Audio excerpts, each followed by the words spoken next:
Welcome, good afternoon to the HS2 Select Committee. This week we hear from various petitioners from the Midlands, North Hants and Oxfordshire, and we begin with Mr and Mrs Raitt this afternoon. Welcome. Good afternoon. Can we have up on the map where Mr and Mrs Raitt are? We can.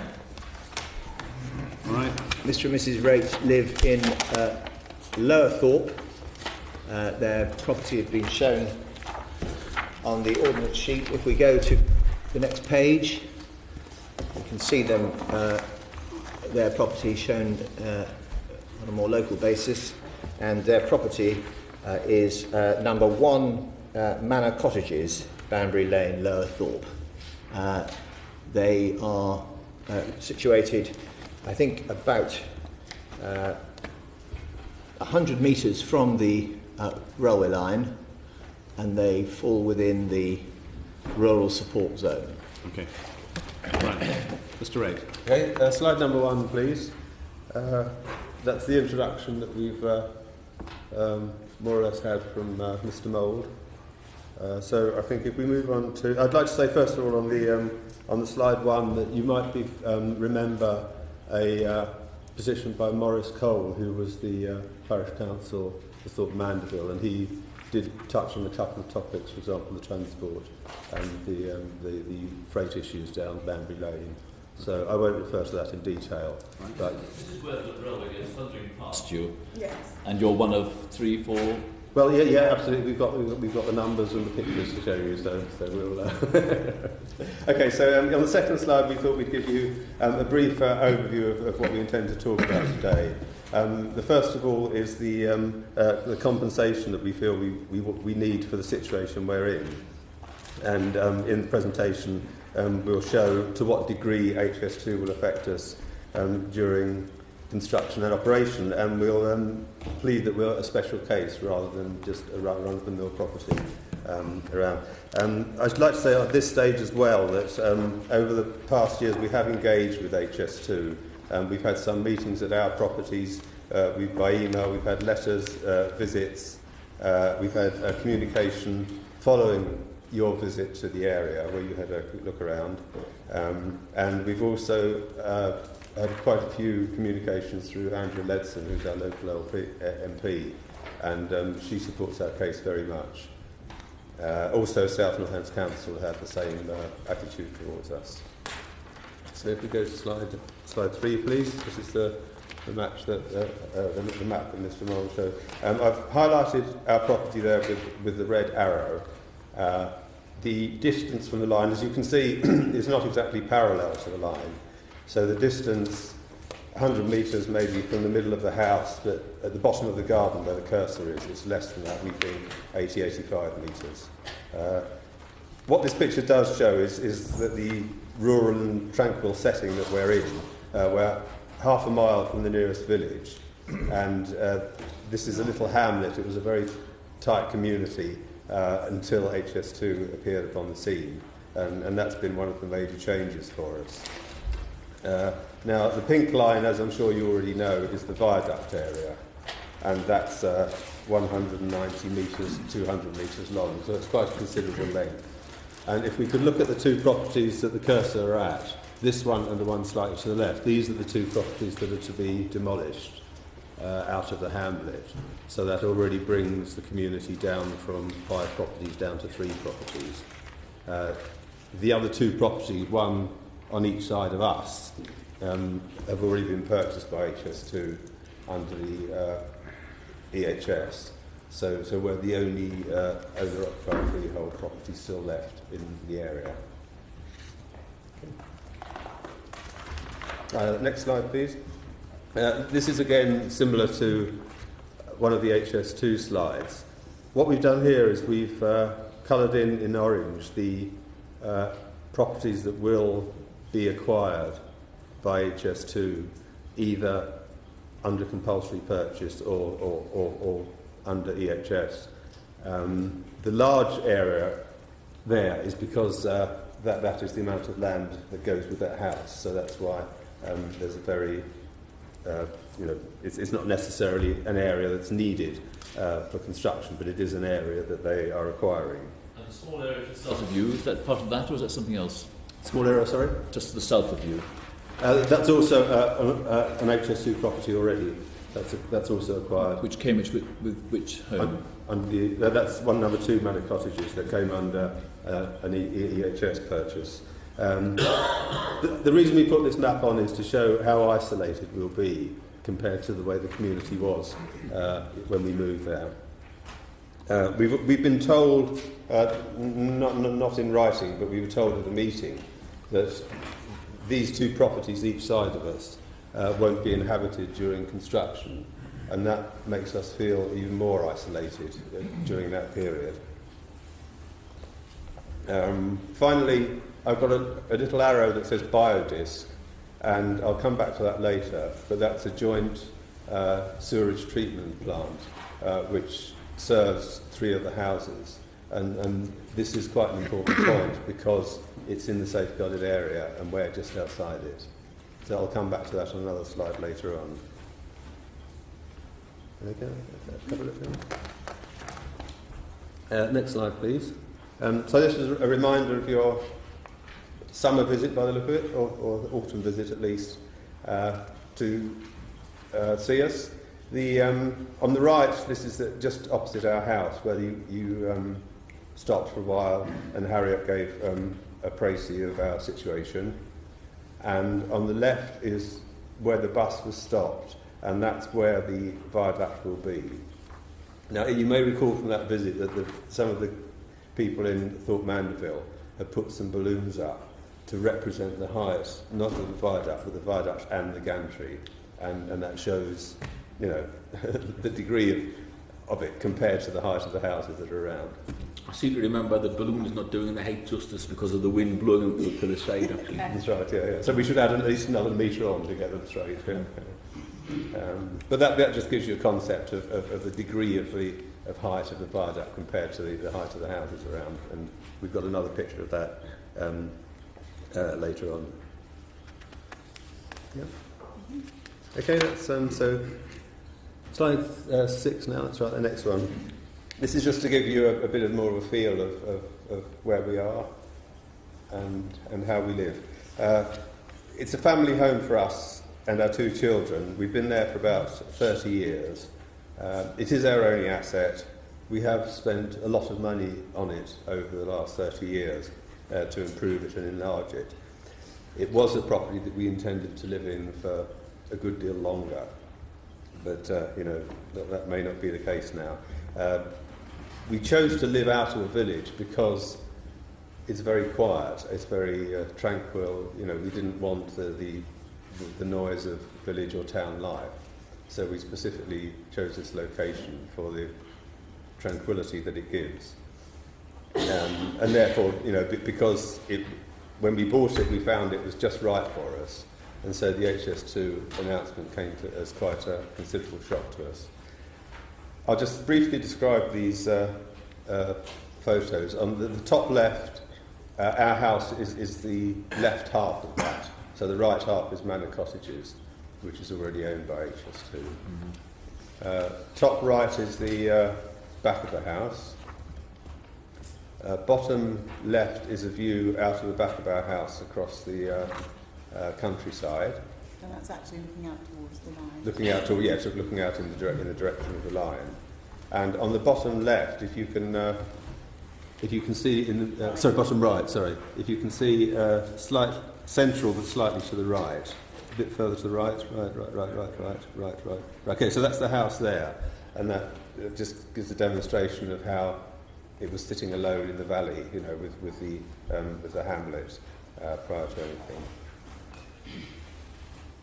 At this point, I'd just like to say that when the HS2 project was first announced, the line was coming through our house, so we were expecting to be compulsorily purchased, and that stayed for a while. There were 2 moves on that line, and so we've gone through a situation of suddenly being told about the line, being told we were in the compulsory purchase zone, and then being told that we weren't in it. So, our imagination or our plans of what to do under circumstances have been changing all the time because of that.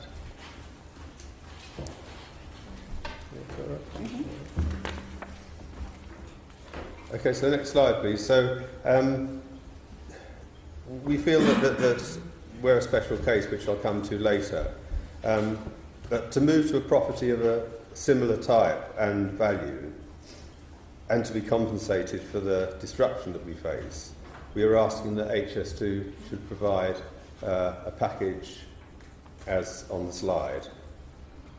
We know that we're, as Mr. Mould said, we know that we're eligible for or we would probably be eligible for the voluntary purchase scheme. Let's work on the basis you're certainly eligible for that. Certainly, I'm quite happy with certainly. That's good. But this does not provide the assistance for moving, and it does not. We lose money on stamp duty, we lose money on costs, and as we said, this is our only asset. So, in effect, we would need to downsize to move away from here. In the response document, they actually quoted us as being asked to be compulsory purchase. Technically, that's not correct. We asked for a package that was equivalent to that. We know that we're not in the compulsory purchase zone, and we know that they wouldn't make an exception for us if we're not in a safeguarded area. Forgive me asking a question to which I ought to remember the answer. I probably knew it last year. If they hadn't moved the line, and the line was going to go through your home, so it was a compulsory purchase, would they have paid the stamp duty?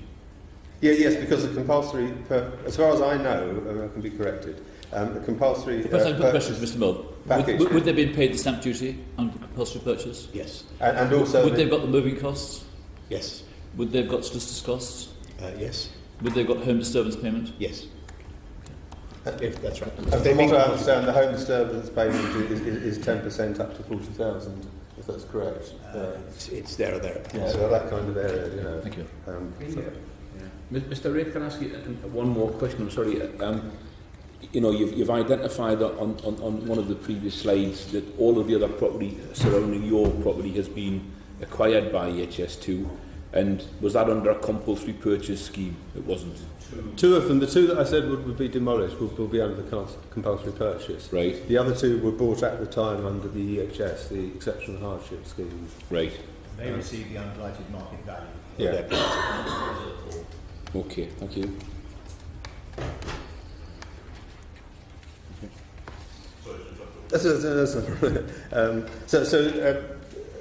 The reason we think of this is that we feel that we've been very severely affected already by HS2 before it's even started, because we haven't known whether we're going to be compulsory purchase, whether we're going to be in the zone, whether it's going to happen, So it's caused a lot of disruption, and we feel that, as I'll try and explain later in the presentation, that just to remain living here during construction and during operation would be untenable for us. And we don't feel that the choice should be either to stay somewhere which severely affects our standard of life, or to downgrade because we have to pay our own stamp duty, etc., for moving. Okay, thank you. Next slide, please. So we're asking for the atypical property, which I just mentioned, special case. I've mentioned all these points, so I'm not going to read off the slide. The reason I think we're unique is because the community, rather than just ourselves, has been so devastated by HS2 from 5 properties, people that we knew well, people that we enjoyed socialising with, down to a situation where we're going to have only 3 properties, 2 of which will have tenants moving in and out all the time. It's going to leave us not in a community anymore, and that's what we had before. One of the properties at the moment, out of the rented properties, has been occupied for maybe a year or so. The other one has been empty for 9 months, with the exception of 2 weeks at Christmas. So it's very much not a community at the moment. And the other point I think I mentioned earlier on, but I'll just repeat it, is that we've understood verbally from HS2 that even these rented properties will be unoccupied during construction because of their because it would be impractical to have them. But that's a comment made by an HS2 employee at a meeting and not something that's been documented. The next slide, briefly, is just to remind ourselves of the possibility of atypical properties and circumstances. I'm sure you've seen this before. It's from the property compensation consultation referenced at the bottom there. And it says that there is the ability by the government to supplement discretionary schemes if they think it's appropriate. And our proposal is that it is appropriate in this case.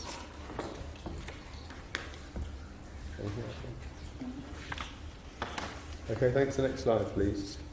So this is where I'd just like to go into slightly more detail on construction and operation, starting with... Can you assume we understand that? There's no need to go through I'm not reading off slides, except for one occasion later on, but that's only a short sentence. But this is just a slide to explain the difference between what it is now and what it will be. You aren't the first person to talk about Lower Thorpe and Thorpe, so this bit you can go through quite fast. Absolutely, yeah. And so the only point I would make with this slide in that case is to say it just increases our isolation. The fact that we have friends in Culworth, we can't just go and see them. That's the main point. And if you want to think, do we think that it's unreasonable for you to be expected to stay there? The answer is we do think it's unreasonable for you to be expected to stay there. Okay, thank you. So we can skip through there. Yeah. So next slide, I know you've been bombarded with this, so I won't say more than a sentence, which is just that these were photos taken when a solar farm panel was constructed up the road, and it shows that how impractical it is. Now, I know that there's been a proposal to build a haul road instead. I know that will benefit the village of Thorpe Manderville quite considerably, because of the distance, but for us the distance between a haul road and Banbury Lane is much less, so we're still going to be quite affected by the noise and particularly the dust, unless I don't know whether they tarmac haul roads, but if not, we could be in a worse dust position with the haul road than we are at the moment. But anyway, I know you've had a lot of discussions about this, so I'll call it a day on that slide, I think. Mm-hmm.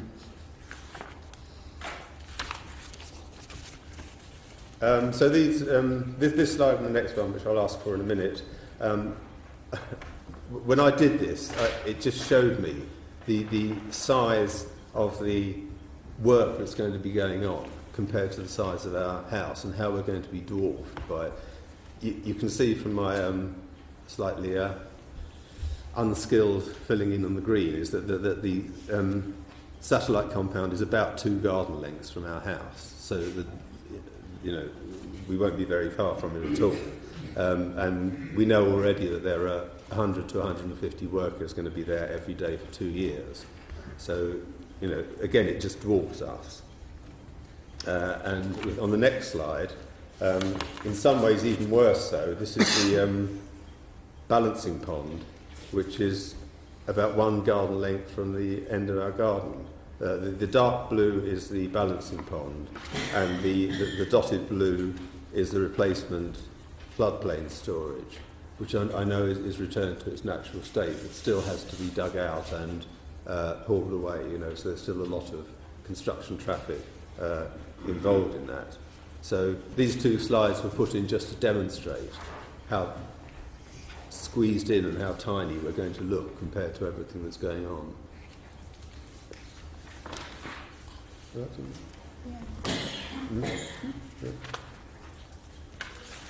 Okay, with the next slide, please. I won't be reading this. These are some quotes from the environmental statement, and I know some of the noise and the HGV ones are possibly not applicable if the alternative provision goes through. There's multiple in nature. Yes, yeah. But you can. There are a lot of words. I mean, the visual views will still be there. the lighting from the satellite compound will still be there. The major adverse effect will still be there. What I haven't put down is 5.4.9, which says the combination of these effects will have a major adverse effect on residential amenity on the property and is therefore considered to be significant.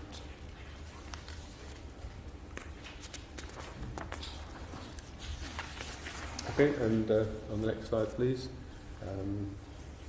Maybe I'd like to talk just a little bit longer on this one. On the assumption that we're the only property that's going to be there, there will obviously be a need to keep all the services running during construction. And when we look at that, we feel that that could actually incur quite a cost to HS2, compared to having the whole area closed down.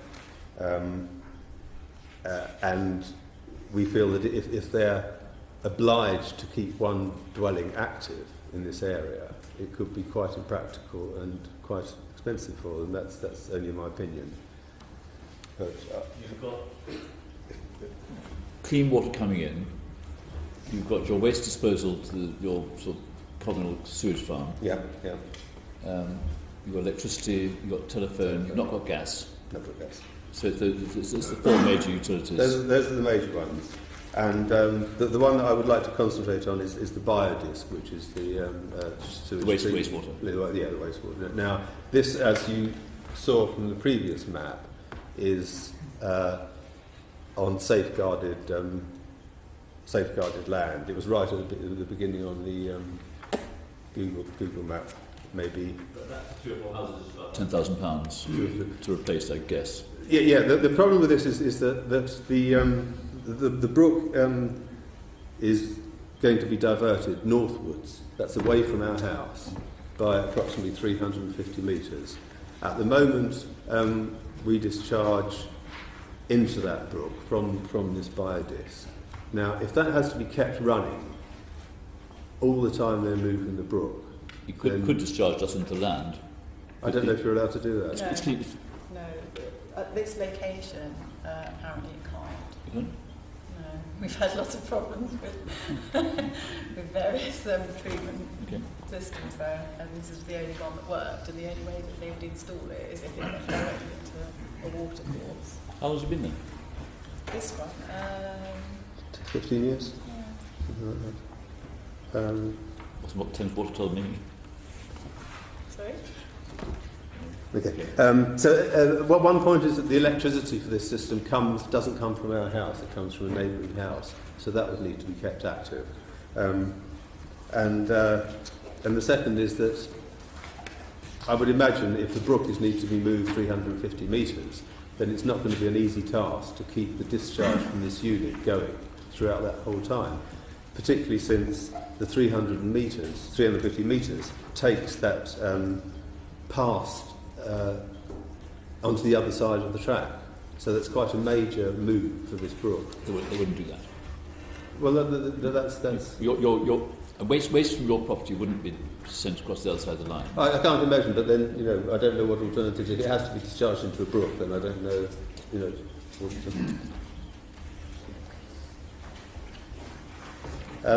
okay, so if this is slide 15 we're still on, aren't we? And when we brought this up with HS2, you can see the quote there that they are aware that there could be an issue with this. And the quote that you said is about right, 10,000 for a new unit. In addition to this, there is a storm drain that goes from our house into that brook as well, and so something would have to be done from that, because all the rainwater from our two properties, 1 manor cottages and 2 manor cottages, head in that direction down to the stream. As well.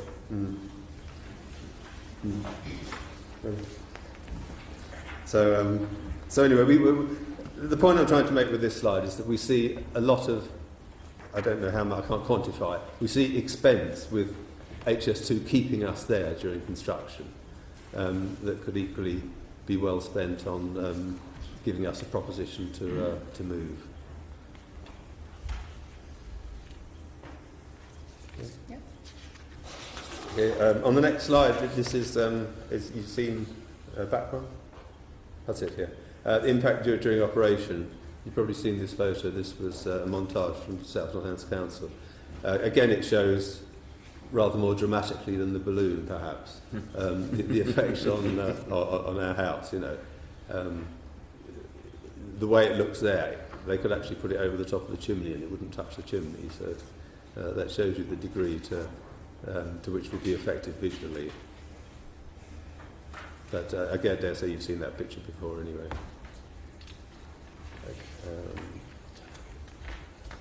Yeah.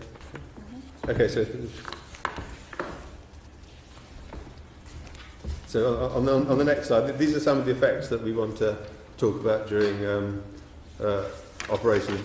Visual impact I've already shown with a picture, and that's supported by an HS2 comment in the environmental statement, which says significant visual effects due to the views of the Lower Thorpe Viaduct, cutting and embankment will provide significant in combination effects, and this was actually confirmed in the response document that we had after we put our petition in.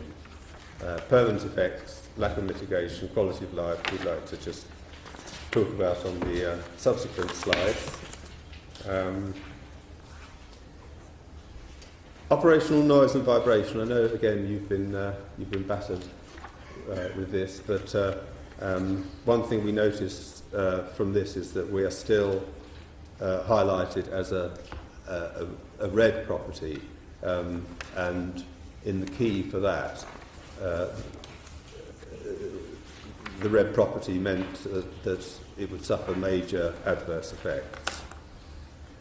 Now, we've heard and we've read in, I think, one of the E20 or E21 documents about noise insulation, and our opinion of that is similar to probably a lot of other petitioners, that noise insulation is not really a satisfactory way out unless you keep all your windows shut and never go out in the garden, and that wasn't really why we moved there. So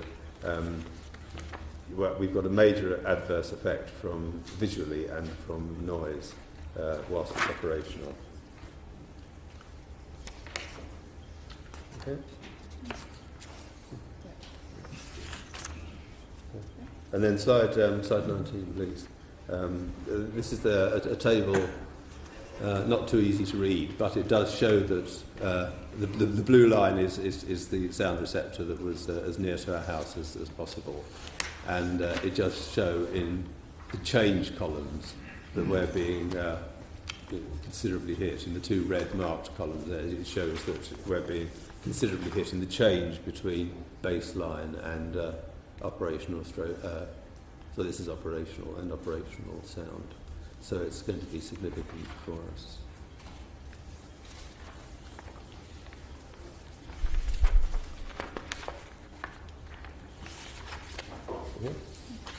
Okay, on to slide 20, please. I'd like you to bear with me just for this sentence and allow me to read it out. Residents could experience high levels of annoyance, sleep disturbance, and activity disturbance within the properties. That statement to me implied that some kind of conversation would be desirable from our point of view and warranted from HS2 point of view. If that doesn't happen, then under the voluntary purchase scheme we have the option to stay there if we want to, but we would be living with that, which is very different. And not on there, 5.5.3, the combination of these effects will have a major adverse effect on residential amenity and is therefore considered to be significant. Now that sentence is almost exactly the same as appeared in the construction.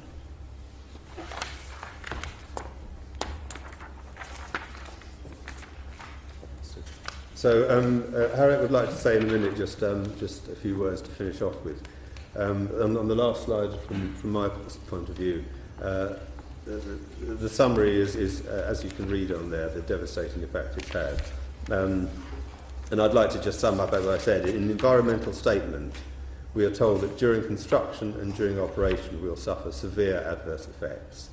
And the sentence I read out, we'll experience high levels of annoyance, sleep disturbance and activity disturbance within our property. Now, we consider that this will make our lives intolerable, and yet so far the feedback we've had from HS2 has led us to believe that it is a fair compensation that we're offered the unblighted market value under the voluntary purchase scheme if we choose. In these circumstances, paying the market value only of the property and obliging us to downsize, we don't consider that to be what I think compensation for the situation we've been put in. So that's the presentation. Harriet would just like to say a few words. We've also got 2 slides, just a couple of letters, one from Andrea led some RMP supporting our case, and another one from South Northants Council also supporting our case. I just very briefly want to say a bit about the impact all of this has had on our family. Obviously, the last 5 years have been very difficult, and the stress and sleepless nights have badly affected our health and well-being. Despite our best efforts, we still have no resolution, which is why we're here today. Being forced to move is bad enough, but it appears that we're also expected to pay for the considerable additional cost of doing so. So when the last remaining property is compulsory purchased and construction starts, we would also like to be given the same opportunity to move on. There will be no community left. We really hope you can help us so that we can get on with our lives and make plans for the future. Thank you. Okay. Thank you. Mr. Mould. As the committee knows, the petitioner's property falls within the rural support zone. They are therefore able to call upon the government to purchase their property at its unblighted market value and to do so at a time of their choosing. They are not due to be purchased compulsorily because their property is not required in order to construct and operate the railway. Well, it never was within the safeguarding zone. In an early iteration of the scheme, the property was closer to the line than it is now, but it's never been within safeguarding because safeguarding was introduced after the line had moved so as to leave them free from compulsory acquisition. I've explained to the committee that the Secretary of State and the government, following a public consultation, have drawn up a discretionary compensation scheme, which includes the voluntary purchase scheme, to address the issues of generalised blight, and that the judgment of the government has been that that scheme should provide for purchase of properties that fall within the rural support zone at their unblighted market value, but should not include compensation for the costs of moving, which is essentially where the issue falls today. It is a judgment that the government has made having regard to what it regards as fair compensation for those affected by the railway and its duty towards the public purse. However, if we can just put up paragraph to slide A8289. As the petitioners have pointed out, there is within the compensation scheme the opportunity for them, if they feel they have a meritorious case, to apply exceptionally for a supplement. I don't say anything about the prospects of that because that would be something for the Secretary of State and the government to consider if such an application were made. But I would suggest that given that there is a compensation scheme in place, which does apply to their property and provides that opportunity, however the outcome, if they were to apply, that the first port of call at least should be that they should make application in that way.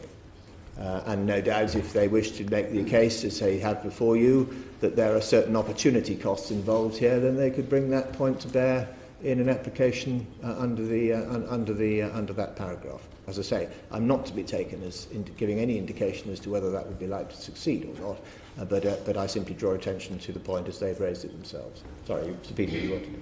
Well, I didn't want to interrupt your flow, but I did want to pick up on what you had been saying. Right. Should I wait? No, by all means, interrupt me now if you would. If I can ask you if you're able to unpack this, in certain specific cases it may be desirable for government to supplement. That doesn't directly say government will or the promoters will, or can, even that they can. First of all, does government or do the promoters have the power to come to some arrangement they think it's unfair not to? Yes? Okay. That'll do. Yeah. Before you move on, Mr. Moore, I mean, I do think that the graphic that Mr. and Mrs. Raitt showed earlier on in terms of the slides showed that their property was literally sort of an island amongst an area which had already been acquired by HS2.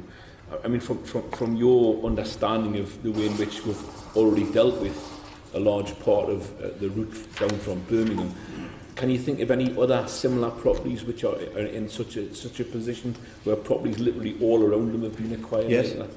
Gilson. The answer is one. Yes. But there aren't many examples. Well, like that. there aren't many, but there are. This is not the only one. And I think it's important to bear in mind that the reason that the claim for uniqueness is largely due to the fact to a point of timing, as it happens. That their neighbours have applied successfully under the exceptional hardship scheme and have been purchased under that scheme. The other two properties that do fall within safeguarding because they are required in order to construct the railway, those properties will be compulsorily purchased. So the uniqueness is that these petitioners remain in a small group of properties, the others of which have been purchased on application to the government by the government, or they will be purchased because they are required for the construction of the railway. In essence, so that what that means, is that they've been overtaken by circumstances around them. Yeah. It's their home, and they're perfectly entitled to sit there. And if stuff happens around them, well, what's the reality that we've all got to deal with. I don't doubt that, but I simply just draw out the point that it's that fact of timing, if you like, in a relatively small group community settlement, call it what you will, that leaves them with what they regard as a unique situation. But those who have had their properties acquired under the exceptional hardship scheme have not received more than the unblighted market value of their property. And some might say that one aspect of fairness is consistency of approach when other people in similar circumstances are also afforded the opportunity to have their properties purchased, not when they're required for the railway, but in order to mitigate the impact of the project upon them, which is where we are here. I think it might help, and if you want to rehearse some of the thinking, this is not an argument, this is a way of thinking, to 8287, please. The question in front of the promoters, and possibly in front of the committee, is whether any of these, or some equivalent to them, can properly be met. And we've heard that of the 5 properties in the hamlet, I'm not sure it's a reasonable expression for level, 2 will be bought with all these in them, 2 had been bought or have agreed to be bought without any of them, because of exceptional need. So the question then comes, what are we left with? Now, the risk of cutting out almost 2 or 3 chapters which could be said, I think the question of the opportunity cost is the one which should be there. And it may be that before we come to a report, which may be some time, the petitioners ought to apply under the 8289 and say, look, can we talk about, and we'd like to get all the 4 points mentioned on 8287. If that were agreed, that would then make the exceptional hardship people look as though they've done worse, which then gets the things which build on. People often have to make their own decisions in their own circumstances, so I'm not trying to make any pejorative comment on anybody. But if we are left with one household who have not chosen to go, who didn't have exceptional hardship, and who might not go under the voluntary application, what then would be the cost? And is there some way of having cost sharing so the overall project costs are not so great and the overall loss, undoubted loss, to people who have to move years before they would otherwise move, can be mitigated? So I don't think that you're saying there won't be any movement from promoters, and I think that the petitioners ought to think they aren't going to get everything they ask for, but is there some way of trying to get a reasonable assessment which can be justified in public, if necessary, to explain why any additional payments have been made. So, Peter, I don't think I can add to that. I suppose in deference to those behind me, I ought just to emphasise one point you make is that in saying I agree, I am, of course, not to be taken to give any sort of steer as to what the outcome might be. No, and it requires an application under brackets 9 to the promoters or to the Secretary of State, I'm sure which, and you might very kindly, someone outside, say who they should actually apply to. But I think that some kind of the best meaning of the word compromise is agreement, and an agreement which puts each in a better situation than they would otherwise be is one which I think could be publicly justified. Okay. And as you say, the best way of testing that is to follow the scheme that's in front of us. Yeah. Okay. A brief final comments, Mr. Raitt. I have one comment when we talk about a possible comparison with the EHS situation. If somebody was moving under the EHS, possibly because of a job, then to give the unblighted value is fine, but they had to, and they would expect to pay their stamp duty anyway. We understand that. Yeah, in the same way, if you were to move in 15 years' time, you'd have all these costs. So it's what my family call a bit of this and a bit of that. Have you got any other No, questions? only that we weren't aware that we could apply under this. Well, Yes, we did. It wasn't clear in those words that is clearer now than what is on paper, I think. I do know that civil servants make recommendations to the Under Secretary of State for Transport who gets these cases coming to him periodically. So it will depend to some extent on civil service advice on the case. Yeah. Okay. Thank you very much. Thank you for the presentation. Thank you very much. Thank you for your time. Okay. We now move on to Cherwell District Council.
This is still Cherwell District Council. And who's going to make the statement then? You're going to make a statement to the committee. Good afternoon, sir. Yes, my name is Melissa Murphy, and today I appear on behalf of Cherwell District Council. And Mr Colwell, to my right, is the other familiar face, again, for Cherwell District Council. And he is the Head of Strategic Planning and Economic Development at Cherwell District Council. So I'll address you all very briefly this afternoon because the promoter and the council have made significant progress in relation to the issues set out in our petition, and we've received an assurance from the promoter. I'd like to have that up, if that's possible, please. P4889. Thank you. And I'd like to address you on 2 of the 4 bullet points. Do you see the list of issues on the first page? So it's the first bullet point, the impact of construction and associated traffic, in particular the impact on junctions 10 and 11 of the M40 motorway. And then the third bullet point, the impact upon the setting of residential properties at Featherbed Lane in particular. So if you would turn to the second page of the letter, please. We welcome 2 assurances which have been given in relation to the impact on the M40 junctions 10 and 11 and the provision of an alternative haul road to access the Featherbed Lane construction compound, but just a couple of detailed drafting points about which we disagree and to which I'd like to draw the committee's attention, if I may, please. Thank you. So the first is, as you'll see on the second page of that letter, which you have in front of you, we've an assurance then in respect of the carrying out of an assessment of traffic flow at the M40 junction 10 post-improvement works on that junction. And then the second point in that assurance is the identification of potential measures to mitigate the impacts of additional traffic. But what we are lacking at present is the delivery of such identified mitigation measures. So you have an assessment of identification of mitigation measures, but it doesn't address delivery. Now, today we have written to HS2 and suggested alternative wording which would deal with delivery, so we hope that that can be agreed. We'll hear from them in due course.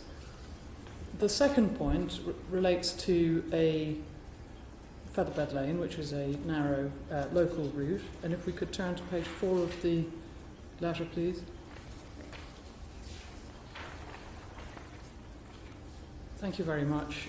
Just to draw your attention, please, to paragraph 3 of that assurance.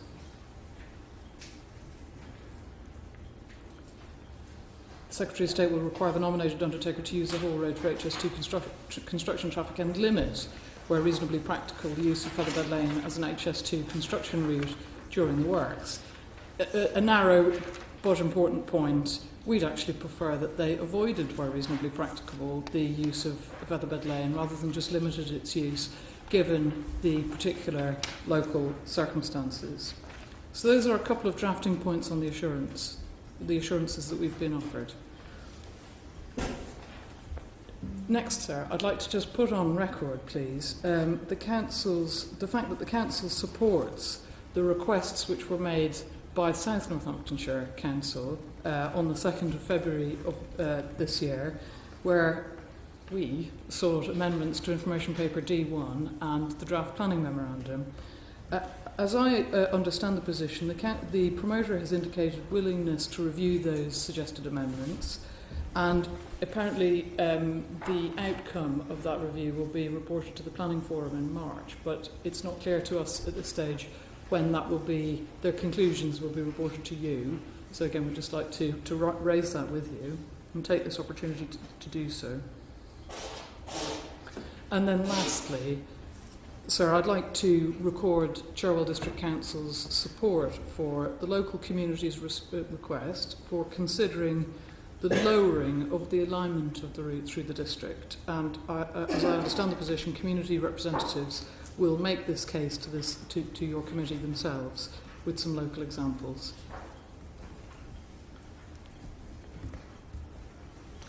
I don't propose to call any evidence, but should you have any questions, Mr. Colwell will be happy to attempt to assist.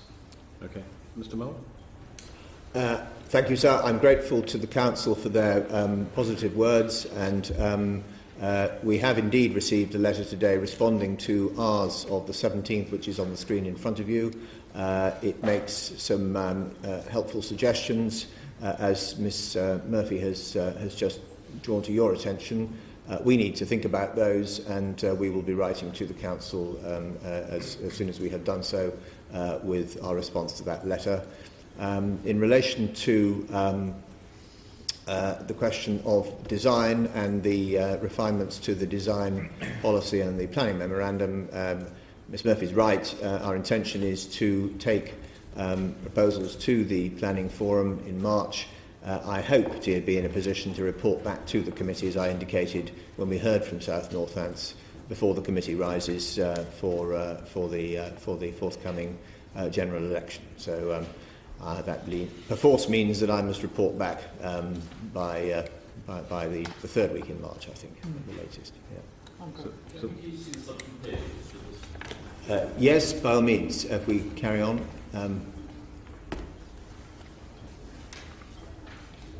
There's a list of a number of matters where the letter records points of agreement. So subject to the support that Ms Murphy has indicated for the local groups who are petitioning, we don't need to concern ourselves, and we can expect that an agreement can be reached that's be satisfactory. Are you happy with that? Well, we think that the drafting needs to be of those assurances needs to be improved, and you know, if one makes an assessment of traffic impact and then identifies mitigation measures, unless you deliver them, you're no better off. So, though it's not, it might be a short point, but it's quite an important one, and it's quite, and they're quite important junctions of quite important route. So that's why we're coming to you, so that we're not actually agreed, but we've to be fair, we've raised our drafting point pretty late. Okay. I don't. So you're nearly there, but you're not quite. And you want to Yes. reserve your position for the moment. Thank you. That's exactly. Okay. I didn't mean to suggest that I was looking longingly at the long grass, but more that we should that we needed just to read the letter and just think about it and then. But I take the point that if one's going to offer something, one needs to provide a suitable means of delivering it. Yeah. I'll take that point. Yeah. Okay. Thank you very much indeed. Thank you. We now have Mixbury Parish Council. Sorry, Mixbury Parish meeting.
Thank you very much, gentlemen. I see you have a fair amount of slides, so I'd be grateful if we could whip through with a We've reasonable... galloped through most of them, I think. Absolutely. I hope. You'll excuse my voice.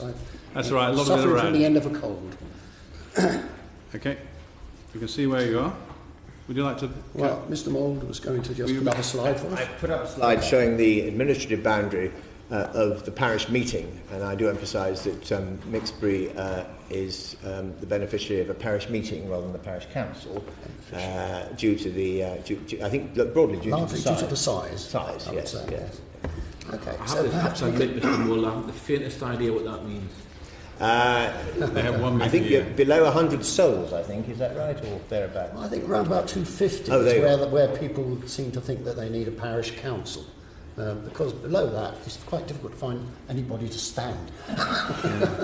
I'm terribly sorry. I come from an area of the country where we only have one town council and no parish council. Well, the rural parish council has councillors. Yeah. The parish meeting has me. I mean, there is a chairman of the parish meeting who is the only elected member of the parish. And when you call a meeting, the faithful attend in that row, is that it? Yes, usually about 8 to 10. Excellent. It's an absolute democracy, I think, by the sound of it. It is the bottom rung of an absolute democracy. Yeah. Perhaps we could have our first slide, 8421. I don't have to look over there anymore, I can see it. Yes, thank you. So this was the front slide that we put on a visit pamphlet which we provided for the committee, some members of which were good enough to visit us back in October. This might well remind them of perhaps the facts or what we purported to give them as the facts of our situation. Our castle. You didn't see the castle, did you? And I don't think you'd have seen the castle if we'd taken you to look at it. Anyway, to move on. I'm very pleased that HS2 have actually come forward with some assurances. They've sent us a Cherwell District Council. Obviously, they sent the assurance about the possibility that Fulwell Lane will not, or rather Featherbed Lane. I have to change the name because there are two names and we compete for it, that Featherbed Lane will not be used for heavy haul, but the route up the line will be.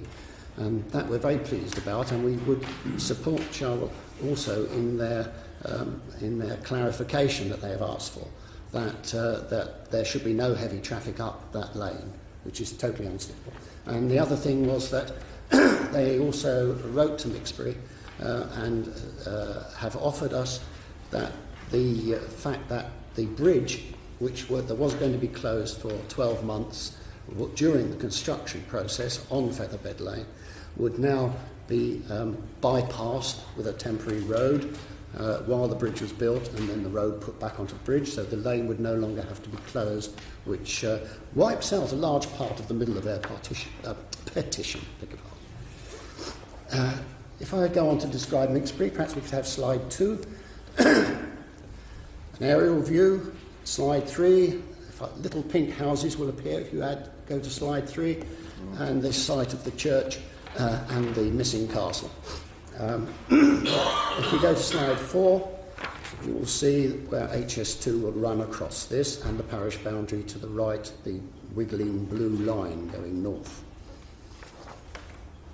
There are 5 farms in the area, and slide 6 just shows you the areas farmed by those farms. The farms are arrowed in blue, green and yellow, and you will see that their respective fields are coloured blue, green and yellow. These are the ones that are going to be most affected by the line, as you can see. Mostly the farming is arable. There are a couple of flocks of sheep and 2 herds of cows, but mostly the normal crops, rape, barley, etc. So basically, to sum up our position before moving on to the direct petition that we put in, we are a rural neighbourhood. We rely on the amenities which are in front of you. They are our only amenities. What we have is, we have no shops, although HS2 managed to find some, which would be not interesting to know where they were. We have had no shops since about 1989, I believe. We have got no community hall, we've got no village green, we have the countryside around us, which is, I shall be able to show you later, well used. So to move on to our actual petition, paragraph 1 of our petition was the consultation process, which we have complained about, as I'm sure you've heard before. All the way up the line, I've no doubt. It was great on quantity. We had plenty of meetings. We had 2 bilaterals with HS2. It was very, very short on quality. What we did not get was grown-up discussions. We generally speaking, were offered generalisations, and we never got decent decisions on anything, because as often as not, it was something that was going to be decided later in the process. Moving on, that's all I have to say about HS2 at the moment. If we go on to construction traffic impact, that's our petition 6, paragraph 3, and in view of the promoter's response, if we go on to the first, if we go back to 8424, would we? That's the one. We believe it's not unreasonable to ask the promoter that there should be no construction traffic through the village. And by through the village, I mean along Evenley Road, which is along here, down through the village, down to the A421, and from the junction here along Church Lane to Fulwell Lane, which is here. So that really is the first request that we make, that there should not be construction traffic allowed through the village, and there must be ways of stopping it, and it's up to the promoter to do this. So if we go to 84211,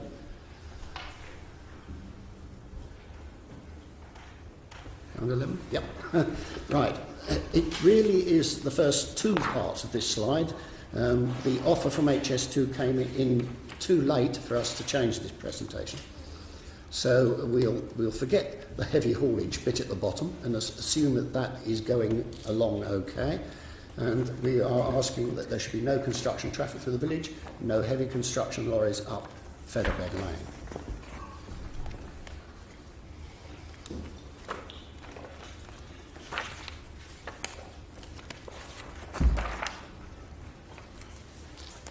Moving on to our next petition point, which was the visual impact of HS2. If we can look at 84212, okay, this is an extract from the HS2 photo montage, looking up the said Featherbed Lane towards the line. The line runs across the top here, 100 metres the other side of that hedge, roughly speaking. And you will see that HS2 have decided that the first thing that needs to go is that hedge, and that by 2026 it is still gone. We would be, we think it's more reasonable if somebody plants a hedge as soon as they can, once they're finished with the earthworks. And really, we don't want to wait until the trains start running before we see mitigation in the way of soft vegetation, if you like. We fail to understand what is the problem with actually planting a hedge as soon as you finish the major earthwork. And it would make a big difference to me personally. By the look of it, I should probably be about 95 by the time that hedge has grown, and I'm not sure I'll be terribly interested in wandering about the countryside looking at it.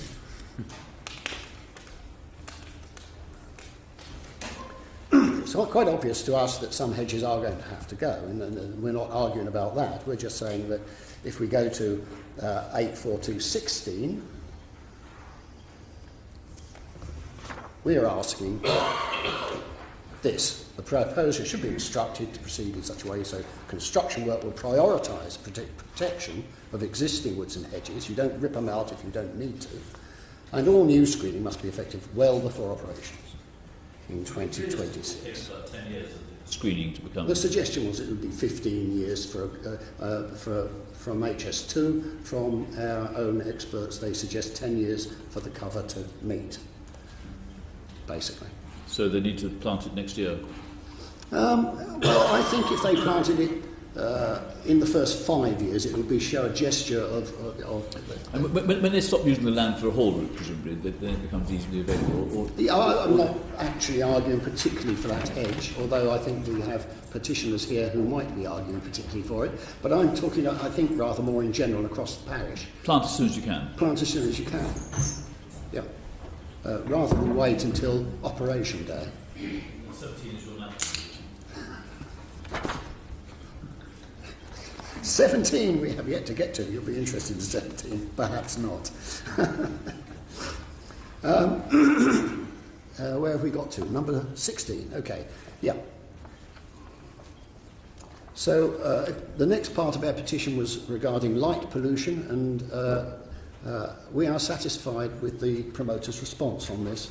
Basically, it's saying we'll do our best, and I don't think we can honestly ask for much more than that.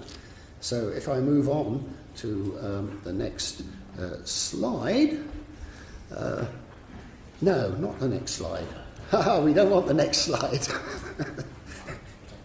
The next part of our petition is operational noise, and I don't suppose you've ever heard anything about this during your sitting here, so this is going to be totally new to you. The countryside, as I mentioned before, is our only amenity.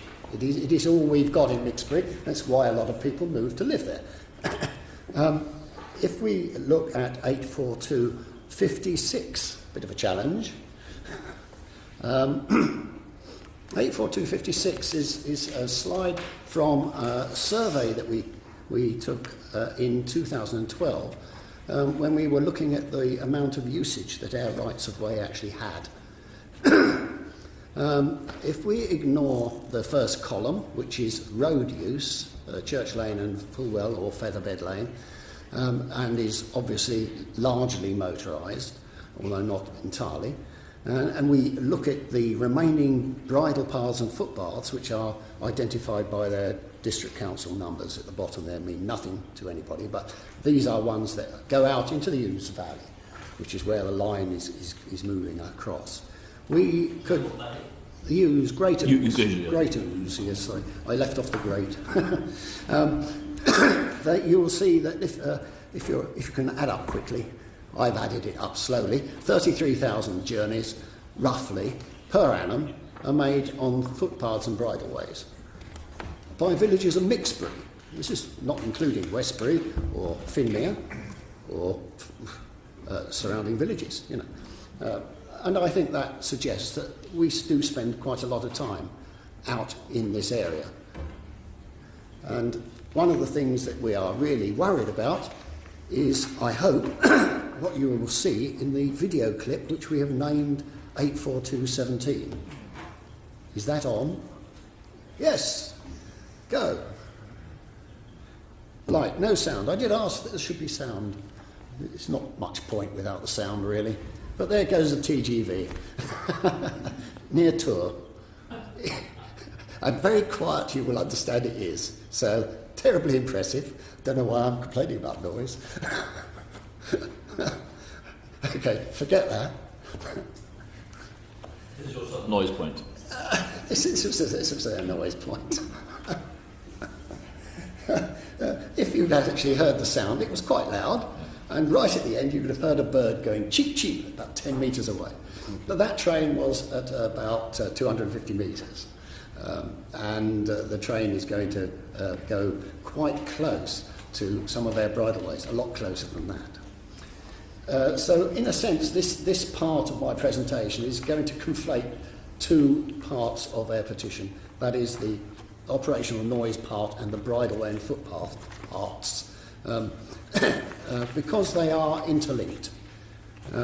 So if I can go on to quote from the HS2 information paper E20, which is the control of airborne noise, I think this perhaps is the heart of what I wish to say to you today. Page 6, paragraph 3 of the E20, if I can read from it, or is that a bore? Is it long? I shall read it quickly. Okay. There's several paragraphs, I shall read them all quickly. Okay. There's a need to integrate consideration of the economic and social benefit of the activity or policy under examination with proper consideration of the adverse environmental effects, including the impact of noise on health and quality of life. This should avoid noise being treated in isolation in any particular situation. Going on to page 7, paragraph 6, we're into acronyms. The Noise Policy Statement England, NPSE, notes that it is not possible to have a single objective noise-based measurement that defines SOAEL, significant observed adverse effect level. That is applicable to all sources of noise in all situations. Consequently, the SOAEL is likely to be different for different noise sources, for different receptors and at different times. We agree with this. Page 7, paragraph 10 identifies the SOAEL as a level above which noise causes a material change in behaviour and or attitude, for instance, avoiding certain activities during certain periods of intrusion. Quality of life is diminished due to change in acoustic character of the area. And I think finally, yes, page 7, paragraph 11, HS2's sustainability policy sets out HS2 Limited's commitment to be an exemplar project. It states that HS2 will promote high-speed rail and balance community, environmental and economic issues. The key theme identified that relates to noise impact is environmental change. Seek to avoid significant adverse effects on communities, business and the natural historic built environment, minimise impacts where they occur, and deliver enhancements as far as practicable. So, we believe the noise will be an SAOL for us. Not in the village, but in our playground, if you like. For people and horses using footpaths and bridleways. And none of the tables published in the appendices of E20 address this. So if we go on to slide 18, please. I'm running out of voice. You might remember this from your visit. It is a photo montage. HS2 aren't the only ones who can do that. and it is showing the line from the point at which the committee stood to see where the line was crossing Hollow Barn, which is an embankment close to the village. The train here is 150 metres distance from the bridleway, which is the hedge on the left. Left, yep, it's going that way. Okay. And the hedge tapers down towards the actual track. It passes within 100 metres of the track at the point where the track is on its highest point of the embankment at 8 metres. And sorry? To go under the track. The bridleway is beside the track at this stage. It doesn't cross it. It does later. We'll get there in a minute. The bridleway approaches the track to within 100 metres at the 8 metre embankment. It then goes alongside the track, getting closer to the track for another 400 metres in HS2's red zone. That is the somewhere over 65 dB, is it? Something like that, the red zone on the sound map. For 400 metres before it reaches a crossing. So it's going across a bridge at that stage. And our petition asks that the best way forward, we think, is that the line should be lowered, and that would have the following consequences, which we'd like to go through one at a time. First, you would need to raise the A421. If you go down 4 metres, that's about what the A421 will be raised. You don't need to raise the A421, you don't need to worry about traffic noise increase from the A421 on the village. Secondly, the Hollow Barn embankment, which you see in the picture before you. How far is the village from the line? The village, the church is about 700 metres. 750, something like that. The Hollow Barn embankment here in front of you would be down at 4 metres. This would effectively shorten the length over which we think you should need to put noise barriers to protect horses on the bridleway. And in responding in particular to the promoter's response in paragraph 18, right on back page of the promoter's response document, page 19, they are suggesting that lowering the line will increase the amount of excavated material, increase the amount of material to be removed to landfill, increase land take, reduce the area of retained habitat, etc. And we think that all those points can be met by replacing the cutting with a cut-and cover tunnel on either side of the embankment at Hollow Barn. A cut-and cover tunnel will generate less spoil than a deep cutting of the same depth, which is geometry, as far as I can see. And you reuse spoil for capping, which reduces your spoil level yet again. It reduces the total land take, which it reduces the costs, although the costs of doing the tunnel, cut and cover, probably are higher. Your land take over the life of the line is less.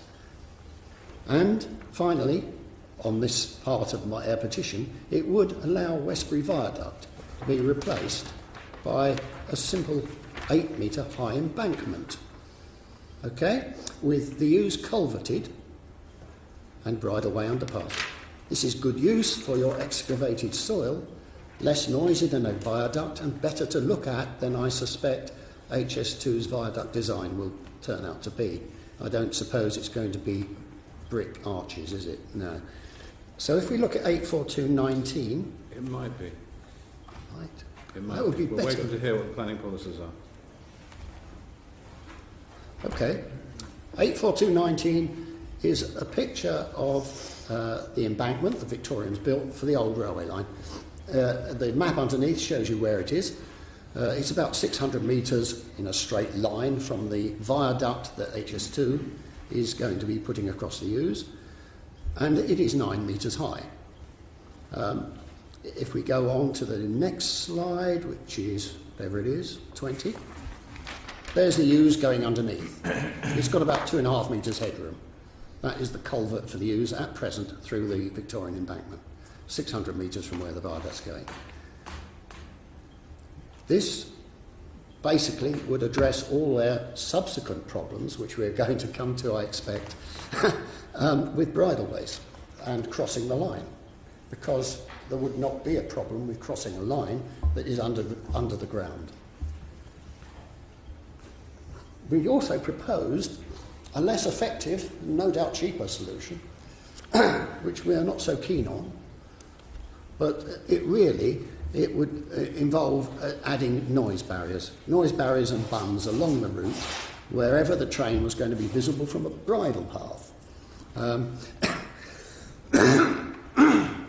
And so if we go on to the next slide, 84221, and if we could sort of, I'll talk about this one first. This is from the draft environmental statement.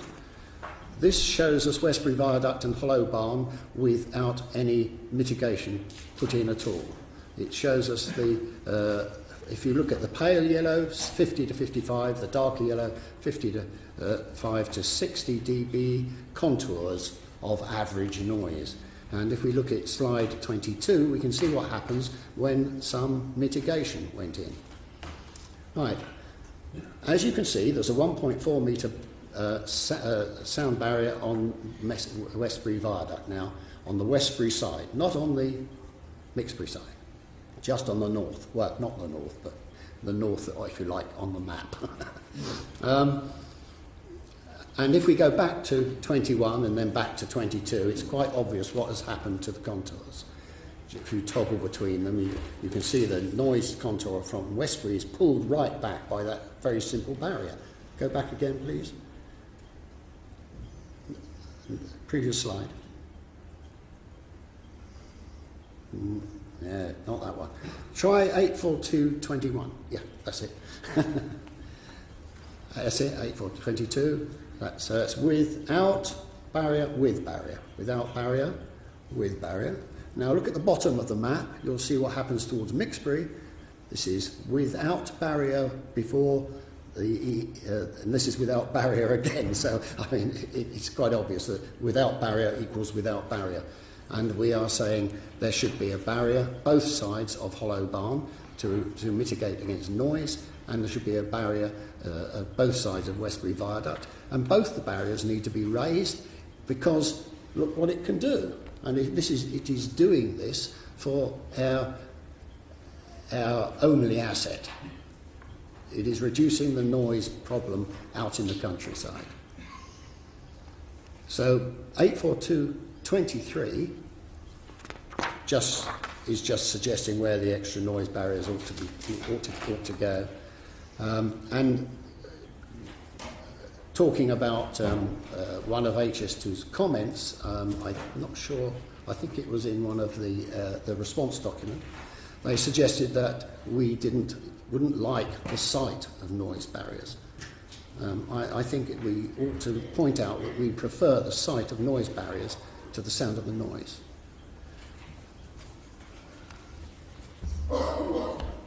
Right. If I go on to 84224, just to summarise what I've just got through, lower the line by 4 metres, allowing cut and cover tunnels both sides of Hollow Barn, and replace Westbury Viaduct with an embankment with noise barriers either side, or just bung in a load of noise barriers. But to be honest, I think our first solution is a better solution. Bridleways and footpaths, which I said I was sort of conflating with this because I have already mentioned them, that was the next part of our petition. And the problems here would be largely solved by this solution to the general noise in the countryside. If we go on to 84225, you can see the stabling within the Mixbury village area. There are accommodation, I won't say it's stabling as such, it is accommodation and stabling. We're able to take something of the order of 130 horses. Last week there were 88 horses in the village. So you can see there are quite a lot of horses rather relying on the Ouse Valley for exercise. If we go on to 26, this is the definitive map from Oxfordshire of Cherwell, from the rights of way where they are numbered. I apologise for the shading out of surrounding counties because they're not Oxfordshire, you see. So, our minor roads, our bridleways, all here were the ones that I referred to in the previous slide as being heavily used, 33,000 if you remember, passages per annum along these bridleways into the Ouse Valley, and they are all going to be cut by HS2. And I think really you're going to hear tomorrow from other witnesses who are also grossly inconvenienced by this in our parish, who will be unable to use a pony and trap, Mr. and Mrs. Drummond-Hay. As it stands, the design for HS2 and their bridges is unsuitable, we believe, for horses. So if I could introduce Mr. David Trott here as a witness. He knows more about horses than I do, than probably most people do. He's a resident horse expert. Is that not so, David? Perhaps if I could ask you to outline to the committee your expertise, shall we say, in history in horses. Thank you very much. My name's David Trott. I've been riding 52 years. I'm the Director of International Teams for Great Britain for the sport of dressage, for which we currently have team gold, Olympic, individual gold, etc. I've been Chairman of Selection since 2000. I've been the World Class Performance Manager, and I was the Chef de Keep at the 2004 Olympics, so I have a vast experience with competition horses.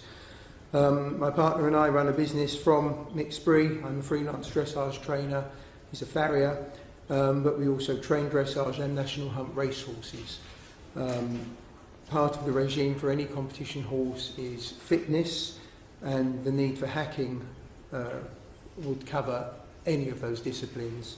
The use of different terrain, different ground conditions, and the mental stability of the horses so that they're not always just on the gallops or in an arena is absolutely paramount.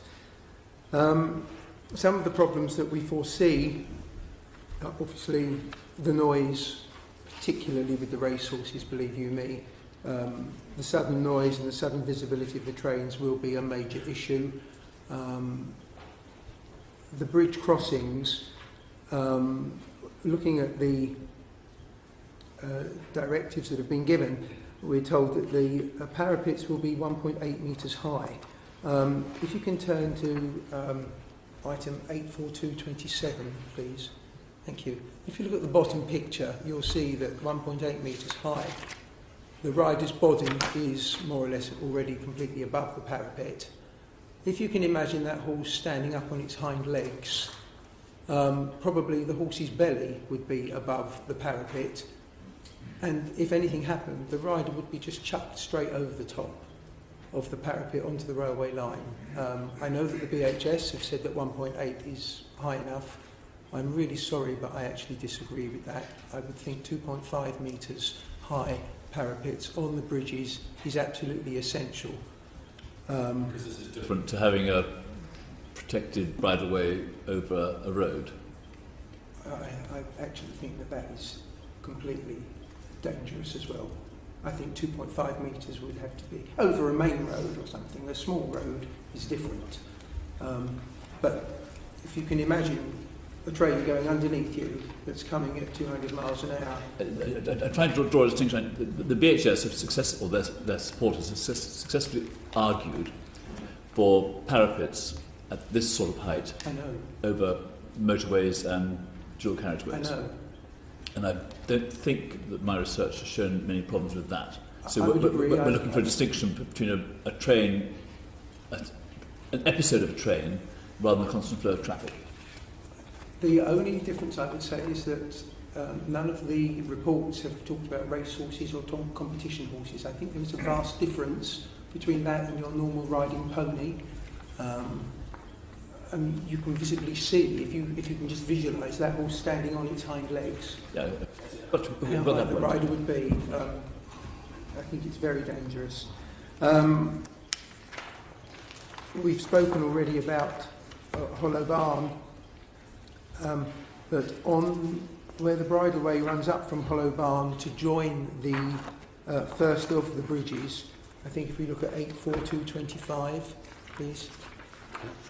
The final sort of 400 metres just to the, if we say the west of Hollow Barn there, the bridleway is going to actually be joining the other bridleway. It will be running along right beside the railway. Again, having the trains come whooshing right beside will be a major issue for some of the horses, for sure. And I would have major concerns that you need an awful lot of screening along that path to make it safe, please. Part of the trainer's licence means that the horses have to be able to hack to an area where they can gallop. If we look at number 26, the green area at the top is currently our galloping field where we have written permission from Mrs. Owen of Owen's Farms to use the perimeter of that field for exercising the horses at gallop. And these horses go from Westbury and from Mixbury? Well, our horses are from Mixbury, but there are horses from Fulwell and Westbury as well that would use it, yes, all race horses. And in fact, you see the bridle path runs through the middle of that field. It actually now is used on the, if we say southern perimeter, all of the riders will use that field now.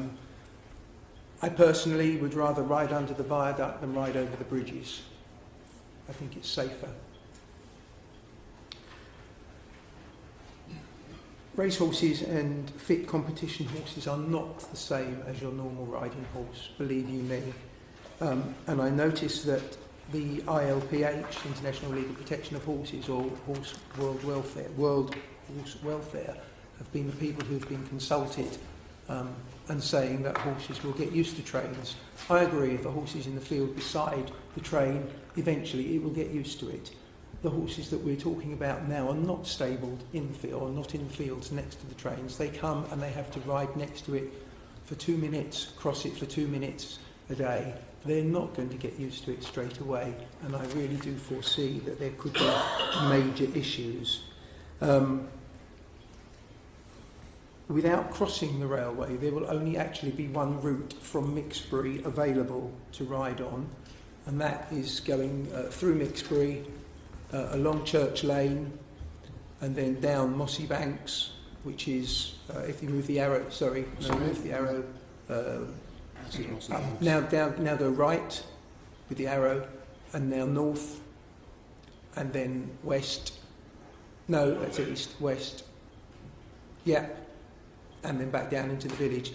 Now that's only actually a 20-minute ride, which isn't actually sufficient for exercise. You would have to cross the railway at least twice to do any exercise that's worthwhile with the horses.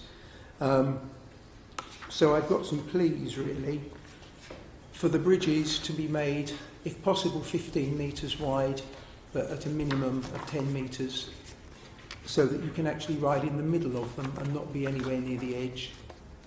That the parapets are 2.5 metres high and solid, and extend beyond just the part of the going over the line, that they go from land to land, so the horses actually can't see what's happening down below. And also whether or not there's a possibility of having a waiting area. If the trains are coming as frequently as they say, which is every 2 minutes, if you get there and there's one coming, to be quite honest, you're going to be buggered on some of the horses because they'll have whipped round and gone away. And by the time you get back there, the next one will be there. You need some safe area. I suggest a 20-metre area either side, where like a little holding bay if possible.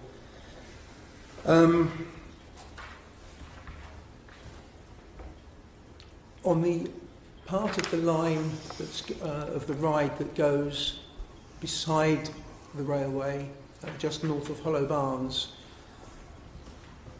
yeah, there, thank you, where it joins the first bridge, I really don't know what the safe option is, whether or not we have to ask whether the bridleway actually be fenced on the side away from the railway, as well as on, obviously it's fenced on the railway side, but on the other side, just for about that 400 metres.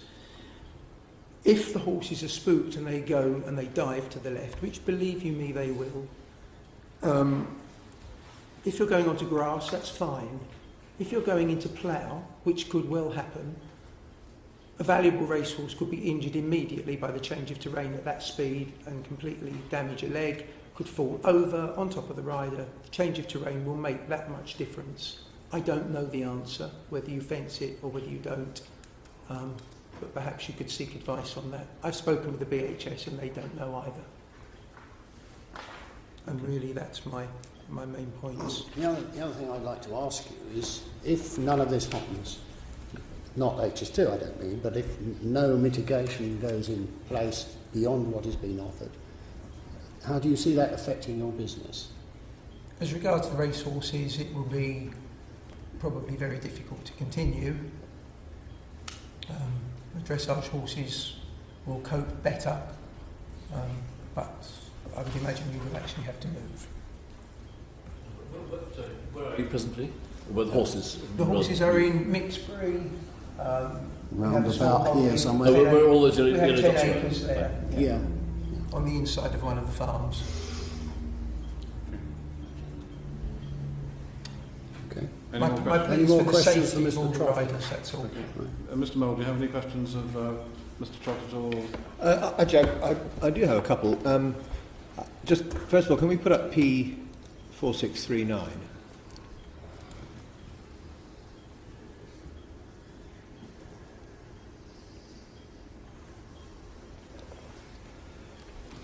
This is another version, effectively, of the plan you had in front of us, but it's helpful because it shows the diversions that we propose to take the bridleways over the railway line.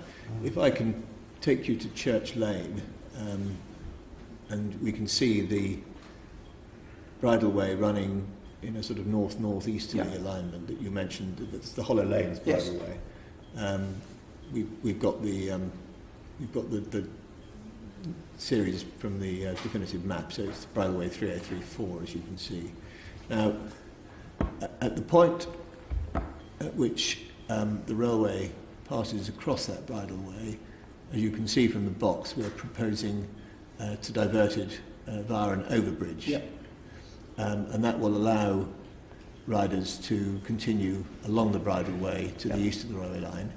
And then they can, if they wish to, make use, for example, of the gallops that you showed us a few minutes ago.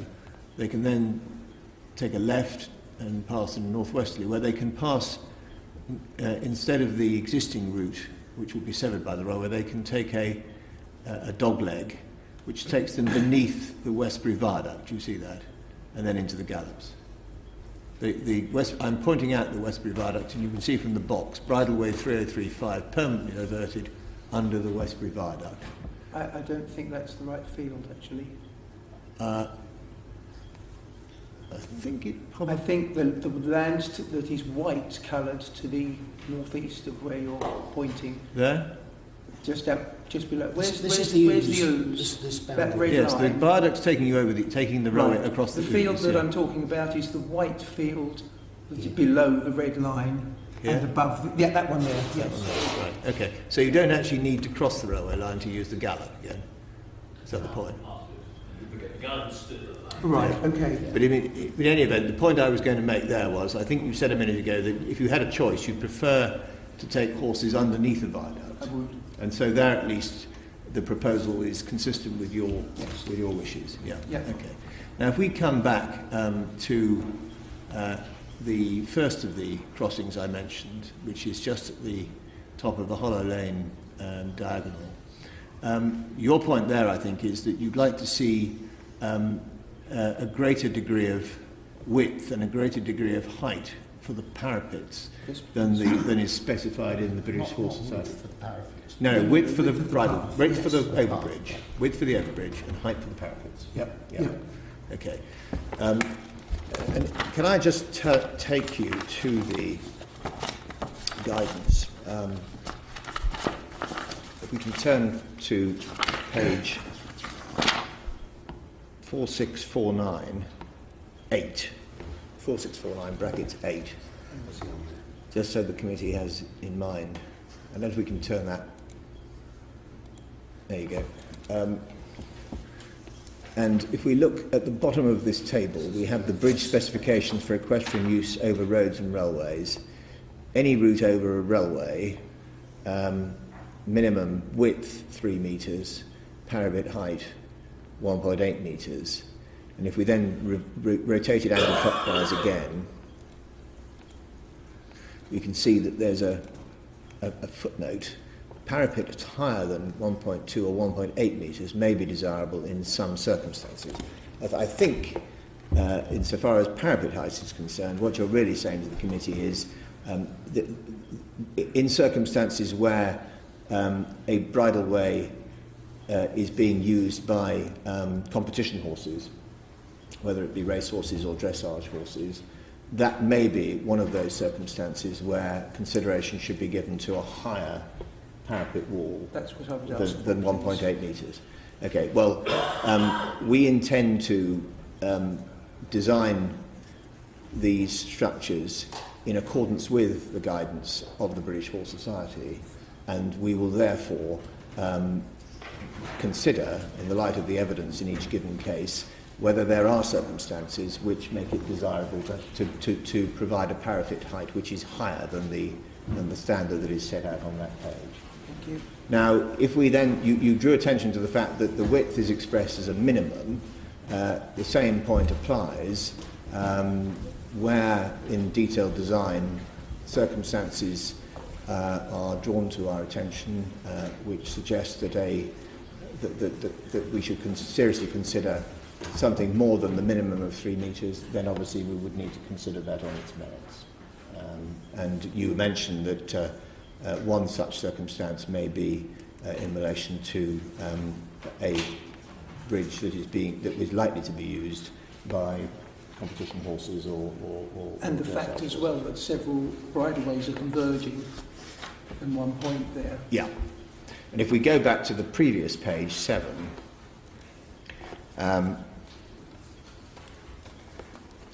we see under the heading width and sight lines another point you made. The emphasis is, I think, I won't read it out, but if you glance down that section under width and sight lines, the emphasis very much is there on safety and safe operation, and the actual widths within that, on the benchmark of that 3 metre minimum, should be carefully considered, having regard to the circumstances of the given case, with a view to maintaining a safe crossing point. Yeah. And there's also reference to waiting areas, and I think you mentioned that was something you'd like the project to consider as a matter of detail, this location. I personally would like it much bigger than 4 metres, I can tell you. That's obviously something that needs to be considered on the evidence of which presents itself when the detailed design is being drawn up. Would you agree? Yes, thank you very much. I suppose we just perhaps go back to the previous page 6, because we just note the context in which this guidance is given. Under heading parapets, you see, second bullet point, obvious point, horses can be alarmed by it says traffic, but that would include railway trains as well as road traffic. And then third bullet point, parapets higher than 1.2 or 1.8 metres, see the table below, may be desirable in some circumstances. We discussed that. This is relative to location, as there are a great many bridges in use with low parapets and no history of incidents. So there's a balance to be struck depending on the circumstances of the case, in the knowledge that often a design which is which is at the minimum specification, or in the case of parapets, the suggested specification of 1.8 is based on experience, is sufficient to meet the needs of the given case. Mm-hmm. Yeah. Well, it doesn't say that. I mean, this is guidance given by the British Horse Society generally. I quote another paragraph from the Horse Society, same pamphlet. It says, I think it's on the previous page, where it is required to turn a horse in order to close a gate, for example, the ideal space required at least 4 by 4 metres. Many large horses require more than 4 metres to turn easily. The absolute minimum space required is a diameter of 3 metres on clear flat ground with no protrusions or overhanging vegetation. This will be too restrictive for some horses, could result in injury should a horse panic at being so constrained, allows no leeway at all for a horse being startled by a sudden movement or sound, perhaps from wildlife in a hedge, or wildlife on the railway, or coping, with temporary conditions such as standing water. I mean, this means really that British Horse Society, very much into hedging their bets, I think, on spirited horses and crossing noisy roads and railways. Well, they say this is guidance that we think is of value to people who are designing these things, but don't forget that each set of circumstances needs to be considered on its own facts. Indeed, yes. Have you finished your questioning? Thank you. Okay. Are you coming to your final bits now, Mr. Crotton? What an optimist. Yes, so basically we want to be able to use the bridleways safely. So to do that, we think you need to make all the crossings carrying bridleways green bridges, in effect.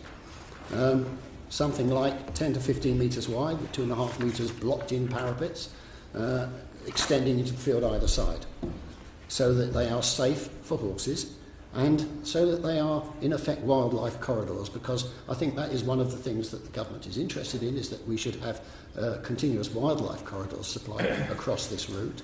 And if you look at the route of the map, there doesn't seem to be any way of crossing the line for wildlife for 8 kilometres or thereabouts south-east of the Westbury Viaduct.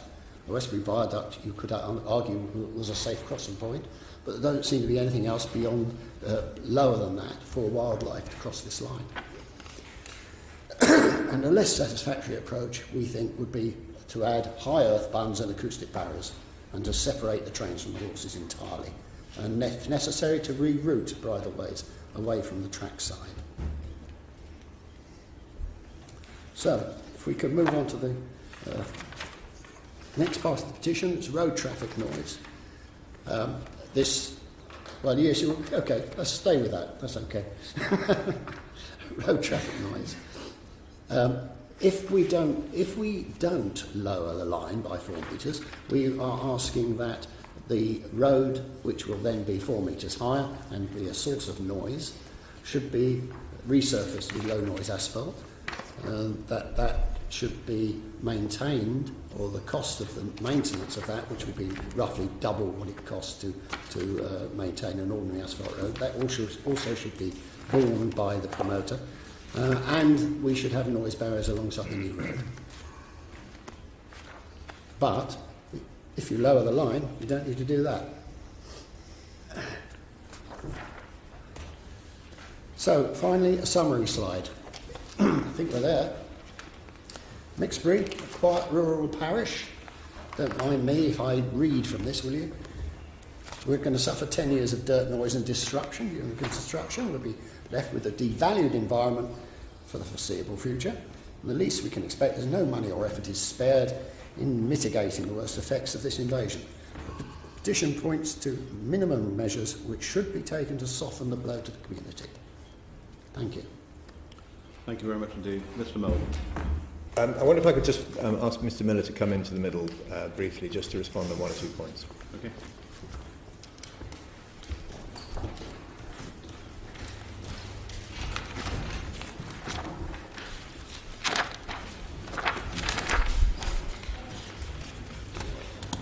Right, 4634.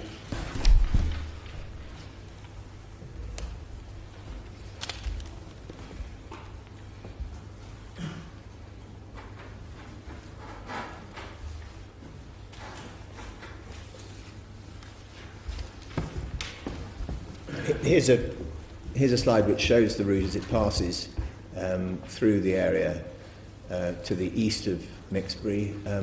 Very briefly, do you just want to take us, put us into the context here, starting perhaps in the north with the Westbury Viaduct? Yeah, the Westbury Viaduct, as has been indicated, crosses over the River Ouse. It's taken account of the floodplain of the river, and that's shown on the Environment Agency's maps.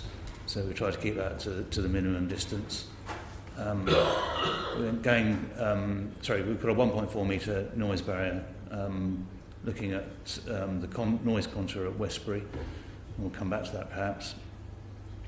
Then we go on to an embankment, but it's an embankment which has earth bunds either side. So it's into a false cutting in that situation. And we've just heard about the area where the gallops are and the realigned bridleway which passes underneath the viaduct just in front of the, or just to the north of the embankment there. Going further south, the route enters into a cutting, and that goes up to about 9 metres in depth. So at its deepest, the train and the overhead line electrification is hidden, and there are various plans for landscaping, hedgerows and that sort of thing along the line of the route. It's not easy to see it on this plan, I have to say. Going further along, you get towards Hollow Barn, where the land sort of drops away, and this is the area where you visited. We walked through Tibbetts Farm and down to the paddock there and looked over to where the railway would be, looking across at Mossy Spinney. And it's there where there's an embankment. I think that goes up to about 8 metres in height. And the petitioner has shown a fairly sort of stark event there on their photo montage.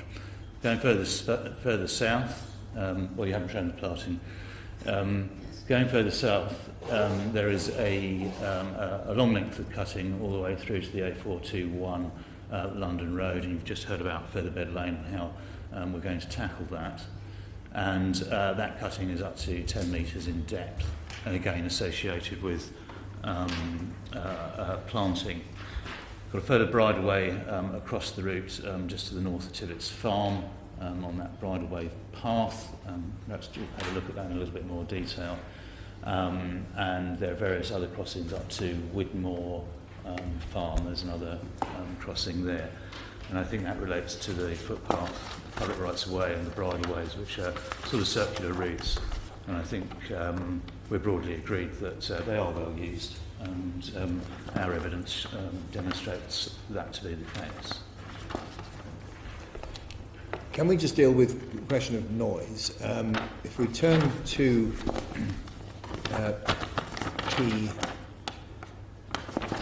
P4643,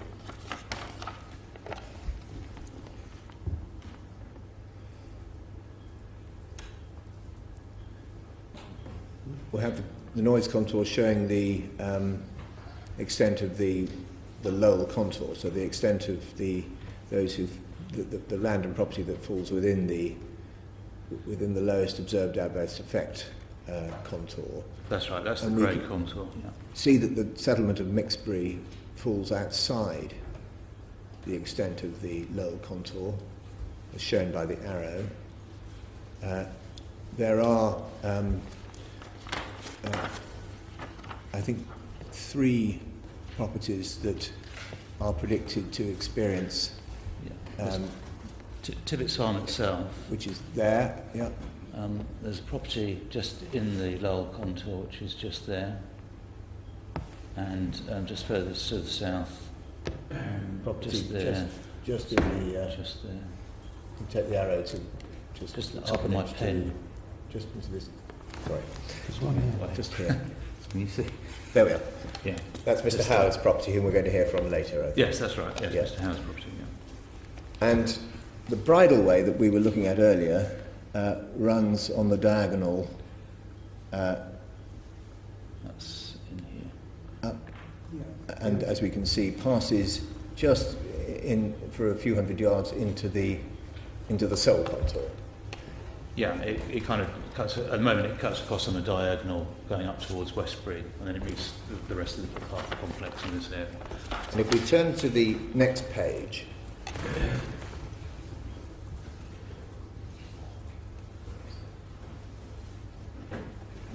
I show this so that the committee has a sense of the mitigation that is proposed along this section of the route.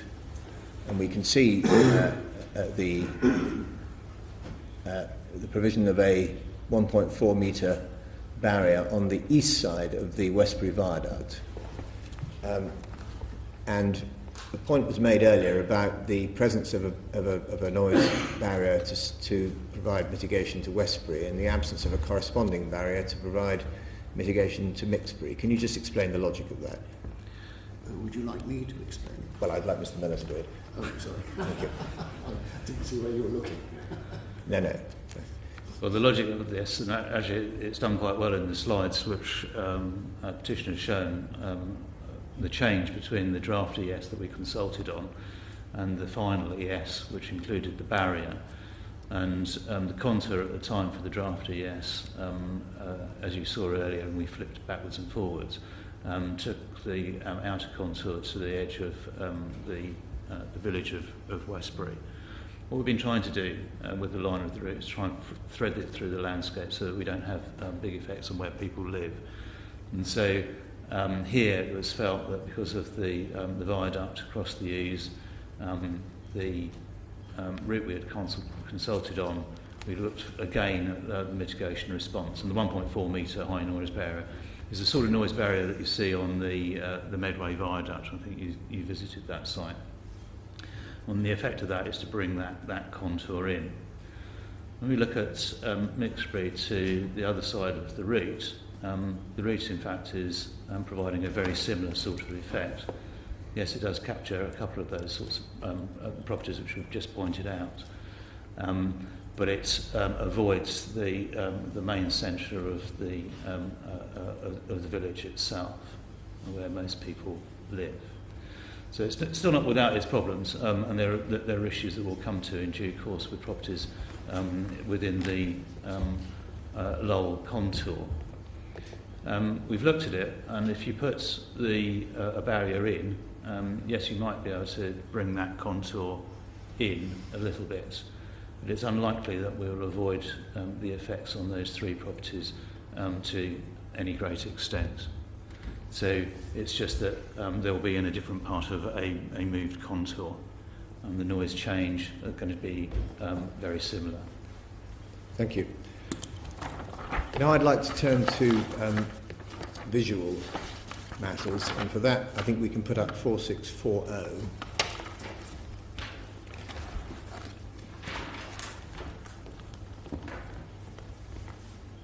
And we're here looking at the area of the embankment, the 250 metre embankment, and yeah. This is the area referred to as Hollow Lane by the petitioners, I think. And if you just look along the line of section 3, we'll come to in a minute, just tell us, is there existing vegetation along that line? Yes, there is. If we sort of work it this way out, where it says 3B, we're sort of in the middle of the mossy spinney. And I should say that that's actually been recently identified on the ancient woodland inventory. And this is an action that the Woodland Trust intervened on and spoke to Natural England on the point. Perhaps we'll come back to that. But working away from the railway, the intervening vegetation is partly the sort of woodland and alongside the bridleway. And you remember that I think we were standing somewhere around about here. I don't know if everyone agrees. Yeah. Was it there or was it back there a little bit further? Here. Yeah. A bit further back. Anyway, we saw the bridleway diving away, which people were concerned about because of the sort of equine interest in this location. And that followed a route which was diving down because you've got this higher ground here of a dry valley. And in between, there is a spinney in this triangle of land. Then you get the remnant of the Great Central Railway, which is a linear feature in the landscape, and that's pretty well planted, or overgrown, I suppose. So that's all the way through there and runs not quite parallel to the railway. And then you get fields of various hedgerows and that sort of thing coming back into the village centre. Now, you mentioned that Mossy Corner Spinney had been identified as a remnant piece of ancient woodland. Yeah. Is the project looking at that and considering how it should respond to that and the effect that the railway has in relation to that feature? Yes. Every time something else sort of new comes onto the ancient woodlands register, we have to have a think about that and what the response is. And as the committee have heard, when we've looked at ancient woodlands, the response is normally fairly large areas of land for woodland replanting. So we've got to revisit this area in light of that ancient woodland being identified in this location. I think we had it down as showing ancient woodland characteristics, but now it's deemed to be ancient woodland. And I suppose, given the points made by the petitioners, if we just remind ourselves of the alignment of the bridleway that petitioners were particularly concerned about, is there room at detailed design for planting there?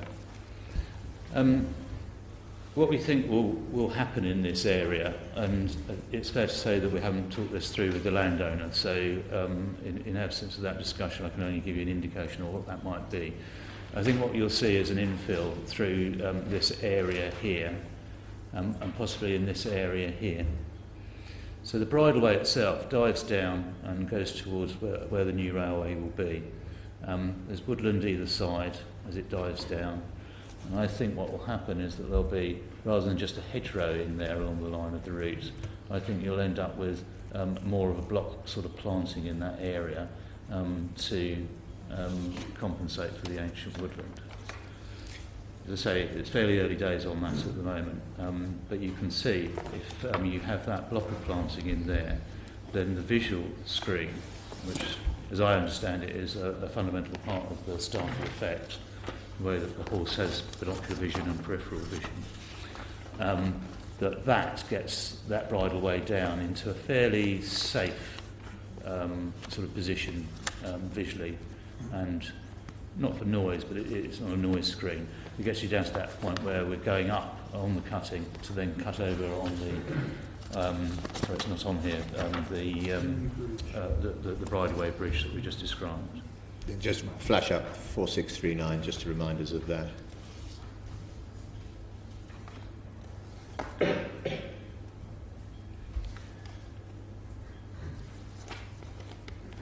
Yeah, that's it. So we're just sort of down here, where that little second cross is, just where my pen is. Can you see that? That's at the bottom of the spinney, which is in here. We think there's probably planting that will need to go in here. And then the bridleway cuts along the railway up to the point where the bridleway bridge is of sufficient height to go over the cutting so that the trains can go underneath. And then the bridleway cuts across the railway. Now, I think probably in looking at that woodland again, we take the opportunity to reinforce the planting so that avoids a sort of startle effect. This foothold is probably different compared to the others because you're coming at it from an angle and you're sort of getting closer into where the railway is. So you've got some distance to go with the horse rider coming down that bridleway. And I think maybe what we've got to do is look at the bits of bridleway just along the line of the route where it runs parallel to the route and just think carefully what that screen looks like there. I mean, we would say 1.8 metres, but if it turns out to be something else a little bit higher, then so be it. This is the area of the route where the petitioners have suggested that consideration should be given to creating a green tunnel or lowering the line of the route considerably. Have we looked at the costs in ballpark figures of a green tunnel or a lowering of the route through this location? Yes, we have. Yeah, both of the scenarios would elevate the costs considerably. I think it's for about 2.5, not quite 2.5 kilometres. I think it is for a cut and cover tunnel, really reducing the height of the line through here. To give you an idea of what that would be, it's probably about £150 million plus. That's to put a cutting in, then put a structure in, then to fill back over. And if you were to do a cutting alone, getting the depth, then we're looking at something about 125 million of that sort of order. There are some slides in the package we produced for Cherwell District Council, but I'm not going to take you to those now. The final point relates to Featherbed Lane, P4637.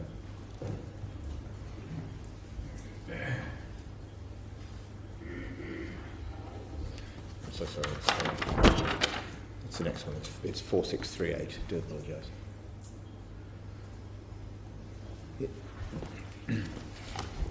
We've given assurances to the District Council and to the and indeed to the parish meeting regarding the creation of a haul road, as is shown on that plan, which will enable us to limit the construction traffic that goes along Featherbed Lane.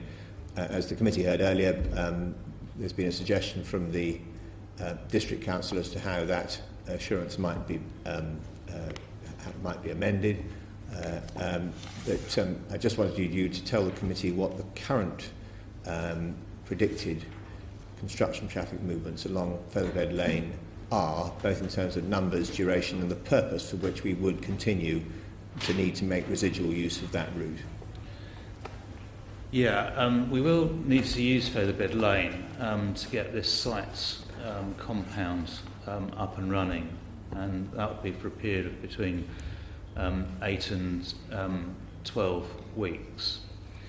And we will need to have a limited number of HGVs coming into that site, and we expect that to be no greater than about 20 per day. And also light vehicles, perhaps 25 to, I think, around about 30 per day. That's necessary to get that site up and running, and then once we get that up and running, we can then think about how the construction operates through here, and then that gets the traffic out of everyone's hair along Featherbed Lane. So I'm afraid there will be a little bit of disruption, but it's necessary to make this all work, as I think we've been discussing. I think we talked about this on the bridge here when we were out with the committee. So our view is that I think we've done our best to make sure that works for you. I think it's worth saying, I think it's probably in the assurance anyway, but we don't have any traffic going through the village as you were concerned about in your presentation. But then it all goes A421 along the whole route there. Thank you. Do you have any questions of Mr. Miller, Mr. Brunham? Yes, I'm afraid so. Excuse me.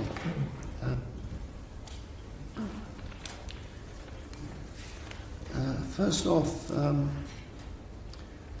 I'd like to point out that we had to use those contour comparisons between the draft and full ES because we were told by HS2 they could not give us any other form of a prediction about what noise barriers would do for us. So we did hope we would actually have a better idea of what noise barriers would do around the countryside. And the point I was basically making throughout our presentation was it's not so much the noise in the centre of the village of Mixbury, it's the noise that is going to limit our use of the countryside that is more of a problem, in particular for horses. One or two things from Mr. Miller perhaps. How do you move an ancient wood? Do you pick up the soil and put it back in the right order, for instance? I mean, I'm just wondering how you move an ancient wood, or how you can compensate for moving an ancient wood by planting another wood. I've given that answer in the past, yes, and just I won't go into the full answer, but just to broadly say what we would do, where it is, we will have to take down the trees. We will look at root balling the trees that are cut down if they're of a coppice kind of variety. We will think about the biodiversity in the soils. We'll take care of the soils and we'll move them to a suitable receptor site. Those generally are in areas of low-grade agricultural land alongside ancient woodlands. Those are the circumstances where there has been some good degree of success on that. And my example is Cossington Woods on the A2M2 widening scheme where all of this is carried out. And you can see the report online if you want to go into any greater detail on that. Okay. So we will do our best to look after the biodiversity of those soils and try and use that as a medium to provide the biodiversity. So it's not replacing the ancient woodland per se, it's trying to look after the biodiversity.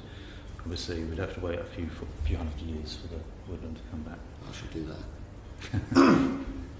that. Another question about the costs of their cut and covered tunnel compared to the cutting, and how do those costs compare to the present cutting? I mean, these are extra costs over and above what you would spend for the 9 metre deep cutting at the moment to go down to, say, 13 metres maximum depth. Yeah, I believe that to be the case. I don't know whether so you have to spend an extra £125 million to go down 4 metres over that length, roughly. Yeah, what's happening here is on the cut and cover type of arrangement, you've got the cutting itself and the handling of the material. So you have to handle it, you've got to find space to handle it all, which would go to some considerable distance away from here. And then you've got to put the structure in and you've got to put it all back in again. So you're handling the material quite a lot and you've got new structure going in. And those structures over that distance are quite complex. And again, we have provided some technical evidence on that sort of thing in the past. I won't labour that.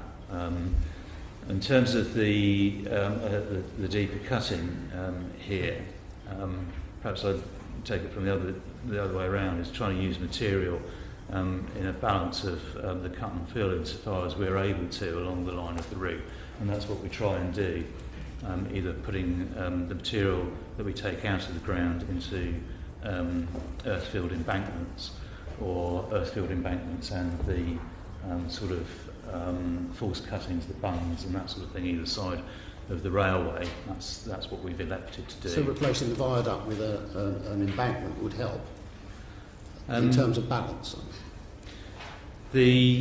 I wouldn't disagree with what you say there. You would obviously try and find other ways of using that material, and our approach would be to try and use as much of that material for good effect as we practically could do so.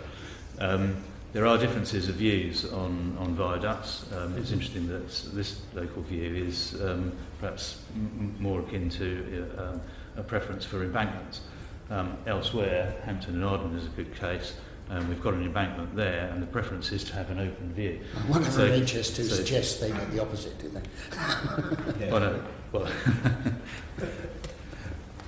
no, that's not what I'm saying at all. What I'm saying is we've taken this in the round. That's what I'm saying to you, and we try to provide a balance of structure, cuttings and embankments, and to good effect. That's our approach to the use of materials along the line of the route. If you go to the cutting, the wider cutting, we have more material which ends up having to go off site with the requisite traffic movements and additional cost. So that and landfill would could I just get back to those figures again, just to clarify things? Your 2.5 kilometres of cut and cover tunnel will cost an extra 150 million, rough or plus. Yeah. Similar length of extra cutting will cost, of 4 metres deep extra cutting will cost an extra 125 million. Yeah, I believe that to be the case. Was that what I understood? I believe that to be the case. So the difference of 25 million is the extra cost of putting all the material back for cut and cover tunnel? Between the cut and cover tunnel and the deep cutting. I suspect that's probably down to the structure that you've got to provide in there. The piece of concrete that's dropped in the bottom? Yeah, it's a lot of concrete. Yeah. Okay.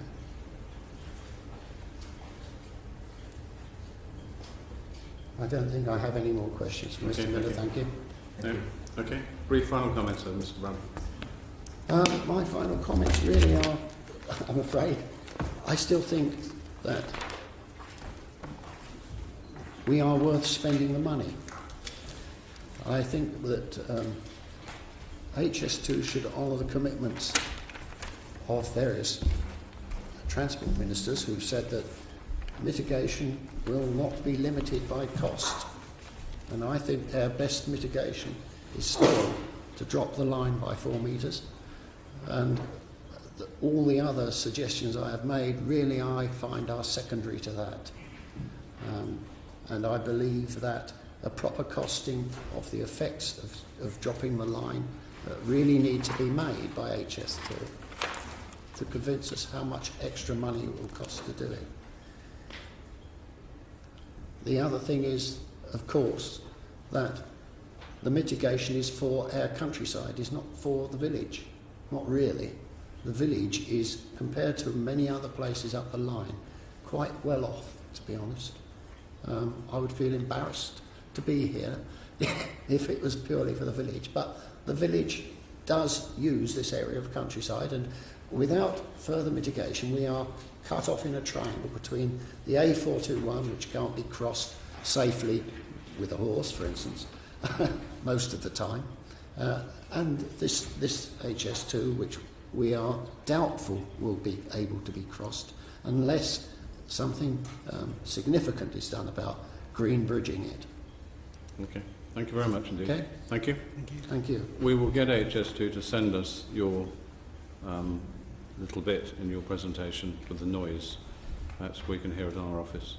Oh, that would be very nice. Give us a treat another day. Admittedly, it was a TGV, and no doubt technology will have moved on, but certainly the expectation is that the trains through on HS2 will be going a great deal faster. Thank you. Right, Finmere Parish Council.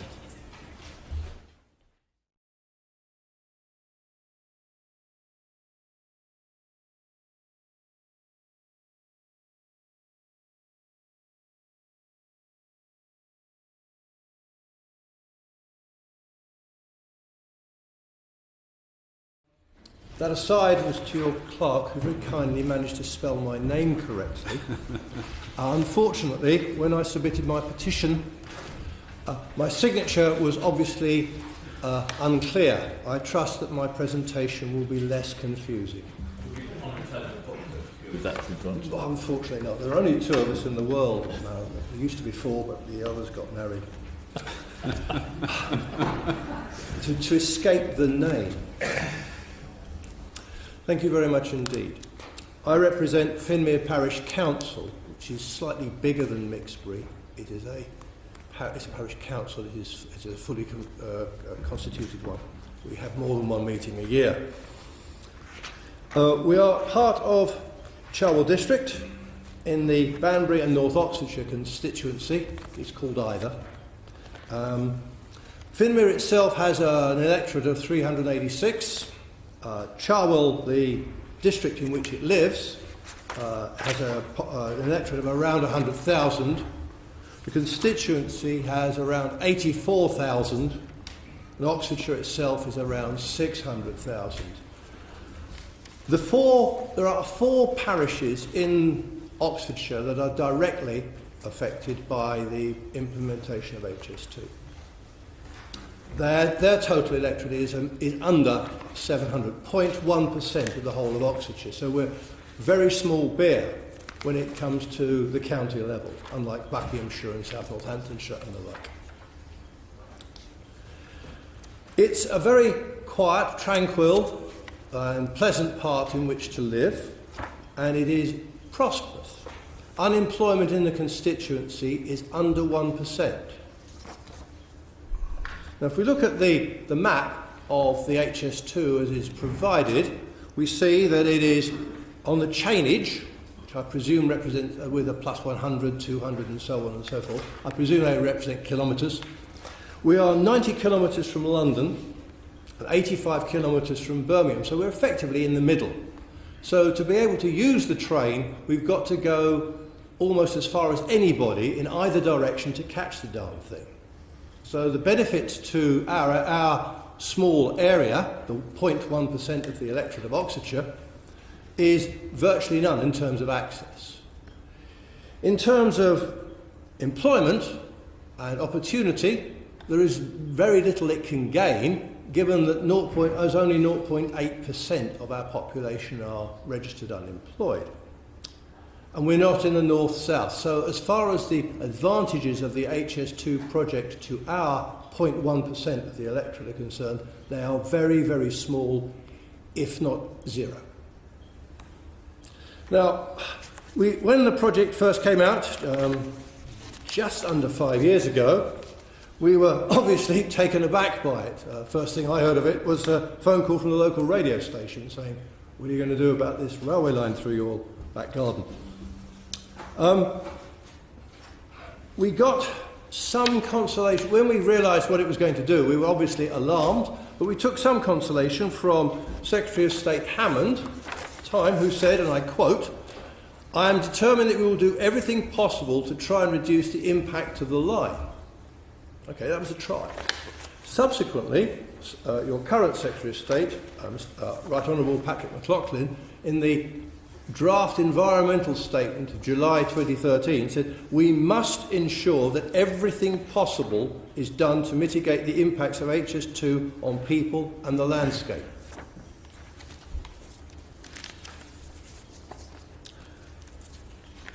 Could you move on to slide number 2, please? Sorry, I've got to keep tabs with this as well. We also studied the various documents that came out from HS2. Not all of them, I hasten to add, there were rather a lot.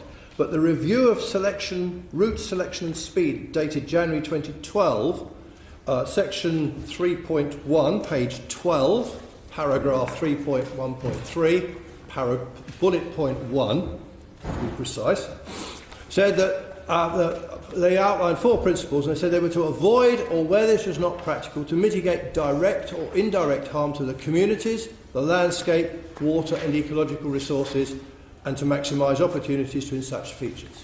So we're looking on the basis of everything possible must be done, and wherever possible to avoid, if not mitigate, direct or indirect harm to communities and landscape. To the next slide, please. So we were looking at the process when we were involved with the consultations that were taking place with respect to HS2. We were trying to look at the impact of construction and the impact in operation. Obviously, construction will be a relatively short-term thing. Operation, like a puppy, is for life. And the discussions and communications to date relating to the engagement and the environmental statement consultation. I apologise for saying this if you have already heard it before, but they weren't of the best quality. The community forums were interesting. We had a lot of information given to us. We felt that we did not have much opportunity to ask our questions and get satisfactory questions to answers to the questions that we were posing. Also, it's frustrating that the community forums ceased just before the environmental statements came out, because most of our petitioning topics are related to subjects that were only made directly aware to us, and the scale of them in the environmental statements. However, in the petition response reply, page 7, it talks about the consultation was in compliance with a whole load of guidelines, Aarhus conventions, and so on and so forth, and I have no doubt that that is the case. But that doesn't necessarily mean they were good. They were just in compliance. If we could move on to the next slide, please. May I grab a glass of water? Which is one of our first petitioning points, which was road closure during construction. This has largely been addressed, inasmuch as you have made a proposal which is acceptable to Cherwell Council, Finmere Parish, I think, although I haven't had time to speak to them about it, and also to Mixbury Parish, about the alternative route for Featherbed Lane or Fulwell Lane. We welcome this. One small PS to that, opposite the south side of the road, there is a large landfill site which has been with us for some 20 years. We found it absolutely paramount, given there was a haul road from that landfill site to the main road, that adequate wheel washing facilities were installed on the entrance and exit to that site, because of the amount of mud and stuff that was being deposited on the roads. And I hope that would be a condition of the implementation of a haul road, which of course would not have been the case had they been using the tarmacked Featherbed Lane. Now, one of the reasons that we were concerned about the road closure during construction is that the traffic that currently uses that road would be diverted, and the routes for diversion were sent through Finmere. Finmere, on entrance to it, you may see a sign saying unsuitable for HGVs. Well, you would do, except that it was knocked completely skywards by an HGV that came round the corner. Such is life. But nonetheless, an increase in HGV traffic purely by virtue of diversion of the existing traffic following the closure of Featherbed Lane was a concern to us by virtue of the roads that we currently have. Unimportant country lanes. Now, I'll return to that a little bit later, if I may. But the diversion that you were proposing through our village was wholly impractical. It was going past the village school, which is serves a multitude of villages around, so there's a lot of traffic morning and evening. The road surface is poor, and as I'm sure you're aware, once a road starts to deteriorate, the speed of deterioration accelerates. So we were seeking, once it was over, a resurfacing of the road to a standard that would be suitable for its ongoing use post-construction, but resurfacing as opposed to repair. We've all seen what the repairs are like and how long they last. Right, I'll move off for that, but I'll make a couple of references a bit later on. If I move on to the next slide, please, the construction traffic. Now, this is a rather busy slide, I'm afraid. First of all, again, we welcome the agreements made with Cherwell District Council with respect to Motorway Junction 11 and the area surrounding it. That's a plus. Our concern is more with the non-construction traffic. If I may explain, the picture you have in front of you shows the various numbers of HGV journeys. That's each one of those represents a two-way journey, not a one-way journey, in a 10-hour working day for a period of around 2 years, give or take, along those various roads. So on the A421, which is currently highlighted, there will be 855 or so. On the A422, there will be 1,140. The other A422, there will be 1,145. And the A361, there's another 1,095. And 4 community forum areas all have their traffic, HGV traffic, converging on those 2 junctions, 10 and 11, along with the A43. Now, those numbers, obviously, what's the number? That is the midpoint of the range of numbers quoted in the CFA document. It is not the upper number, and I have not used that I've taken the mean each case. Also, I have not included the additional car and light goods vehicle journeys that were also put in there. Those are merely the HGV journeys. In the case of the A421, if you go back, that's the one that's got 855, there are somewhere between 650 and 1,240 more two-way journeys per 10-hour working day scheduled as a result of the work that's going on there. Now, the consequence of that is there's going to be an incredible increase in the amount of traffic going east to west along the A421 and east to west along the A422. So those two on the extreme right of your screen, the ones where the boxes 1140 and 855. Now, that's going to mean that whilst the HGVs may be regulated by routing agreements, all the others won't be, and nor will any of the traffic that isn't HS2 construction. So the consequences are, as human nature and as night follows day, all the other traffic will seek a route past those pinch points, where the A421 meets the A423 and where the A422 meets it. It's going to be quite busy.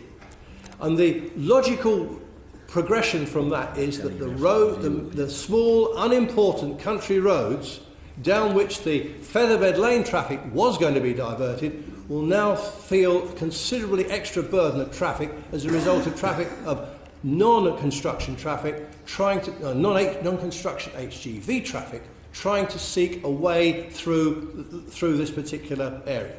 It also should be pointed out that I learnt recently that the A421 is one of the primary relief roads should there be a major blockage on the M40 between either junctions 9 and 10 or 10 and 11.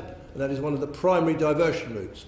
It is also the primary diversion route for the A43 when Silverstone is in operation every year for a 4-day period. So the traffic, we believe, is going to be very, very severe. So the country, again, we will see the generation of rat runs in vast numbers as a result of this, particularly between the A421 and the A422. And as a consequence, these unimportant country lanes that we manage, with which we manage at the moment, will be deteriorating, and the deterioration will accelerate. So again, we are seeking a commitment that once the work is over, some resurfacing is done rather than repair. We could move to the next slide, please. That is a photograph of Finmere at night because North Oxfordshire is dark. Now, we had no response to our petition on light pollution, save a restatement of and a quote from the Code of Construction Practice and one particular special document, ED5, I think it was. There will be 3 floodlit compounds within a mile of Finmere, one at Newton Purcell, one at Warren Farm, and one at Featherbed Lane. Now, at the turn of the century, a proposal was received by Aylesbury Vale District Council, in whose authority it fitted, to put a car storage site at the junction of the A421 and the A4421. This was rejected, and the rejection was sustained on appeal, and one of the grounds for rejection was the fact that they were intending to floodlight the place with security lights overnight, every night, and that the presence of those lightings would be severely detrimental to the night sky. So, given that there is some history here, we would very much like some alternatives, and I feel sure that I understand that Mixbury received a comment that they will do their best they can. We'd like to know what those possibilities are, because that is a photograph, as I say. Okay, if we move on, please. Barn owls. Might seem silly, and it's slightly ironic. The environmental statement acknowledges the fact that barn owls' population within 1.5 kilometres of the line on each side is likely to be obliterated by virtue that they'll be displaced or they'll be caught by train strike. And we saw that the HS2, the undertaker, is seeking arrangements with landowners. We were anxious that those arrangements be absolutely cast iron, or an alternative be provided. And we suggested that if in the event that insufficient arrangements were made with landowners to accommodate the displacement, that some some contribution to an off-site location be made to provide alternative a bit like putting another wood somewhere else, in a similar manner to that. We're looking for a much greater thing. And ironically, about a week before the HS2 was announced, I was given a barn owl box to plant, and of course I haven't put it up because I live very close to the line. However, that's just bad luck. Move on to the next slide, please, the profile of the proposed line. Finmere lies on a plateau. That's why it's got an airfield, a wartime airfield. It has a landfill mound to the south. That landfill mound is a mixed blessing. It's a mixed curse. We are downwind to the proposed line, and so consequently the profile of the line will have consequences in several areas, specifically road and train noise, and also road safety on the A421. The next slide, please. I think. Yeah. Now, we see from the maps that the A421 is elevated by 4.3 metres to an artificial crest at Warren Farm, which is above the existing hedge lines. Oh, okay. Cheers. Now, the landfill site itself is currently being restored and covered. As a consequence, there are a number of heavy bits of machinery running around on the northern flank of it, which is our side of it, moving earth around and putting down various soil, trees and plastic covers. The noise from those vehicles as their exhausts, as they're running up and down the mountain, and bulldozers and the like, is certainly not inaudible. It may not match the magic numbers that appear in the documents that we were sent, but it's certainly, we can certainly hear it. And of course, the presence of a large landfill mound acts as a bit of a sound reflector for anything on the northern side of it.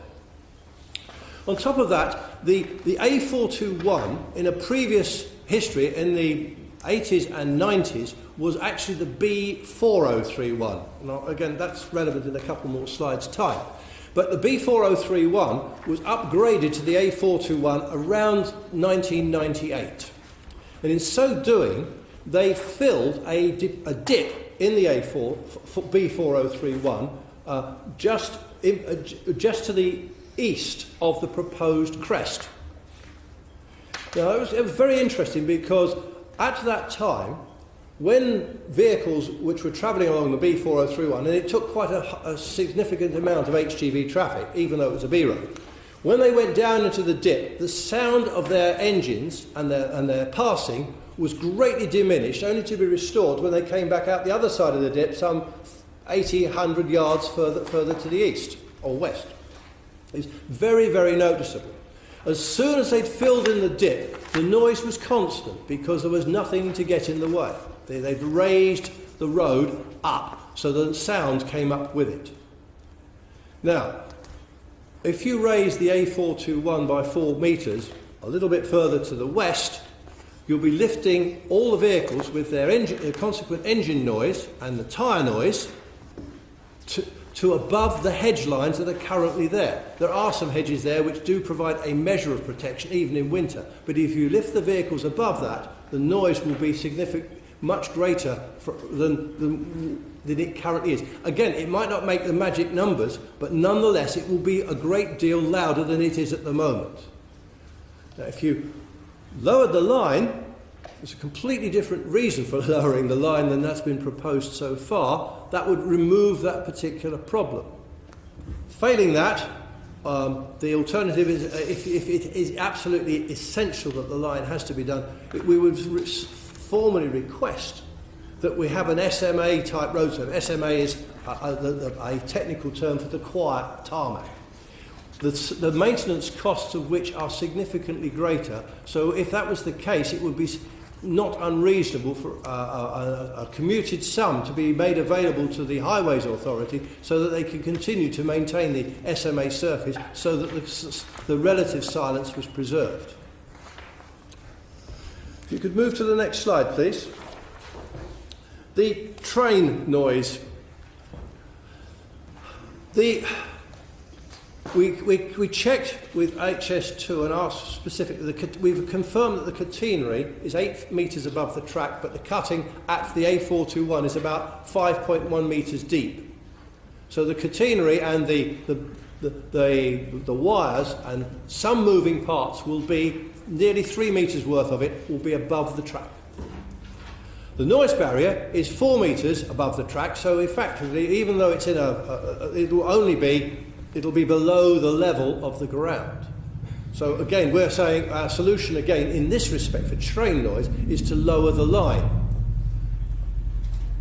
If that proves to be impossible, to raise and extend the noise barriers so to reduce the amount of noise that we get. The next slide, please.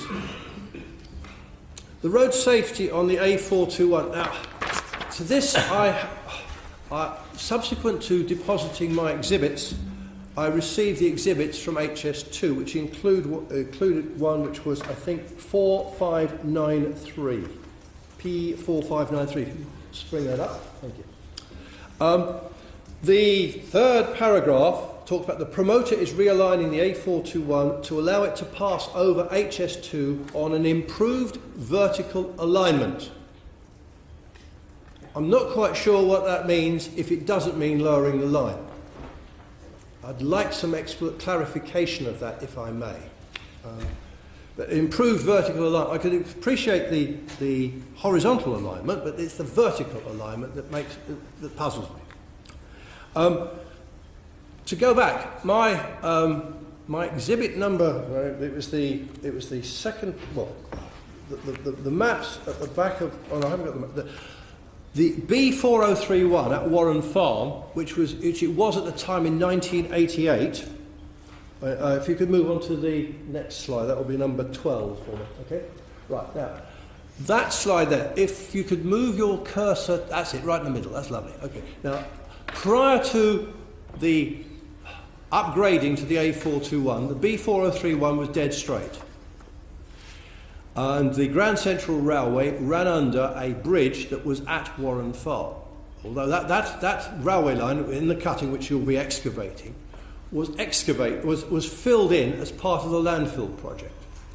When they upgraded the A421 the B4031 to the A421 in 1998, they actually put a small kink in the road such that the original bridge and the walls on it are still visible. The proposal now will re-establish the A421 along the line of the original B4031, i.e. dead straight, but it will still be elevated unless this improved vertical alignment proves me wrong. But if that was the case, there would be this artificial crest.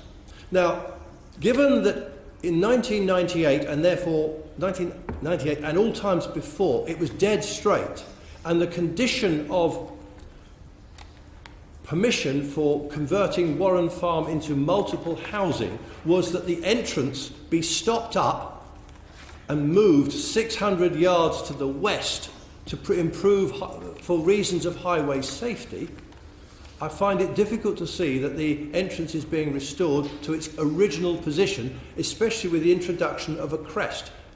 It strikes me as strange. My slide number, I presume it's the last. It's on my slides. The very last one. Can you go to the very last one, please? I'll keep going. There's a couple of others. There's numbers 15 and 16. The one preceding that one. And that one, sorry, number 2. A832, number 2. That's it. Section 4. At the bottom, there you go. That before the proposed access is first used, the existing main farm access shall be permanently stopped up and shall not be used by any vehicular traffic whatsoever in the interests of highway safety. The road was a B road at that time.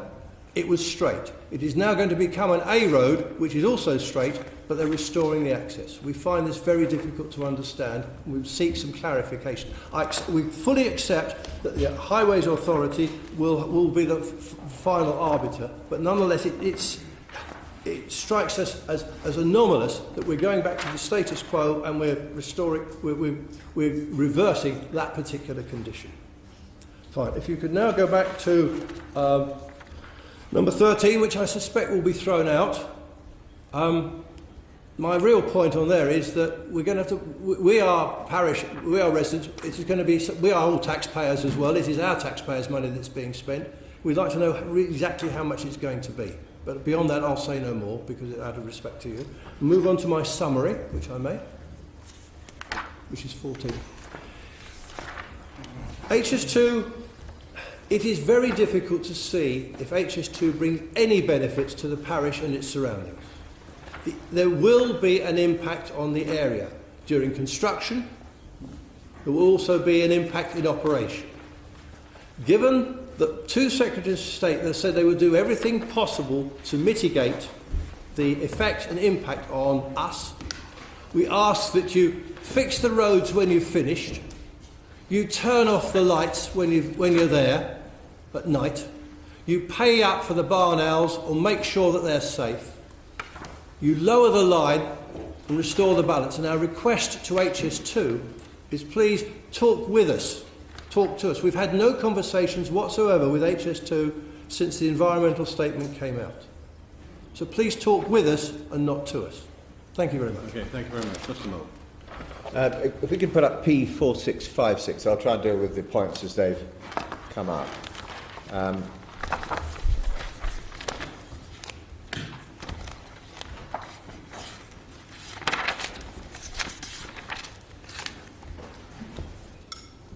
It's in the Cherwell exhibits.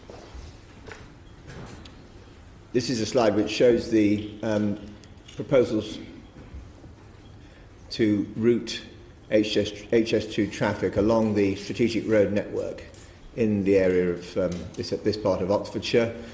You can see the M40, the A43, and then the A421 and the A422 respectively feeding off the A43. Finmere is just to the north of the A421, and as we know, to the east of the railway line. And just to orientate ourselves, Featherbed Lane is just to the right of the A421 notation. I've explained already this afternoon, or rather Mr. Miller has, the limited use that we need to make of that road under the arrangements that we have given assurances about to Cherwell and to Mixbury, of which you've heard. Now, the scheme, having assessed traffic effects on that strategic road network, is predicting that those strategic routes will operate within capacity, and the HS2 traffic should therefore be able to be accommodated within capacity on that strategic road network, and the fear of rat running due to vehicles being forced to find alternative routes, by definition, that is not expected to arise. So that is the response to that. In relation to the question of repairing carriageways in the event that they are damaged due to the passage of HS2 construction vehicles, I think the committee knows from all the way back from the Warwickshire County Council petition that there are provisions under paragraphs 15 to 17 in Schedule 31 to the bill which make arrangements for the repair of the existing road network where such is needed to remedy damage caused by HS2 construction traffic.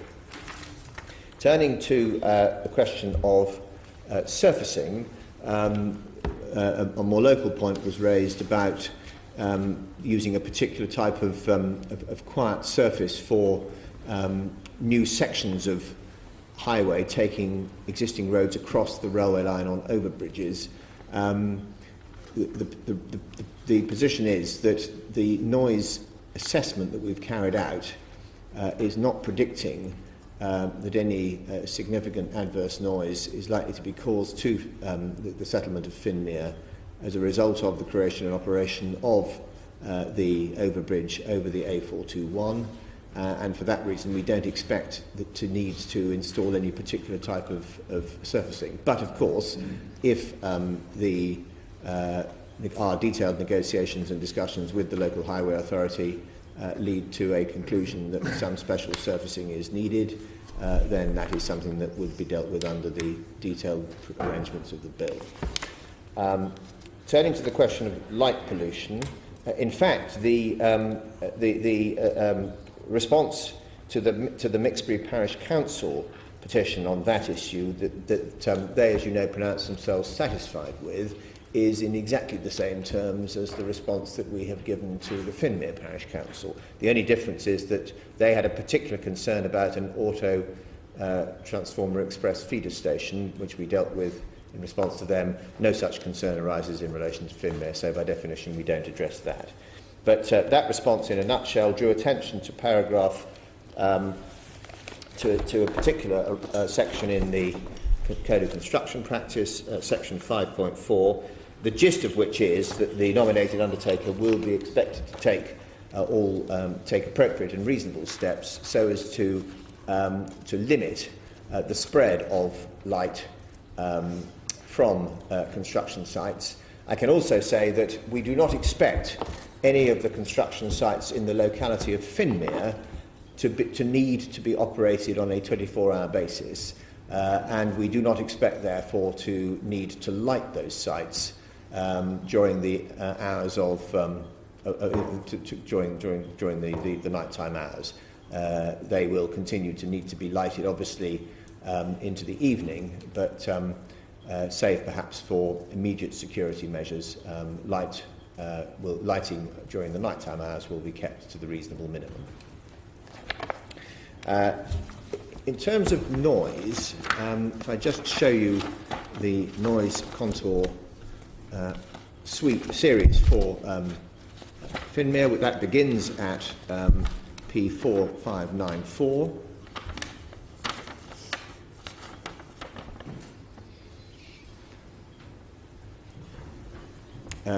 Finmere is the settlement in the centre of this slide. You can see a number of assessment points to the west of the village. I also draw attention to the assessment point which is intended to be representative of the residential development at Warren Farm, of which the petitioner mentioned.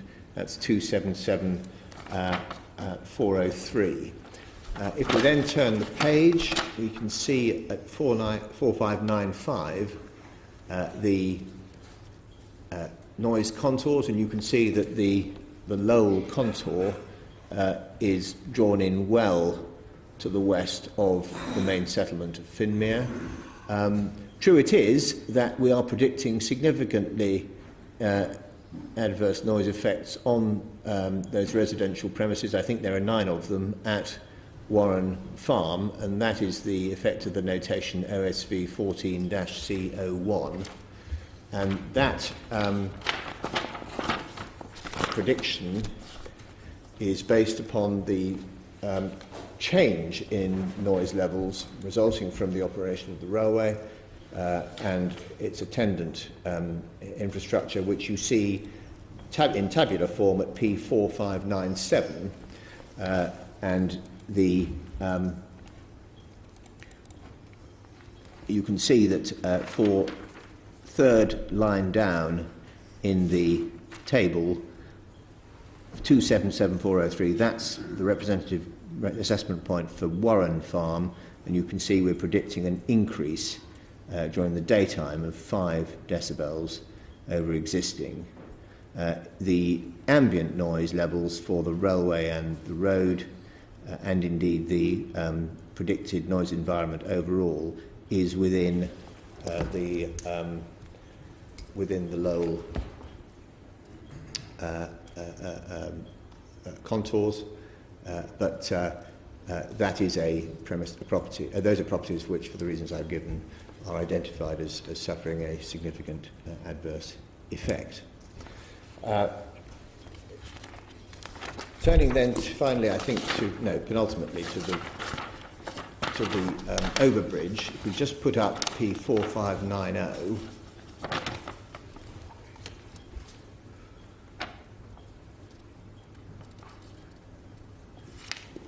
The overbridge to which the petitioner referred is identified in the middle of the slide, and you can see the new access point that is proposed for the Warren Farm properties just to the east of the railway line, with access onto the approach to the overbridge. The overbridge will be designed so that there is a gentle approach on both sides of the road, which enables the bridge itself to be constructed on the level over the railway line. And the position with regard to the safety of that proposed access point to serve Warren Farm is, as shown on the slide, which is at P4591, provided that I'm so sorry, that's not the right one. 4593. Provided that forward visibility can be achieved to serve that access in full compliance with highway design standards, then the Highway Authority are content with that access point. We are able to achieve those standards and therefore we are confident that that access can be provided in a way that is satisfactory, will satisfy the requisite road safety audits and will satisfy the requisite approval of or secure the requisite approval of Oxfordshire County Council as the Highway Authority. And as I have mentioned a moment ago, the noise assessment included an assessment of the likely noise effects of the railway and of the road as it passes over the railway at that location, and that is reflected in the noise contours that you saw before you a few moments ago. Finally, barn owls. We have within the 1.5 kilometres of the railway line in this community forum area, area 14, we have 4 nests that we are aware of. Our proposed mitigation is to provide new nesting boxes in locations that are over 1.5 kilometres away from the railway, and to negotiate agreements for the siting of those nest boxes with landowners and with wildlife trusts and so forth. And we are confident that we will be able to deliver on that mitigation satisfactorily as part of the detailed design and delivery of the railway. I think I've covered all the points. On the barn owls, presumably the danger period is not particularly during the construction, is when the railway is running. So if construction assuming the bill gets royal assent, yes, there's plenty of time to actually provide the more attractive or the replacement attractive sites for them. Yes, yes. And that's a route-wide strategy on the part of the project, as is set out in the environmental statement.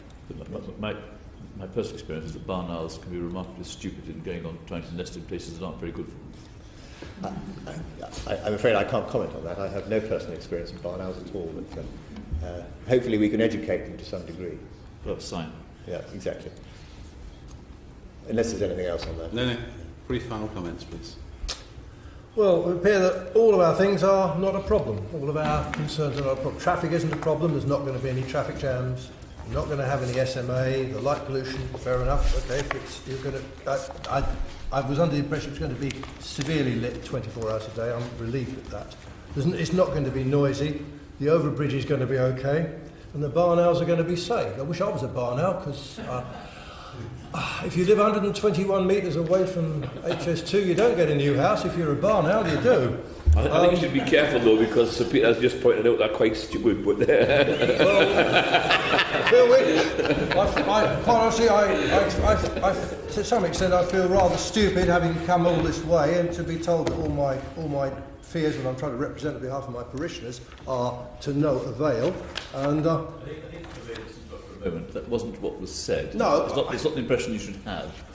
Well, I'm disappointed because... And if you just for the sake of sort of, my sense of balance, if the previous road access wasn't safe because you didn't have the sight lines, and if now there will be the sight lines, that is actually taking the point you took seriously. I quite agree, sir. But with all due respect, I must say that prior to the B4031 was flat and straight. It is now going to be flat and nearly straight, and it's going to be an A road. And it had to be moved for the previous incarnation. No, we listened the first time. I'm sorry. It's just disappointing. I also find that, by the way, your map on P4656 has got the A422 incorrect. It isn't the A422, you've got the A43 on that one. But no, it's all right, no, it's not a problem. But and I appreciate that you will certainly make good all the damage that is done by HS2 traffic, as per Warwickshire. This I understand. I'm concerned that if the traffic does tend to be a little bit more busy than your current expectations, and we do have rat runs, and the non-HS2 traffic does cause the non-important country roads, who is going to fix them and when? That is my concern. I mean, it's a matter of expectation. I expect it to be worse than you do, which is fair enough, but we will have to suffer the consequences of it. And as I said in my opening part, we're getting nothing out of this whatsoever. We couldn't be further away from a station. We're not going to have our employment fixed, and we're not on the north. We're not in the north, so the north side. So we get absolutely nothing. But our taxes will have to pay for it. I feel very disappointed that we haven't got something out of this. Well, I think I can understand your frustration, but you know you've heard the line of the promoter, but we are not the promoter. You know, we have the duty to determine what the outcome should be after this is finished. So what you've heard is the line from the promoter. We've got to deliberate about what we've heard from both sides now. Okay? Okay, well, fine. At least you know the strength of my feelings. Indeed. Okay. Thank you very much indeed for your time. Thank you very much for the time. Thank you. We now have Newton Purcell Parish meeting.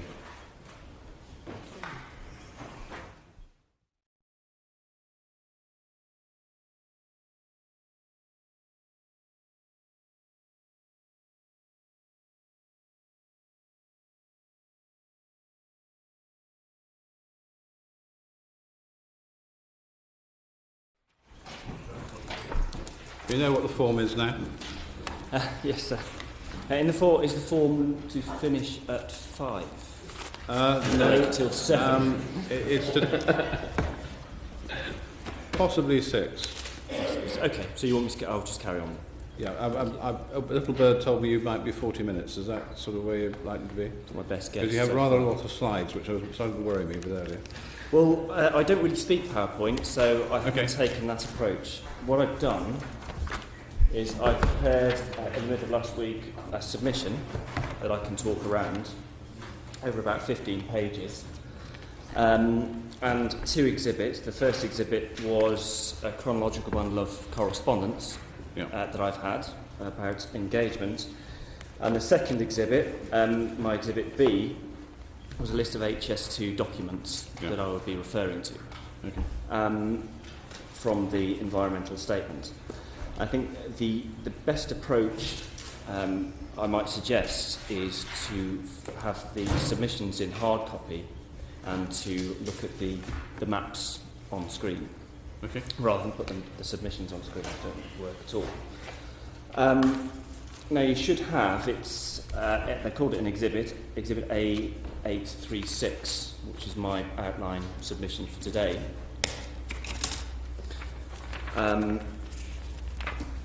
And I'm here, I mean, there's no real distinction between me being here for myself or Newton Purcell Parish meeting. The reason I put both in was just in case there was some point taken about jurisdiction or standing or whatever that might be, so the point doesn't arise. But if we go to paragraph 8 of that submission on page 3,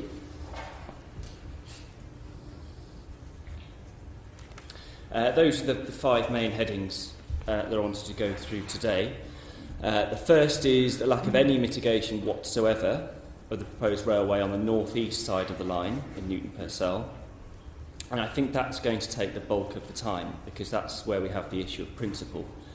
The following 3 are largely, but not entirely, issues of detail which Cherwell District Council can pick up at detailed planning stage. And those are the lack of mitigation on the rerouted A4421, the mitigation of the railway on the southwest side of the line, which has most of the houses in the village, albeit most of those are further away. Construction issues, and finally, and this is not a point of detailed design, compensation. Now, I can set out where I've got to on the first issue in particular.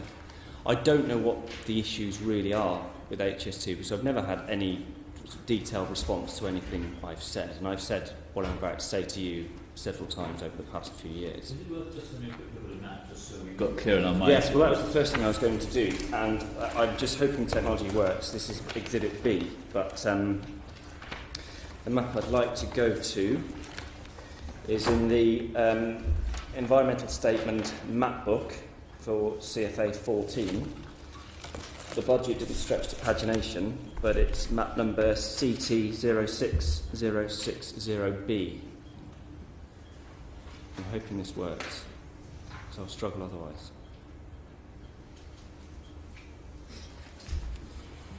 It's promising. Excellent, thank you. So here we have, and it's really on the left-hand side of this map, where you have Newton Purcell. Most of the houses in the village are just cut off at the bottom of the map. That's the south side of the line. And you'll see the existing A4421 has a number of houses leading up to the route of the line. The figures got just on the right-hand side of that, just down from that, I think, aren't they? Yes. So this is the existing route of the A4421. Then we have the north side of the line, where there are two houses close by, and other houses are much further away.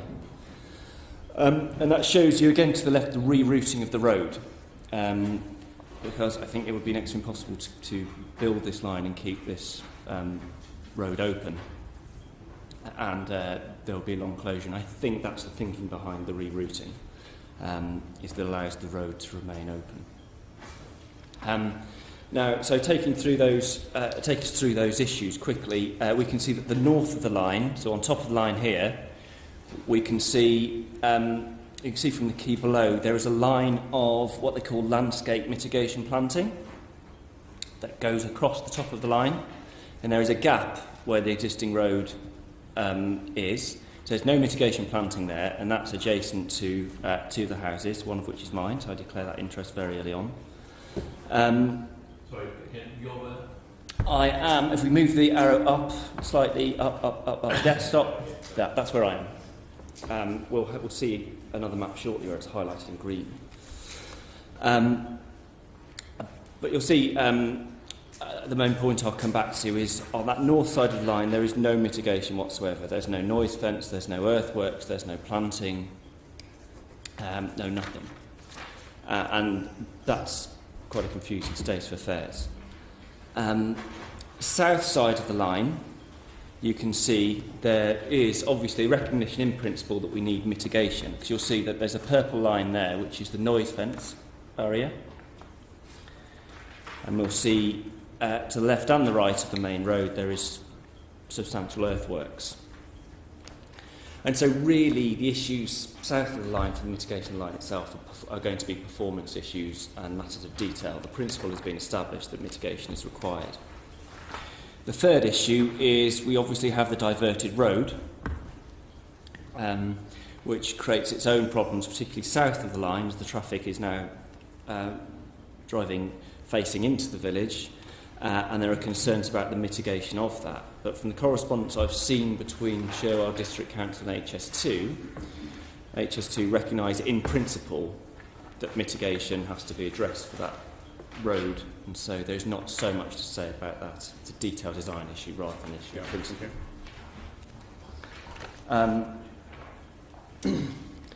Construction issues don't arise on this map, and compensation is compensation.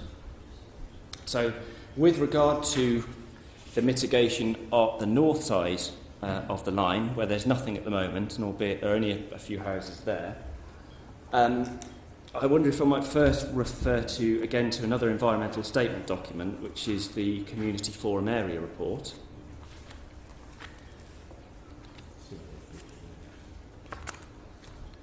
Sorry, yes, again, CFA 14, Newton Purcell to Brackley, it's ES 3.2.1.14.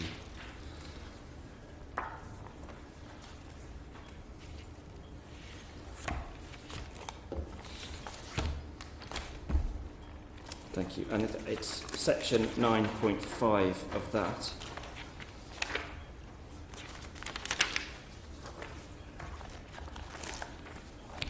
Sorry, 9.4. If you could go to page 160, please.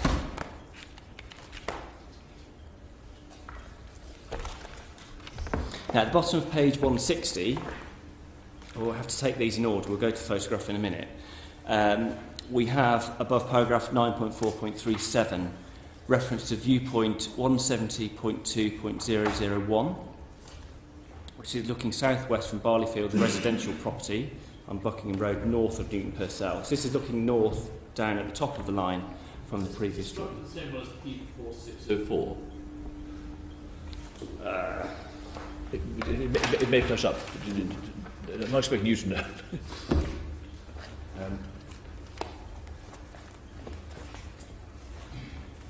P4604 is in your bundle. Yeah, it corresponds pretty closely to that. Yes, that's where it is that. Okay, thank you.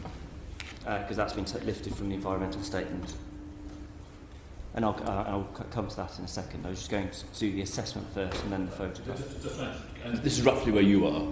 It is exactly where I am. Okay, thanks. So not at all, not at all. So if we go back to the narrative and look at the assessment, what we have here at 9.4.37 is the assessment of the temporary effect of the construction of the line. We may as well go straight to the punchline, which is at 9.4.38 on the following page, where it says the high magnitude of change assessed alongside the high sensitivity of the receptor, I think receptor is person living there, will result in major adverse effects. So there's a construction issue there, there's a temporary major adverse effect. So we look at the permanent effects and go on in this document to page 183, please.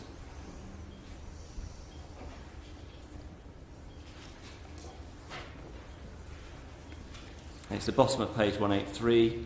So it's again the same viewpoint, 170.2.001. And we go to the next page, 184, to look at HS2's conclusions from 9.5.49 onwards. So say again, take a winter view and a summer view. We'll look at the photo montage in a second. But in summer, this is on when we've just finished the line. The magnitude of effects is considered to remain high, and as such will also result in a major adverse effect.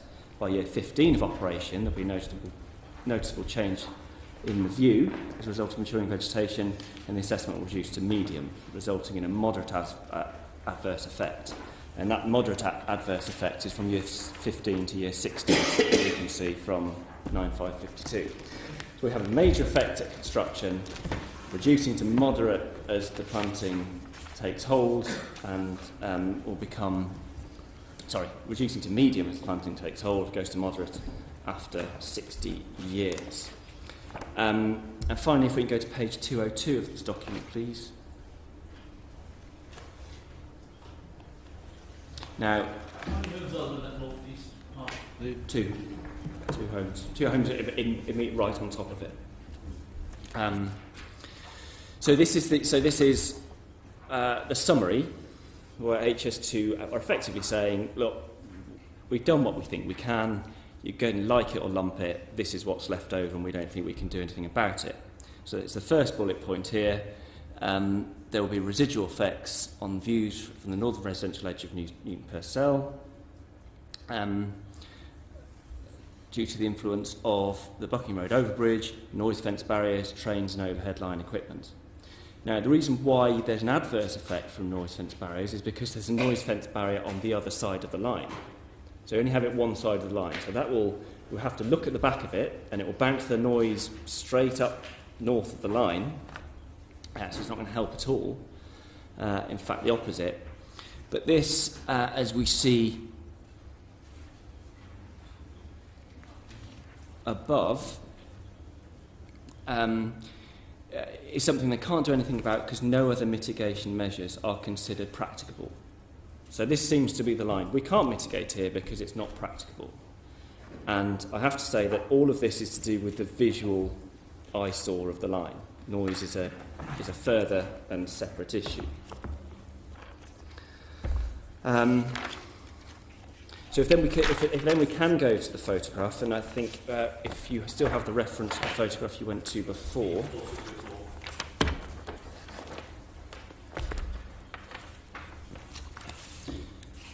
We can see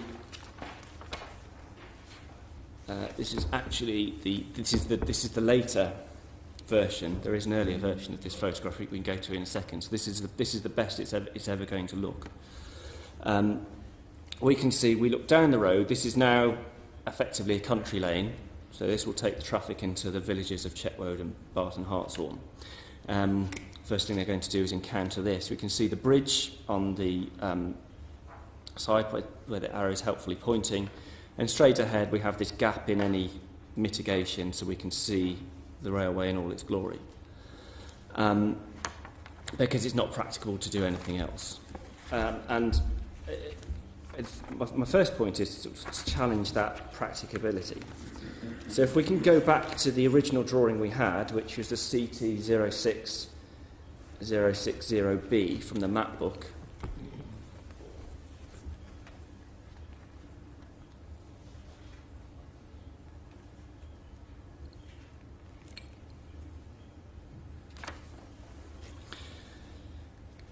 Thank you. I don't know if it's possible to enlarge that section around those balancing ponds.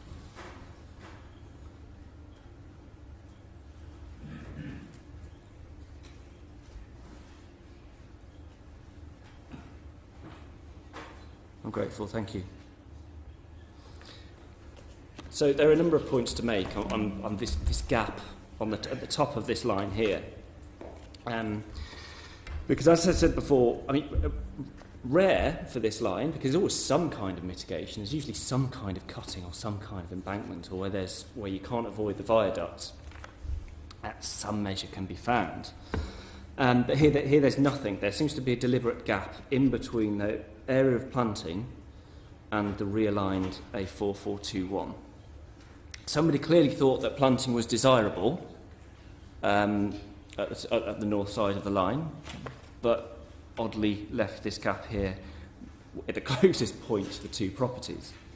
So that leaves it open to the countryside. I'm sorry? Is that looking over the balancing pond? I'm trying to... Yes, so the balancing pond is in the gap. So half of the gap is taken up by the balancing pond. But there's no suggestion anywhere that the location of the balancing pond is critical. Because if we look at the right-hand side of the drawing, we can see a huge balancing pond that is some distance away from the line. So there's no principle, there's no design principle to suggest that the balancing pond has to be right on top of the line. No, I mean, I've been making this point for years, and nobody suggested to me, well, we can't mitigate there because there's a balancing pond. So the balancing pond is half the gap. There's nothing in the way of mitigation, because you've got the balancing pond itself, which I assume is movable because nobody said otherwise. You've got the disused road and verge, which is there to be used. That's a piece of infrastructure that's being entirely abandoned and taken up and done away with.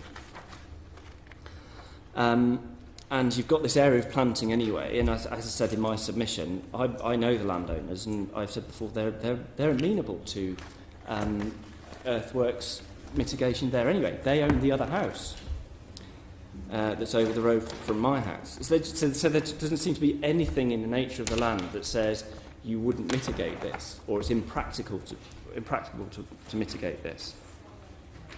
It's difficult to look at the cost-benefit of mitigation in circumstances where we haven't really engaged at that level. But at the same time, we're going to look at some noise figures that HS2 produced last week, and they talk about construction noise in relation to hauling spoil.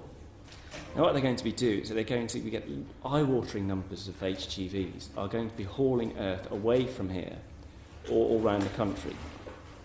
Because that's what the construction traffic is. That's what everybody's worried about. So the idea is going to cost a fortune to leave a big pile of it here, in between this, what will be hopefully a quietish country lane, and this wonderful piece of 21st century engineering. It's quite difficult for me to get a grip of at the moment. So we've got the space. There seems to be a need on the basis of their narrative description. No issue of cost has been raised, but we just seem to have this odd gap in mitigation at a really odd place on the line, albeit only two properties, but adjacent to two residential properties, and there are others some little further away. So that's the visual amenity and the practicality of mitigation north of the line. We then get on to noise, which is another consideration altogether. If we can go to paragraph 19 of my submission, go beyond all my moaning about engagement. In paragraph 19, we get to reference to the high-speed to information paper E20, control of airborne noise from altered roads in the operational railway, 30th July 2014. So this is what's this is the only reference in the response to the petition about noise. And the attitude of HS2 appears to be, well, there's a policy in place, we're following the policy, that's the end of the story. So as we have the hard copy of the submissions, if we can turn up paper E20, please, on screen. I'm very grateful. Yep. I just need to catch up now. And go to paragraph 4.2, please. So, 4.2, the following measures to control airborne noise from altered roads in the operational railway be considered by the nominated undertaker. And it gives the types of noise to be, the types of noise attenuation to be considered at paragraph 4.2. And at 4.3, we have the assessment criteria to ensure that these measures to control airborne noise are reasonable. The nominated undertaker will take account of, and it gives 5 bullet points. And I go through those 5 bullet points at paragraph 19 of my submission. And clearly there are a number of judgment calls to be made here. So social responsibility, including social equity. Now, what on earth these terms are supposed to mean, but I can have a go. Social responsibility may mean to the users of the road, to the occupants of those properties. Social equity, I pointed out there we seem to be dealing with two sides of the line very differently here. I mean, this is a single village that's been bisected. And stakeholder interests. But I haven't seen any evidence that there's ever been a report or assessment of how social responsibility has been assessed at this location.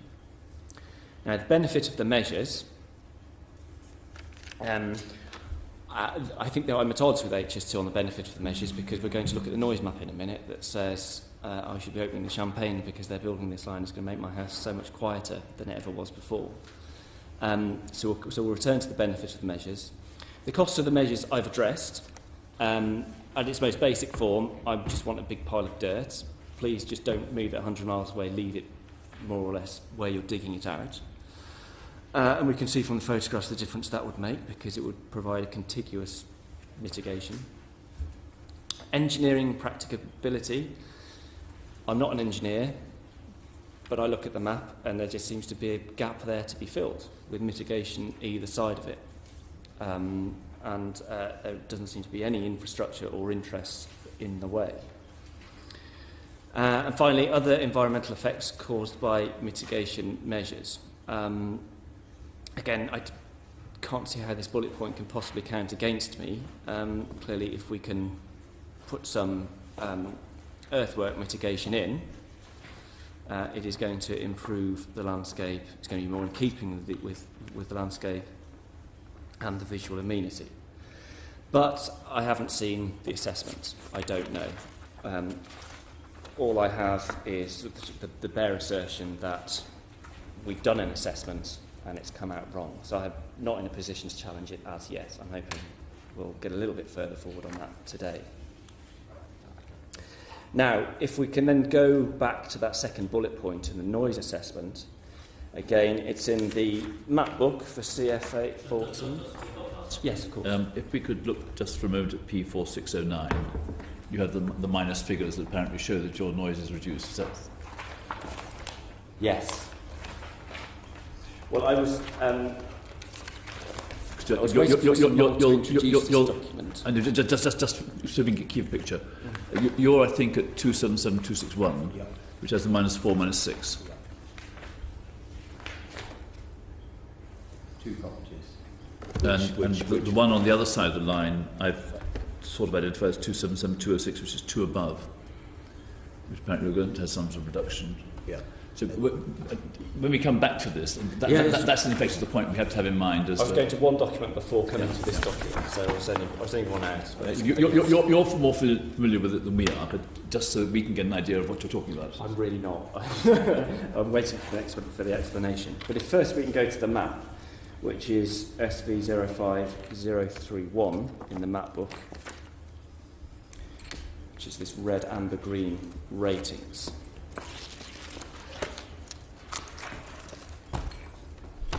And this is at, for the purpose of the note, it's at paragraph 21 of my submission, my written submission, onwards. Here we have the effects of noise assessments. Don't know how they've been carried out, I haven't seen the detail or the methodology. I've seen policy, and that's it. But we can see, working down the line, from the far left-hand side, we've got Tibbetts Farm, which is orange, moderate adverse, and that's where the route is in a deep cutting, because we have the green line, engineering, cutting, etc. We have Warren Farm, which is orange, which is further away, which is behind a noise fence barrier. We have Widmore Farm, I think that's red. Again, it's behind some earthworks, but that's a major adverse effect on there. Moving further along to the right, we have the bottom Newton Purcell, all of these minor adverse effects in yellow. Even though they're behind a noise fence barrier and earthworks. On the far right-hand side, we have between Newton Purcell and Barton Hartshorn, above at the north side of the line, we have an orange, which is another farm. So that's moderate adverse. And then we have this cluster next to the line itself in Newton Purcell. They're taking the road away, your road noise, I guess. Well, yes. That's what we're told. We're told that we're taking the road 20-30 metres, I haven't got the ruler here, away, and in the face of an unmitigated HS2 line, 100 metres away, 150 metres away, you're actually going to be quieter. So it seems obvious, looking at the rest of this map, that those properties would be the deepest red, but for moving the road a few metres away. I'm sure that can't be controversial, but I'll be corrected. Now, so what they've done is they've netted the noise across. Netted the noise off. They've said, here's the noise of the road now. We're going to lower the noise of the road, and we're going to add the noise of the trains, and we're going to mix all of that up together, and it comes up with something less than you had before. Now, I make the points, it's paragraph again for the note, paragraph 25 of my submissions. Even if that's right, and I can't test the methodology because I haven't seen it, I don't think that's a fair or logical approach to noise. Noise profiles of the railway and the noise profile of the road are bound to be very different. Now, I appreciate you can have a methodology. It's not imposed on you. They're not the bosses, you are. You can produce a methodology where you go by noise energy over 24 hours. But that's not to say you can add and subtract noises from each other. It's a bit like, it sort of goes away from how the human ear works. It's this issue that comes up every now and again with television, where you're watching a film, the adverts come on, and they're twice as loud as the thing you've been watching. And the TV company comes out and says, it's not actually louder, it just sounds louder. I mean, and it's not a number crunching game. I think we know. We'll find out if we can get any numbers in a minute. But the idea that moving the road 20 metres away goes from the darkest red to bright green is something I'm really struggling with. But it's something I can't assess. I can't challenge it. How I've got there, I don't know. The throwaway line I have in my submission is, you may as well say the railway is going to scare all the birds away. there's a certain amount of noise energy generated in bird song, we'll just deduct that from your noise as well. And that's another thing to go in the equation. It's nonsense. Second point is, I simply don't believe it's credible anyway that the area is going to feel quieter, just moving the road a bit across, given the obvious effect of the railway on any other property on any unmitigated part of the line. And in any event, none of this affects the visual mitigation issues we were looking at earlier, where they said, it almost said in the narrative, we'd love to mitigate this, but it's just not practical. Well, I just don't see how it's not practical to mitigate that. This just seems a really odd anomaly that you would just leave this gap at this point. Okay, this is your principal point. Are you going to raise the other points as well, or the compensation on the other points, or because we've done quite a lot of those in the past? Well, I think most of the detailed design has been dealt with. Can I just go to one more document on this? Yeah. And as I said at the outset, this is the guts of why I'm here today, because the other points tend to be detailed design. But one more document on this is, and I know that Mr. Mould is going to be introducing this in a minute, but it's P4609.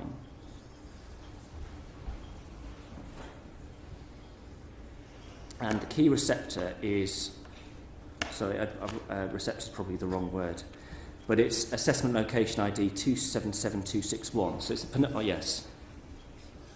If we go up to the baselines, can we get the title in baseline sound levels? Yep. So it's the penultimate line here, 277261. So we have existing baseline sound levels. I assume this is what they say is there at the moment. For construction sound assessment, who knows what that refers to? Construction phase rather than the operational phase. It's a slightly different assessment approach for both. Okay. So the one you're interested in is on the left-hand side, the operational sound assessment. We'll get some evidence on that in a minute. So then we've got noise levels during construction.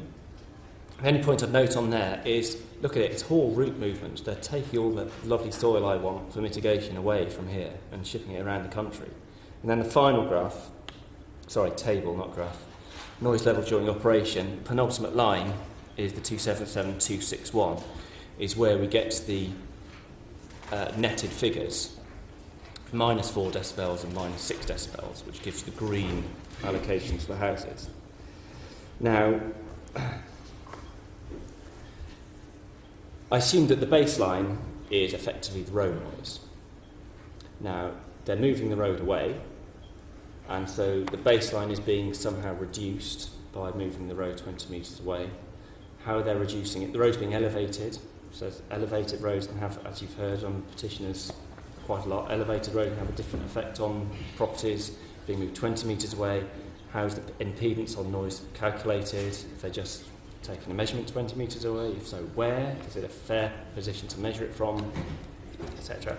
I have no idea how they've taken the road 0 metres away and the road 30 metres away calculation and done that.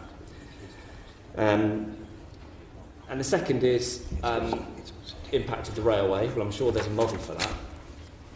And the third point is the netting off. Now, before you just...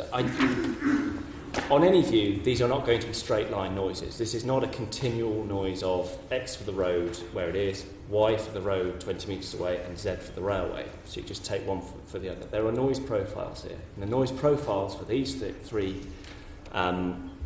noises are going to be very, very different. And I think we need to have a look at those before you can make any assessment that it's fair just to take one away from the other.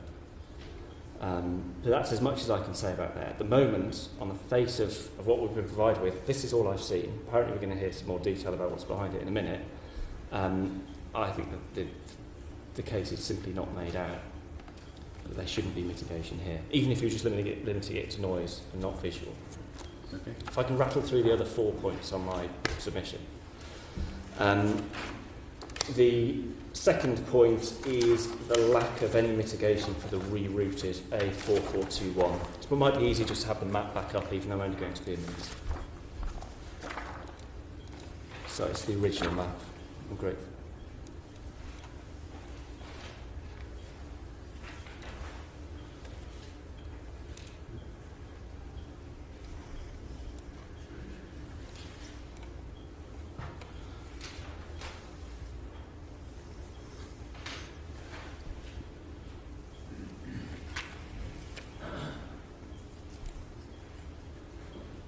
So we can see that the road is being moved. I can tell you that the road in its existing form, is quite twisty and turny. It does slow the traffic down even more than the speed limit signs do. It's now going to have a much quicker profile, which is of concern. It's now going to face the village, which is of concern. However, mitigating that alignment of road itself, I can see from correspondence is something HS2 accepts needs to be looked at, and I'm perfectly prepared to accept that's a detailed design point we can deal with Cherwell District Council level with me sitting on their shoulder. The only other point on the road is that we have asked for some time for it to be considered that this rerouting around the crossing go all the way around the village. So effectively it bypasses the village. This gives us obvious benefits and assists during the construction phase. In the response to the petition, HS2's position appears to be, well look, we would give you a bypass around the village, but the issue is that's just going to make things worse for people at the other end of the village. Now, I'm not convinced about that. It really depends on where you put the road around. And therefore, the next step on the road alignment in my submission should be looking at whether an actual route is possible around the village without being to the detriment to the houses at the south end that are not on this map.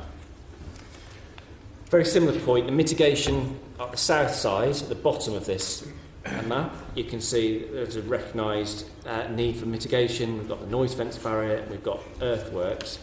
We do have a gap in foliage where the original road crosses the railway, and we have that balancing pond, and as a matter of detailed design you should consider filling that in with planting, but again, a matter of detail. Also very similarly, one more point on that is one way of killing a number of birds with one stone would be, if you see in the middle of this map, there's a big earthwork supporting a footpath across the railway. If you did something similar around Newton Purcell, you could retain pedestrian access across from one side of the village to the other and create the mitigation on both sides of the line. Because at the moment, any pedestrian access from one end of the village to the other goes the long way around the new bridge. Construction, there's going to be detailed issues about use of roads, working hours, noise, etc. But again, regard those as areas of detailed design.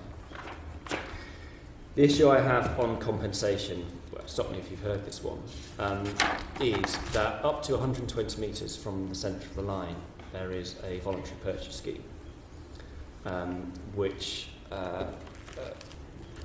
which you can apply for the government to purchase your property. Now, beyond that, there are some fixed payments out to 300 metres. And in my submission, that's not compensation. If it's not related to loss, it's not compensation. You have this bizarre approach where somebody's plucked some figures out of the air and said, this is what will pay people more than 120 metres from the line. We know the Land Compensation Act is not fit for purpose for this particular project, which is why we put all these schemes in place. But the idea that you can just make some figures up and have an arbitrary payment of something that's not compensatory at all, in my submission, is unhelpful. And it's quite cynical to say, look, everybody in the countryside is better off. We're going to give them these payments in circumstances where it's going to have no bearing at all. Again, declaring an interest, my house is there, 150 metres away from the line, in an area that's completely unmitigated, no compensation. You can apply for the need to sell scheme. Sorry? You can apply for the need Oh, to yes, sell. yeah.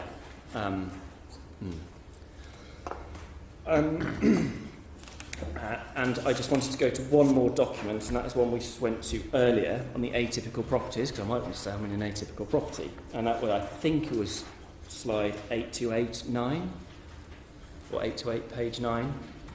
Might be P828, page 9. So this came up with the Lower Thorpe petition. This afternoon.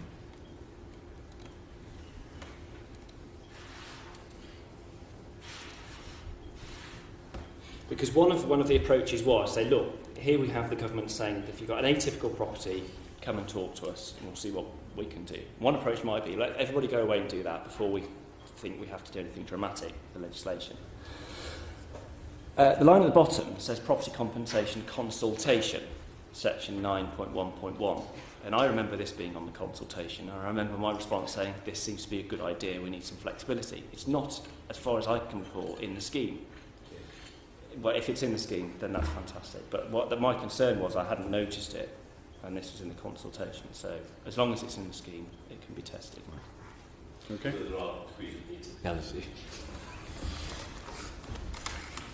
So for now, that's what I have to say. All right, thank you very much, Mr. Clarke. You've done very well in exactly 40 minutes. That surprised me. Mr. Bob. I'm going to ask Mr. Miller to come in again, if I may. Can we get the ES page from the CT06 series that you had?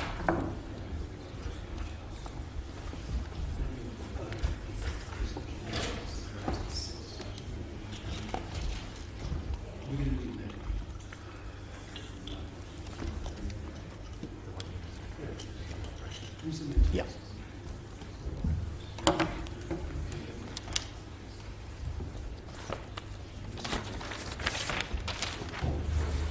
We'll take matters in Mr. Clarke's order, Mr. Miller, so we'll deal with visual first and then turn to noise. So, first question is... Can I just... We're going to have a 5-minute comment break, I think. Okay. If that's all right. Of course. I'd like to keep the workers happy. Order, order.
Thank you, everybody, for that and for getting back quickly. Mr. Mould. The first topic is prospects for further work to ameliorate the visual effect of the railway line on Mr. Clarke and his neighbour, I think. Just help us with that. What can you say in response to that, that proposal? I think in the detailed design, the first thing I think it's worth saying is that the final details for approval will go to the local planning authority, and if the proposals are reasonably capable of modification, then and there's an environmental benefit that would arise from that, then we should look at it. Sort of unpacking that, I think that, as you say, there is a gap there, and I can't argue with that. There is a gap there. We're at the sort of blunt end of the road, which we're stopping up and re-providing the road next door. So I think there might be some scope here to have a think about the location of the balancing pond and the turning head, and what might actually exist around that balancing pond and alongside the railway. So I think that in the detailed design we can have a look at that, and I think we can understand the objectives that you're trying to seek. And I think further, we might, under the guise of the Schedule 16 kind of response that we've given elsewhere, it may well be that landscaping and planting alongside the road embankment may well also be considered part of the proposals. But obviously those will have to go back and be adopted by the highway authority. So they may or may not want that, but they may see some merit in doing that. So I think on the visual point, I think there's some scope here. We've, as you were talking, we were looking at the limits of land to be acquired or used and the limits of deviation in there, and we think the railway could accommodate that. Yeah, you can see where the construction limits are on there. So there's a bit of room to manoeuvre, I think. And as you pointed out, there's material elsewhere along there. That may well be that we can incorporate some of that material at the top of the cutting. So I think that in the detailed design, we can look at your objectives and we can have a think about those and see whether we can help out. So that might include a combination of mounding and planting, for example. It could include a bit of mitigation earthworks around a balancing pond. I think we're doing that elsewhere along the line of the route. On the other plan, you can see where there's the drainage ditch, which is alongside the road, and that obviously goes to the balancing pond. So, but I think we can play tunes on that, and I think we can get that turning head configured in a slightly different way. But I think all of that can be dealt with in the detailed design. And could we give an assurance to the Parish Council that we will, as part of the detailed design, the parish meeting, I do apologise, could we give an assurance that we will, as part of the detailed design, review the arrangements for the railway at this particular location and consider opportunities for further mitigation in conjunction with the detailed to refining the location of the balancing pond as shown on that plan? Yeah, as part of that detailed submission that we'll have to give to the local planning authority, we'll take that into account. And I think that there's not a great deal of cost associated with this, because what you're trying to do is you're trying to sort of reconfigure within what we've already got, perhaps with a little bit more planting. It can't be beyond our means. Right. And so if we then turn to P4604... Just before we do that, but keep that map. Yeah. If the balancing pond had to go slightly further to the east, into land you aren't acquiring, that doesn't look like the biggest additional provision you might have to go for if that were convenient. No, but I think what we'd first do is explore where the sort of tarmac is of the road. You could see that first of all, and you would try to flip it over and see whether we could just move it a little bit further to the east. And have an almost continuous embankment. Yeah, on the road, and then you could have the planting, whatever, which is I think the visual screen that you're after, and you might even be able to move some of the earth around a little bit in that area. It just seems to us that there is scope and room to manoeuvre within the bill limits, and without actually having to find additional land. There is one point I wanted to pick up on here, just so that we don't lose sight of the full picture. If we go back to that plan, the previous plan. The railway is in Cutting as it passes through this location, isn't it? Yes. It varies. It does one thing, it does another. From north to south, north is in fairly deep Cutting, yeah. And then you've got sort of earth on the southern side. You've got this sort of earthwork bund.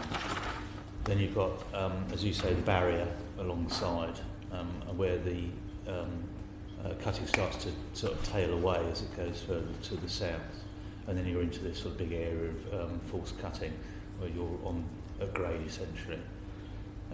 All of that to the west of the route is what that's trying to respond to is the potential effects arising in Newton Purcell, and that has a beneficial effect on those properties immediately adjacent, and where the pub is or was, or certainly the pub building is. And what we're saying is that you don't need to have the same response to the north. I suspect what's happening to the north with the noise. Sorry.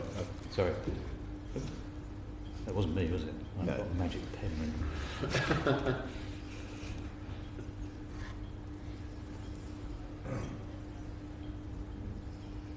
Yeah. Is there any chance we get back to the other one? I do apologise. Focused. For once we're out of sync.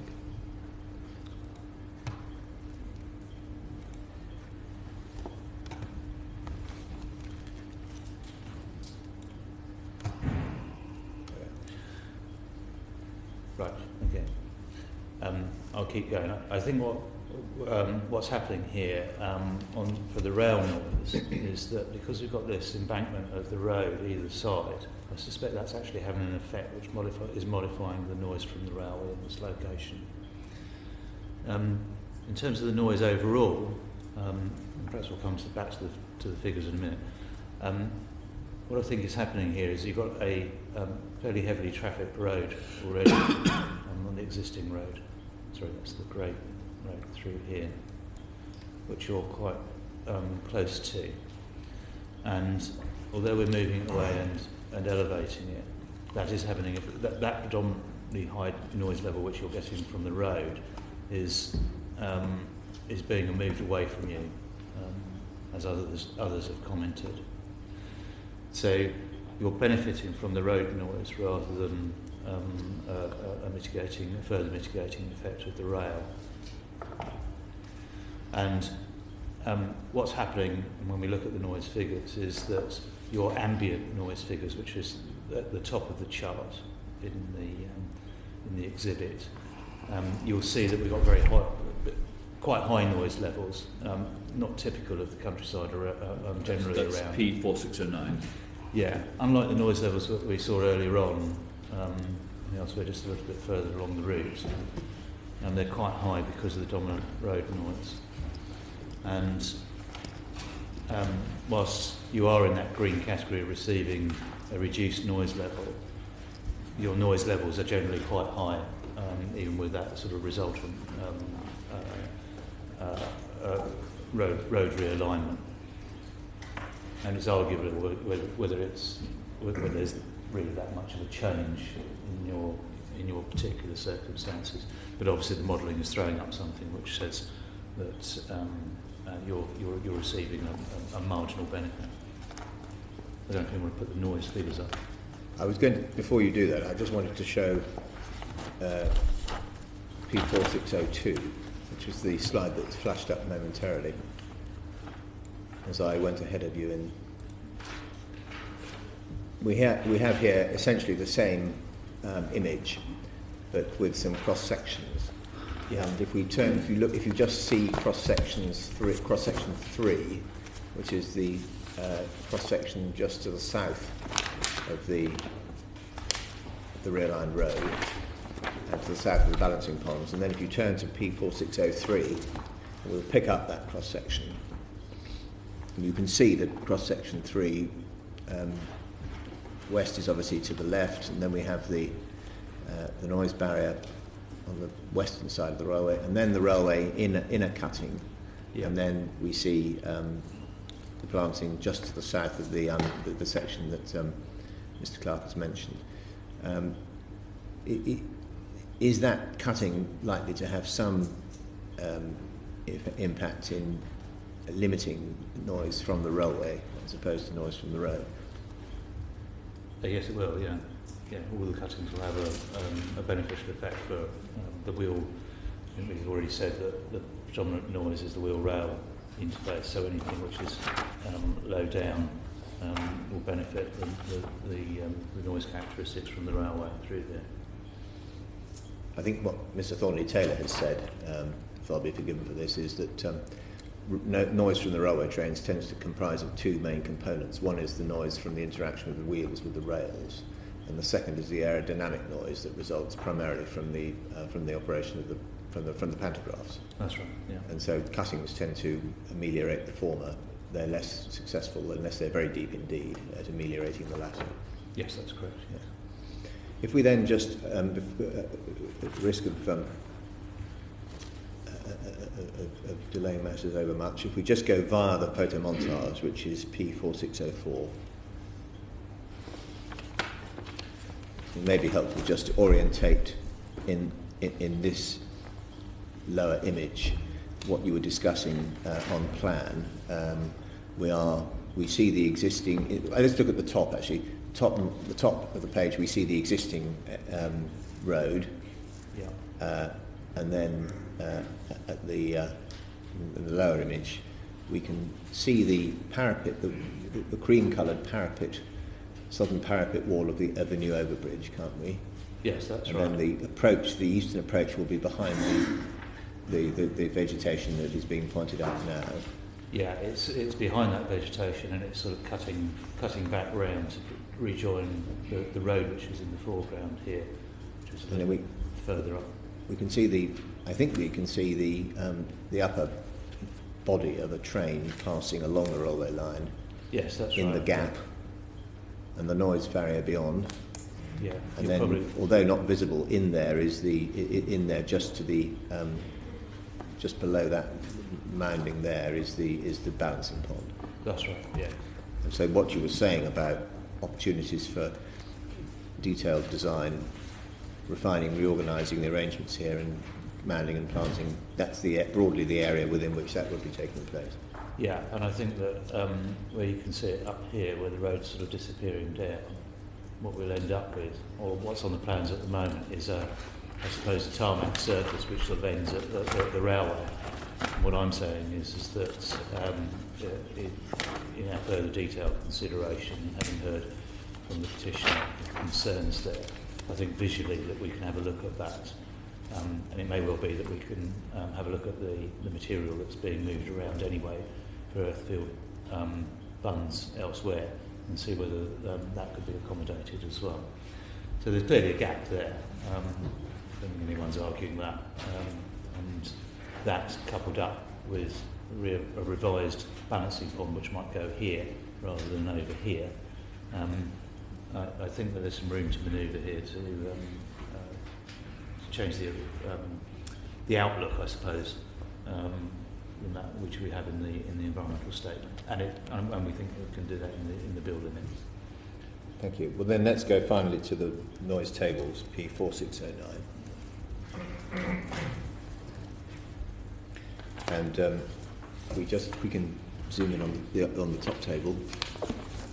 We know that the relevant assessment point is 277261, and we have a series of numbers under the heading existing baseline sound level for operational sound assessment, and there are 4 columns.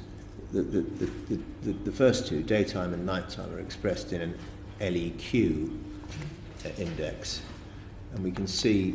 Just remind us, what do they tell us? What is the that's the ambient noise, isn't it? What's that telling us? And what this is trying to do is describe the energy in the environment which is causing noise throughout that daytime period, and the two hourly periods are identified for the daytime and nighttime categories. And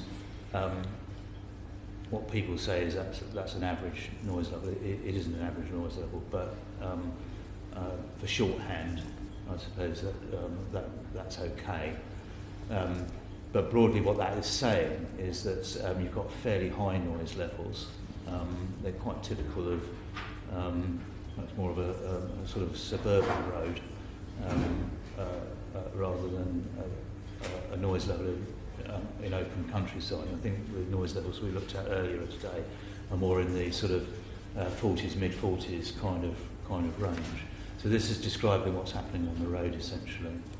And then there are a couple of high measurements. They're to do with what people, is it right? They're to do with what people have called peak noise. Yeah, I understand that LMAX to be peak noise.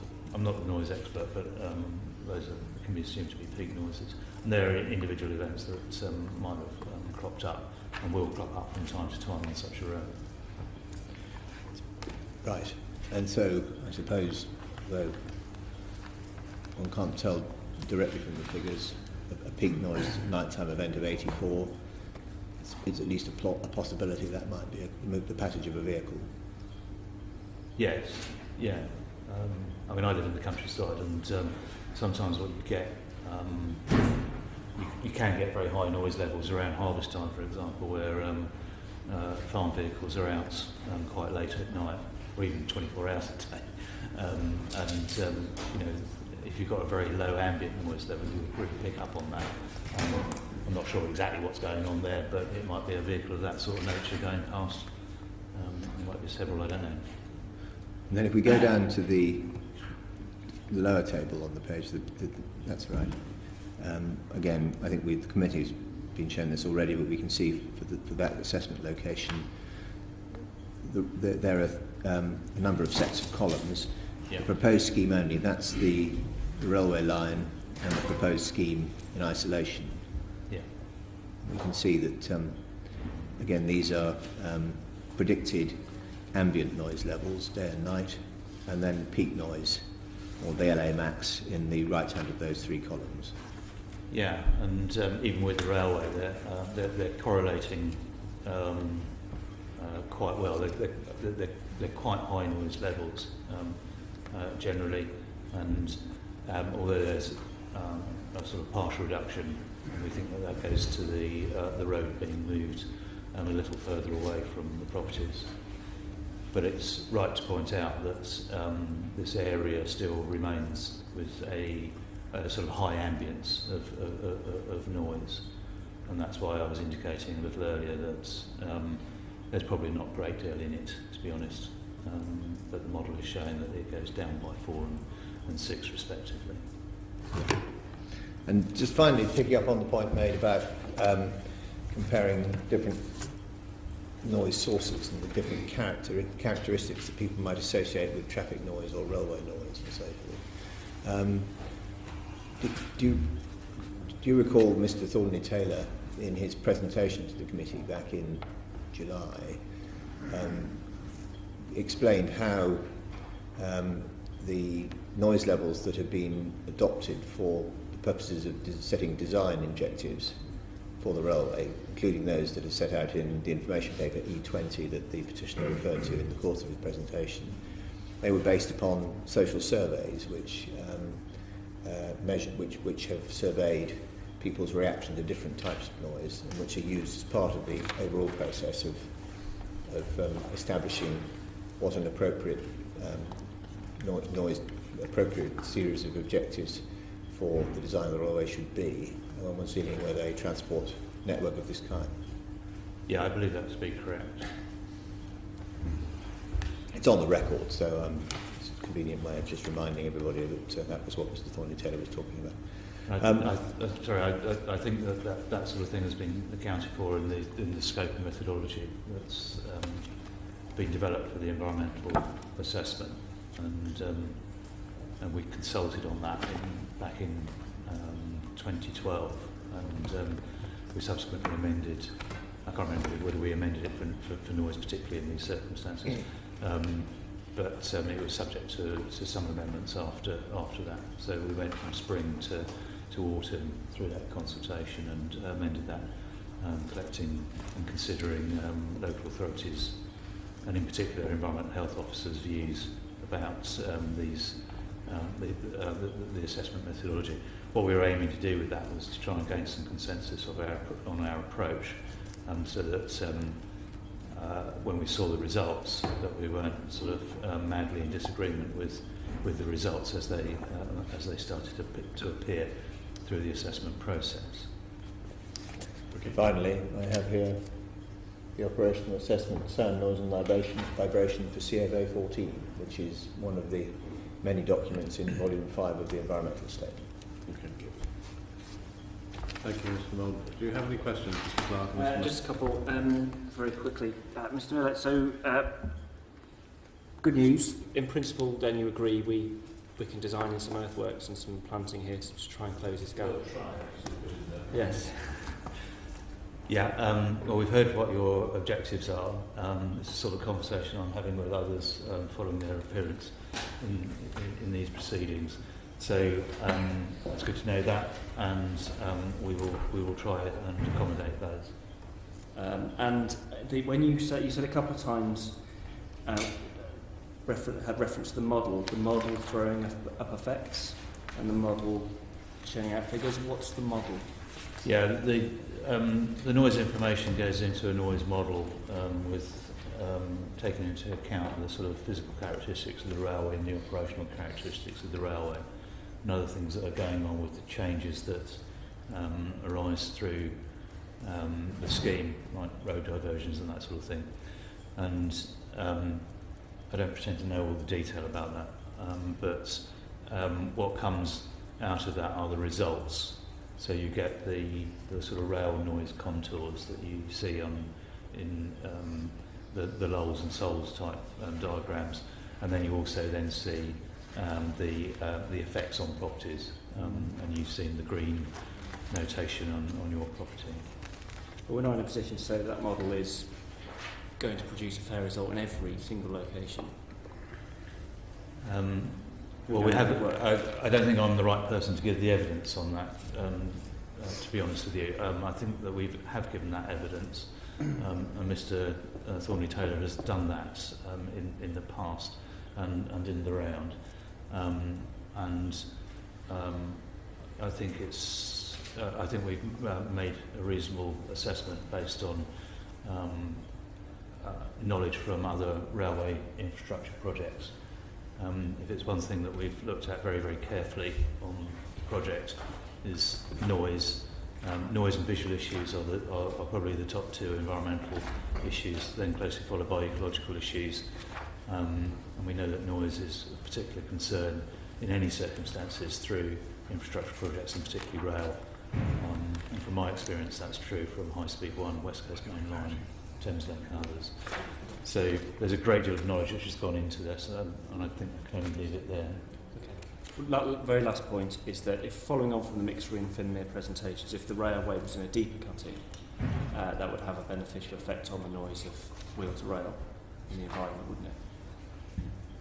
It follows if you put something further into the ground, then there will be beneficial effects. You have to be careful about saying that it would sort of overcome significant environmental effects, because of the way that the noise gets propagated.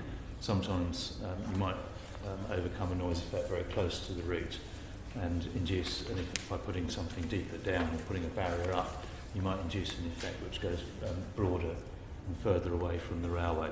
So in all cases you would have to go back to some form of professional assessment just to make sure that you've got that right. So it's not simply a case of just putting it straight down into the ground and you overcome everything. Okay. All right. Final brief comments, Mr. Clarke. Final brief comments. I don't think, in terms of the specific location, the points have been answered. We have a model that throws up effects. We're doing our best by it. Standing back on the evidence you've heard, I would say there is room for noise mitigation here. It's something that ought to be seriously considered. Although I will grab with both hands the assurance that we'll try our hardest to move Smurf around in the right direction. Okay. Thank you very much, Mr. Clarke, and for representing your parish. We now move to Bernie Douglas. Thank you.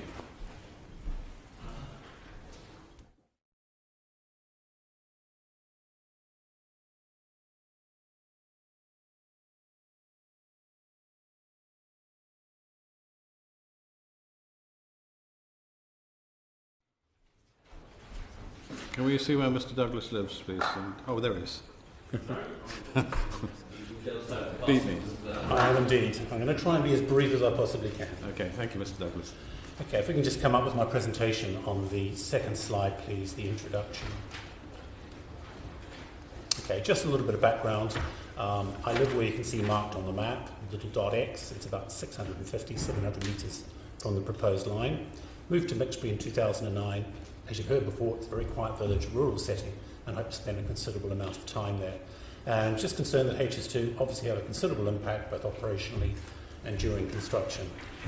Concerned about impact on quality of life, landscape, and all of that good stuff. Let me kick off and say very pleased with some of the things which have turned out between Cherwell in terms of design of bridges, that type of thing. That's very, very positive. And what I'm trying to do here today is not beat people about the head, but just come up with some suggestions to actually improve things. If we can go on to the next slide, please. Fortunately for my sins, I do a lot of work in the insurance industry, general and life. I'm not an underwriter, but one of the things which interested me was during construction, local crime rising due to acting as a honeypot, as if it were, for various criminal elements. So the construction compound attracting criminal elements, theft, vandalism, burglary, illegal dumping, etc. Not just within the compound, but in the general area around it. So I had a bit of a deeper look at it, and there was a big construction project, the RV incinerator, which is the other side of the M40. It's about 7 miles southwest and in a similar rural area to Mixbury. And you can see here I'm the blue dot, and RV is the little red flag. So what I did was I actually started to go through the Thames Valley Police statistics. Had a look over a period from December 2010 to December 2014, just to see what impact there had been in terms of crime, particularly property crime. I split out things like violent crime. It's purely around vandalism, burglary, robbery, that type of thing. And as you can see, when you have a look at the data, there has been a big increase from when the construction started in October 2011, all the way through to finishing in August 2014, July, August 2014. 3 months is a drop, and then again the M40 construction starts, and we see another big increase in property crime. And for the 9 crimes in December, there was actually quite a large increase in burglaries around the M40 services. So I think generally when I had a look at this, I thought there's a bit of a problem here. Can we actually sort of see what the scope of it is and what we could do to actually improve it? So if we can go to the next slide. Can I ask you, Mr. Douglas, before you move on? I mean, is that, in terms of the overall trend, widely different from the rest of the police force area? Yes, this is within 1 mile of Ardley. Okay. And I would just want to say Mixbury is an extremely low crime area. We're lucky if we get 1 crime a month. And we had a major crime area last year, crime wave, where we had about 6 houses broken into in a couple of nights. It's small, it is tiny. So if we can go along to the next slide, please. We actually raised this at the community forum in 2012. We thought it would be a good idea if HS2 could contact the insurance industry, the Association of British Insurers, to try and understand what the impacts might be. Just for a bit of explanation, when you actually write a policy, 90% of them, 80% of them are done automatically using what's known as a risk engine, and they will type in various characteristics, your postcode, and the crime levels are built into that. So if there's an increase in crime, there's a very high chance there'll be an increase in insurance premiums. This may seem small, but if you're talking about a £300 a year insurance policy, if it goes up by 10%, that's £30 over 12 years, multiplied by the high village, number of houses in the village, you're talking about a significant cost to the actual village. I received the PRD from HS2, and it's very much on how it's going to protect its property rather than the potential crime impacts on the local area. So one of the things you might find is that the local criminal fraternity will have a look and see that all the storage areas are nicely secure. They will wander around our little village, which has got access to fields around the back, start to nick stuff from the local garages, etc. Potential crime impacts on the local area were pretty much ignored.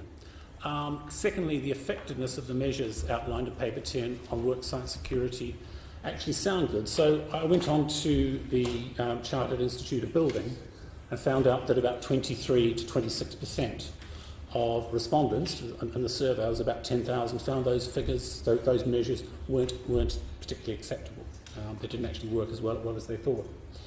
One of the other interesting things which came out, I won't run through all of them, but 32% of respondents say illegal waste dumping occurs regularly, i.e. weekly or monthly, around construction sites. 48% would not report it. 63% say theft occurs regularly, weekly or monthly. 12% would not report it. 62% say vandalism occurs regularly around their site. 33% would not report it. So I think what we're looking at here is there is a significant problem. It extends beyond the boundaries of HS2's construction compound. There's a high potential for increased crime, which is obviously going to impact on insurance premiums, insurance costs, but I'm sure I don't need to tell the committee the effect that crime has on ordinary people. It can be quite devastating to find your car's been vandalised, your garage has been broken into, etc. So there's the financial impact of crime, not just insurance costs, but also on businesses, because my business insurance could well rise. And lastly, there's a further potential negative impact on house price blight, as potential purchasers will note crime levels have gone up in an area they're looking at. It's factored into a lot of websites, etc. So I think we actually have quite a bit of a problem here, potential problem. So what we're actually asking for, or what I'm asking for literally, is something quite simple. I would just like HS2 to be as good a neighbour as they possibly can, to actually work with us, and don't just say that, you know, we're going to put all the fences and barriers around the place. Become part of the solution to any problem which might come up. So, for example, things which we might be able to do is get a commitment from HS2 to start to work with the local police in terms of can they collect telephone numbers or mobile phone numbers and send an SMS out when something goes on. We're just talking about a commitment to talk about practical things like that. One of the things we can't do, and which HS2 can do, is consult with the insurance industry to understand the risks, the impact on insurance costs and the local community. They are the experts. The insurance industry, I'm quite sure, will be more than happy to talk to them and possibly work a way forward. If there is no risk and we find that the risk criteria haven't changed, then wonderful, we're really happy. But we're not in a position to speak to the insurance industry. HS2 is. Work proactively with local people to keep crime to a minimum. And lastly, if there is shown to be an increase, look to do something about it. I've put actually indemnify residents and businesses from increased costs arising from the increase in local crime rates. Because this is not over a 1 or 2 year period. This is over 10 to 12 years from time the construction starts till the railway opens. So that's what we're looking to do. Not asking for anything, I think, across the board, nothing which is going to cost huge amounts of money. We're just asking the HS2 take the issue seriously, realise it doesn't just stop at their gates, and work with local people and work with the insurance company. It's been done before with the Somerset floods. I'm quite sure it can be done here now. So that's it on that. If we can move to the next slide, please. This is very much on freight, and I know this is a route-wide issue, but it's something I've actually raised. I find the HS2 statements on it quite vague in terms of assurances on possible freight use, frequencies or noise standards and the promoter's response document. It says the HS2 have considered freight and have only currently ruled it out. Justification for no freight on HS2 seems to be based on capacity projections, train paths being met. Well, I think the experience from HS1 indicates that capacity projections may be somewhat optimistic. And I have a concern, as I'm sure a load of other people, that future operators, once H2 has been sold off, will actively look to freight use for revenue. We've had a very long session on train paths and the effect that freight has on that. Well, if I'm boring, I'm happy to have shoot through. I would leave it. Okay, cool, fine. Great. Well, I just want to say an undertaking of the bill would be wonderful, or a bit more reassurance. Can we move on to the next slide, please? Which is about noise. I don't want to talk about noise anymore, except to say that it's directly in line with Hollow Barn, and that the HS2 provides mitigation in line with Cherwell District Council, Mixbury parishes and other parishes. But I was quite taken with what was said about, recently by Peter Miller, that they'd looked at other rail infrastructure when developing the noise standards. When I was looking to respond to the EES on January last year, I actually asked HS2 to give me what information they held on noise standards in Japan, and the answer came back they did not have that information. So I find that a little bit strange. The FOI number is 13973, and I'm happy to provide that later. I just found that quite interesting. They've looked at all the particular noise standards, but they didn't know what they were in Japan.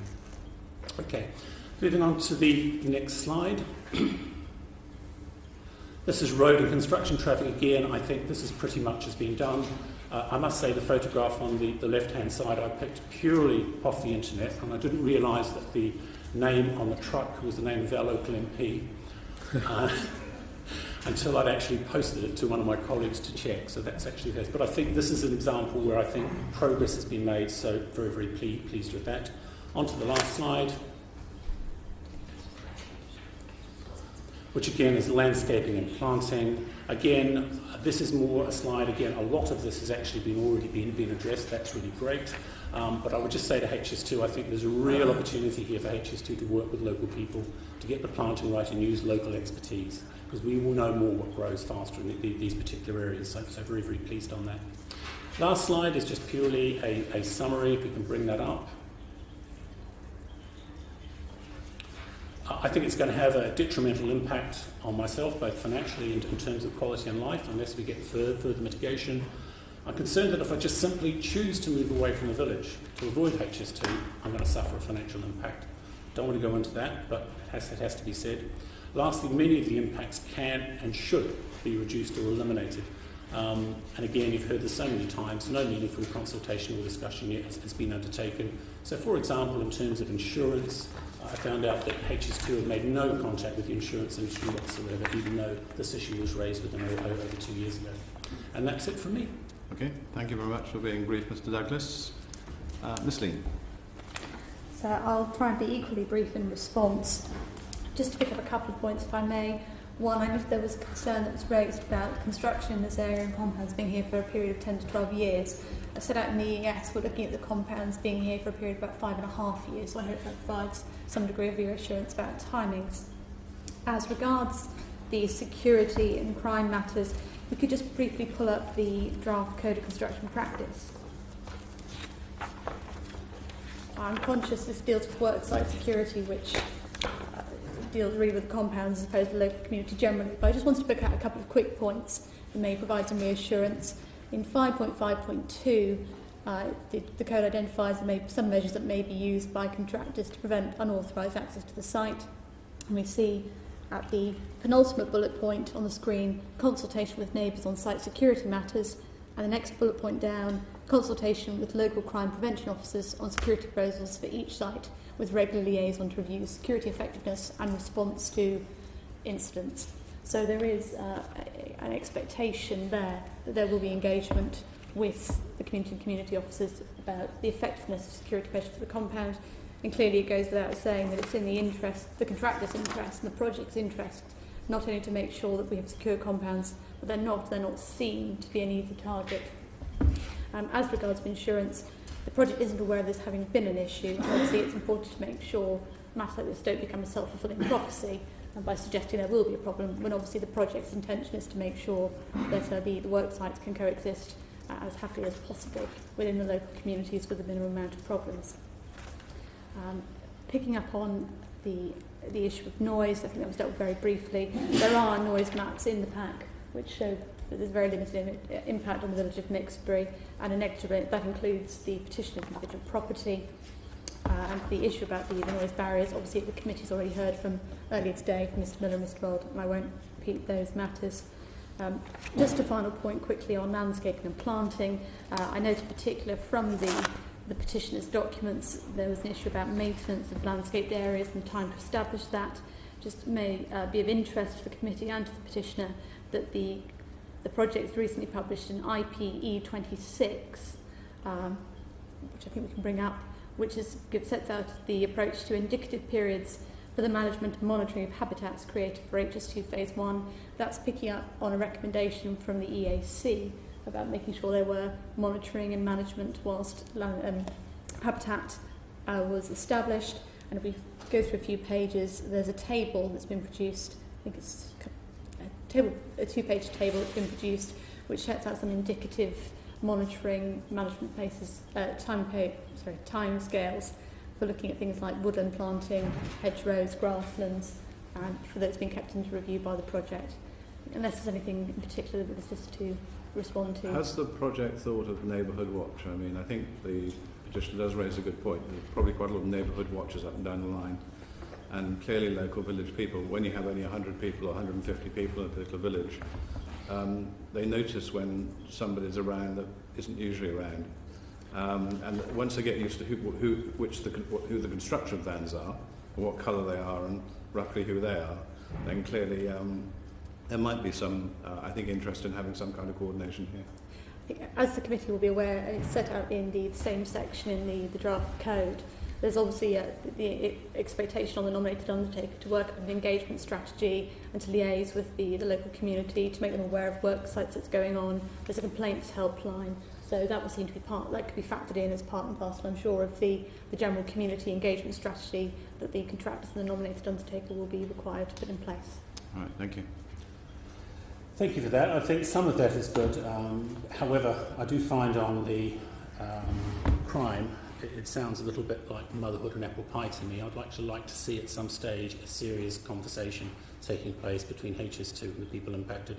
You've raised an excellent point about local people seeing things, which I alluded to obliquely in terms of text messages. I can tell you if we get a strange van come through Mixbury, or we think somebody's stealing something, everyone knows about it within half an hour, and that's positive. So that can work both ways, but I'm not talking about HS2 site security. I'm talking about the impact of the site on the local area in terms of raising the crime rate and the costs there might actually be on local people. That's all we're asking for. We're not asking for HS2 to do an awful lot.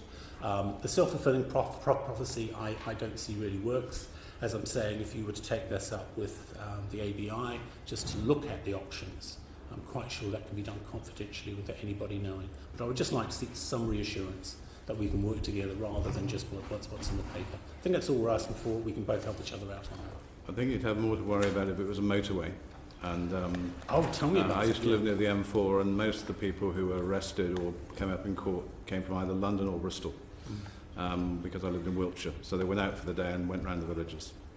Yeah, well, we're sort of very aware of that as well. Yeah. Honey's to a pot, and bees to a honey pot. Okay. Thank you very much. Okay, thank you very much, Mr. Douglas. And last but not least, we have Mr. Alec Howard.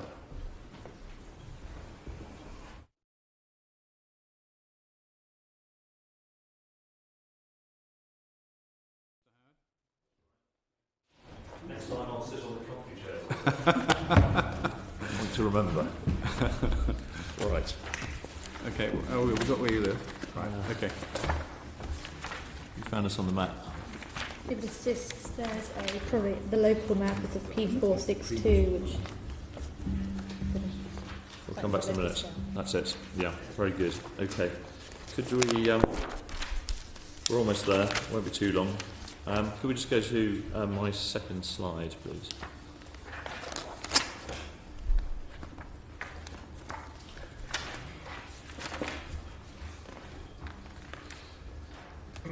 Sorry, big images. It takes time to load. Marketing background. I just want to give you a little bit of colour about what it is to live in Mixbury. I know that some of you kindly visited us a few months ago.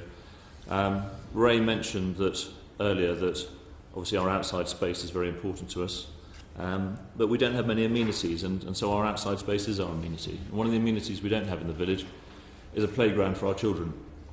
He used the playground earlier, but the kids play football in the streets, but as they get a bit older, They begin to learn their independence by roaming the bridleways and footpaths and playing in the hedges and the woods, and begin to grow up that way. And we obviously encourage them to do that, and we consider it safe to do that. And as you just said, we look after each other and we look out for them.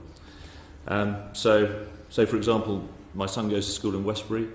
He rides a couple of times a week, either down Featherbed Lane to Westbury, or down the bridleways across that new bridge to Westbury. My daughter, you can see here, riding down one of the bridleways, often rides with her friends at the weekend around the bridleways. And that's great, and they're learning to grow up. But my younger children won't, because in 2 years' time, there's no way I will let them go marauding around the footpaths or bridleways on their own, or ride to school, or go riding on their own. That's all going to stop. And so, they're going to miss out on what their elder siblings have, enjoyed so much, and one of the reasons why we enjoy living in Mixbury. Fortunately, the tree on the left-hand side is going to stay there, one of the ones that's going to stay. But if you look down to the bottom right-hand corner, you'll see a little chap singing his heart out, little English partridge. Now, the English partridge is, I think, mentioned in the ES. It's actually on the red list for the RSPB because of its massive decline in breeding population over the last 50 years due to habitat decline. We're very fortunate that we have a breeding population either side of Featherbed Lane of about 15 breeding pairs. And actually one of the joys for me, living where I do, as you saw in the map, and we'll see my house in the map earlier, a bit later on as well, is the fact that I can stand in my garden, I can listen to these very rare birds, which you don't very often see because they're ground birds and they're very sensitive birds, so you don't see them very much. And if Mr. Bellingham was still here, I know they've made quite a good recovery in Norfolk. That's because he doesn't see them. And they're not very disturbed, you see. So I love listening to them, and I often go outside in the evening and just listen to them talking to each other, and because they just live in dispersed groups, that's how they communicate across that area. As you already heard today, in the ES quote, in the ES, Mixbury was described as a relatively quiet, natural sound predominates. Well, that natural sound is often the sound of those birds as well as other things. But I think some of the evidence I was sent recently by HS2 in response to this, that my background noise is going to increase from 46 decibels to about 54 decibels. Well, I gather birds sing at about 44, 45 decibels. So, once the line comes, that's the end of me listening to my lovely English partridges. Now, I know it's only a sort of quite a small thing, and I've talked about owls a bit today, so we're bringing some other ornithology, but it just shows that with the children and how we use our environment, these things all layer up, and it's the impact that this has had on our lives. And if you can go on to the next slide, please.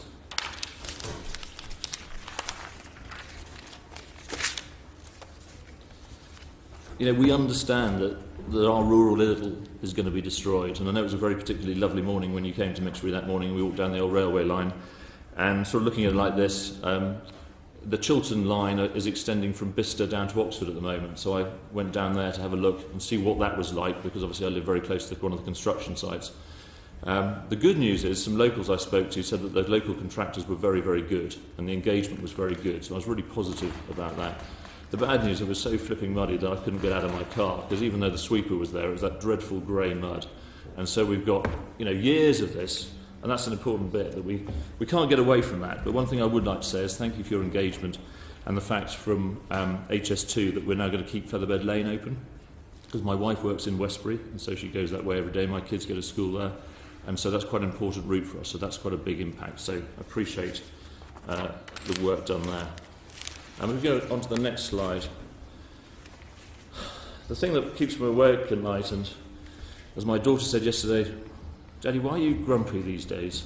And I think it is because I am kept awake at night by the fact that I do worry about this. We invest a lot of money in our houses, and last year we remortgaged, and the surveyor told me that he was going to downgrade us by 15 to 20% on the valuation of our property, which, bearing in mind we were borrowing against the value of the property so we could invest and build an extension so that all of our children could get a bedroom, because we're here to stay in Mixbury. We love living in Mixbury, and we're here to stay. So, yes, we accept the value of the house has decreased considerably, and we're hoping that one day it comes back again. But if we go on to the next slide, please, you can see more closely where we are and why we're impacted. And we've seen this today. So my house is obviously circled in the red there. we've got a moderate adverse impact, which I think, like my friend Patrick, he was trying to work out some of the definitions. I think that probably means that I have sleepless nights 2 nights a week rather than 5 nights a week, if that was a significant impact. But my neighbours, who are somewhat older than me, who live just near that receptor 276781, just across the road from me, they've had their house on the market for about 2 years. They haven't had any offers, haven't been able to sell it. Their property is, their grounds are too big for them to maintain, and at times when they'd like to downsize and go and live near their grandchildren, they haven't been able to. And so I don't know what their long-term plans are. We're fortunate that we're 20 years younger, but it doesn't seem right to me, and I suppose I'm here representing them to some degree as well, that they should be left in that situation. We're fortunate, as I said, that we're going to stay, we're going to sit it out, and I've heard a lot of times that once the line's all finished and it's all gone back in from HS1, that the value of properties come back, and we're kind of banking on that. We're spending quite a lot of money at the moment investing in this extension, and we're very much looking forward to that. The challenge, I suppose, there is the fact that we are going to, if it was the status quo, I could sort of believe that. The challenge is we're going to have a moderate adverse, 5 to 10, nearly 10 decibel increase in background noise, and therefore it does concern me that are we ever going to get our investment back? I'm not sure. Next slide, please. We'll whiz through these quite quickly. Sorry, it's not particularly bright, this one. It's taken off one of the maps. But you can see here that the red line shows that the line, we're very lucky in Mixbury, as Ray mentioned earlier, that most of it goes through a cutting, especially compared with some of the people earlier on today. However, there is obviously that weak point in it there where it goes through Mixbury embankment. And if you could go on to the next slide. You've seen this picture a few times today. I agree with Mr. Miller that we have been a bit light on the mitigation, but year one, this is what it could look like when the saplings are planted and they're not very big. That's exactly what it could look like. It may take 10 years, by which time I'll be 70, which is a bit frightening since this was announced on my 40th birthday, good 40th birthday present. That's what it's going to be like. But if we could just zoom on to the next slide, which is the kind of the key point here. Clearly, as we've heard today, the source of noise. I'm not looking for compensation, I'm looking for mitigation. And as far as I'm concerned, we haven't really had any conversations with HS2 for 4 years about mitigation here. I would like to hear from Mr. Miller later on, if I could, about what he said about Westbury, and if we could come back to look, when we discuss that, about the impact on Westbury, because as far as I was concerned, the impact of the draft ES on Mixbury, the fact that a couple of houses were actually covered by the noise, whereas in Westbury it barely touches them. And as you can see up there in the top left-hand corner, I don't know if you can go up towards Westbury, a lot of those buildings that it was touching are industrial units, agricultural buildings, whereas clearly you can see, we are directly impacted, not just in some of our houses, but in the footpaths, as we discussed. So I'd like to hear from HS2 on why Westbury got a sound barrier when the impact on Westbury was scientifically based on the ES no greater than the impact on my house and my neighbour's house. If we could move on to the next slide, please. This one's quite telling. I was thought about wearing my Batman outfit, because clearly if I was dressed as a bat I might get some more serious, but then I thought with history in this building that might not be quite such a good thing to do. But clearly you can see here that there's been a lot of focus on the ecology. Noise measurement has obviously happened, but the engagement to discuss that and over the years has been negligible, if I could say so. We have a pond in our garden. We have quite a big garden. We're very fortunate at that. We've had a number of people in the garden at night counting newts and bats, looking for barn owls. And just on that note, I am presuming from the discussions today that the owl box that's in my garden, the barn owl box in my garden, will be compulsorily purchased. And the fact that it's less than 1.5 kilometres from the line, and it was designed by the same architect as Mr. Peter Viggers, the MP, so it's quite an expensive owl box, somewhere in the region of £100,000. So, we've had lots of visits from HS2, but I've never had one on noise, and the fact that my house is marked as having a moderate impact, but no one's called me to explain why that is or what's being done about it. In fact, no engagement really at all until you kindly came to visit us in back end of last year.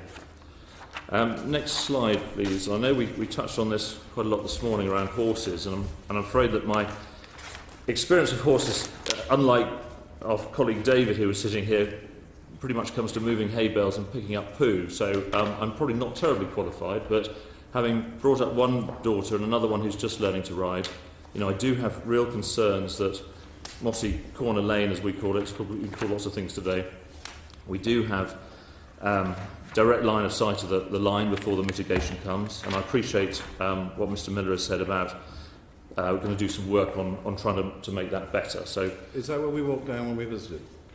So we walked down the lane when we visited? We walked down the lane and we looked, and I tied a bag up in a tree where a white bag up in the tree where the track was going to go, and the bridleway goes down on the left-hand side. Because I think at that point there was some concern about not the noise of the railway, but actually the sight of it coming. The sight of it, absolutely. Whether or not some mitigation could go up to hide the bridleway. Indeed, and if we can go on to the next slide, you'll see actually the view. If we'd walked down the bridleway, it's pretty muddy down there, so you wouldn't have enjoyed that morning. That is the view from the bridleway, so we were, if you like, looking from the right-hand side, and where that star is there is pretty much the height of where the train's going to come across that corner.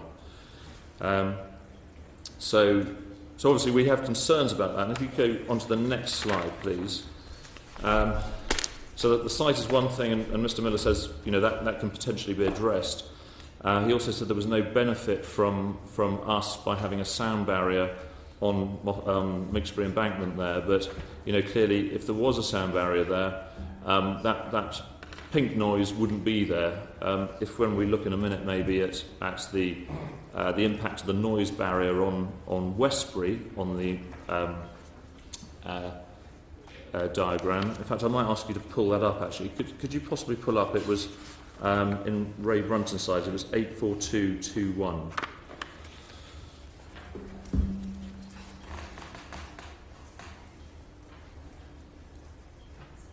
Sorry, from this morning.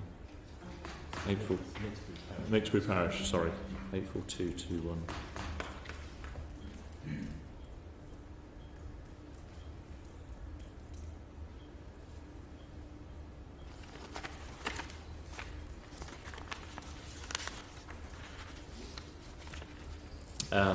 So this just brings out the point. You see the two things here. If you could go up to Westbury, obviously you can see where it says SV14. I don't know, with the pointer, CO3. You can see where the pale green barely touches the village. You can see those big industrial buildings. It barely touches the village. Whereas, as you can see, this was in the draft ES down in Mixbury, where I live. I was impacted. It reduced in the real ES. Not sure how. And my neighbour was obviously impacted, and my neighbour the other way was sort of almost impacted there as well.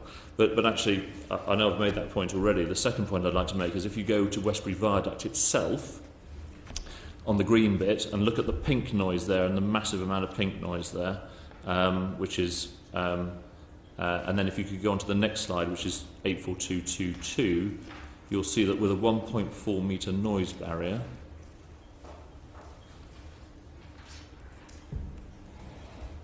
that pink noise completely disappears.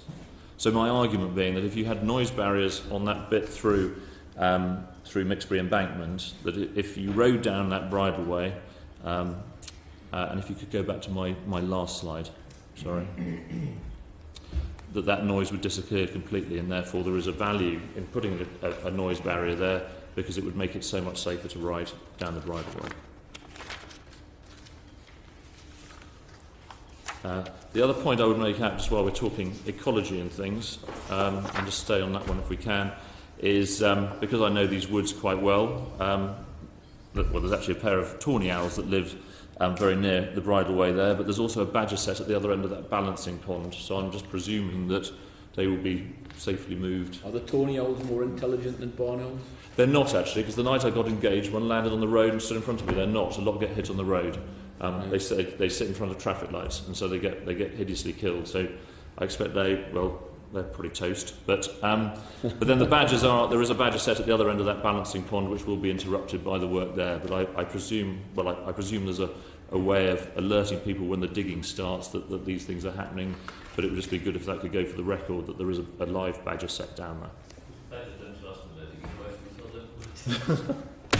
Very, very true. We do have lots of badges around us. We're very lucky. If we come on to the next slide, and I'm not going to dwell on this. Sorry, and the next one again. In the response to my petition, there was, the idea that horses become accustomed to repeated noise. David touched on that earlier, so I'm not going to repeat it. But clearly, we're talking about young children on ponies that leap when a pheasant flies up, let alone a passing train at 70 decibels. So the two slides to go. If we go to the next slide, please. From a personal point of view, and my neighbour, as well as what Mr. Brunton's talked about today, for us, we believe that a sound barrier of some description, covering 250, 300 metres, along Mixbury embankment. One thing I would like to ask is, we did ask for that to be modelled at some point in one of our engagements with HS2, and we were told that wasn't possible, too busy drafting other documents. So it would be interesting to see what that would look like. Secondly, I'd be very interested to know how much it would cost. We've talked about 125 million for covered tunnels and sinking the railway by 4 metres, but we've had some quotes, and with our buying power, we were getting quotes of about £30,000 for 100 metres. So I'm talking about 100 grand, which is interestingly, about what's been knocked off the value of my house since this project started. So for 100 grand, you could build a fence there. A barrier, a noise barrier of 3 or 5 metres, which would obviously have other benefits. So if we could just move on to the next slide, which is my summary.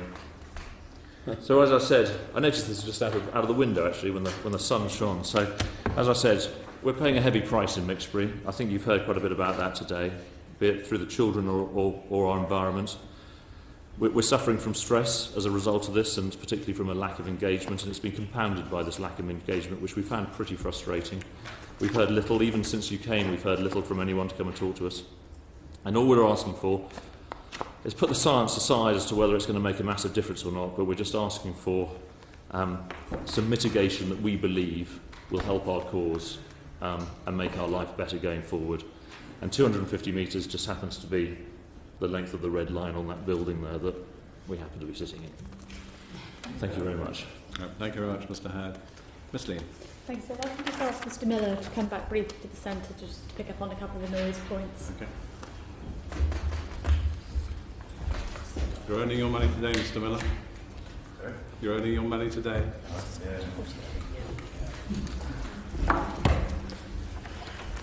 And I'm not the noise person either.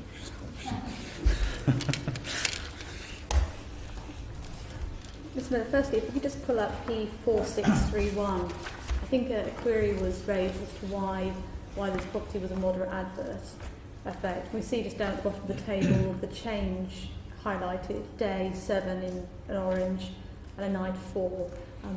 Is it that's what's given rise to the grading of this property as having a moderate adverse effect? That's right, yeah. Picking up on the Westbury Mixbury point, I know you addressed this briefly with Mr. Mould earlier, but perhaps we could go back to that. It's at A84221.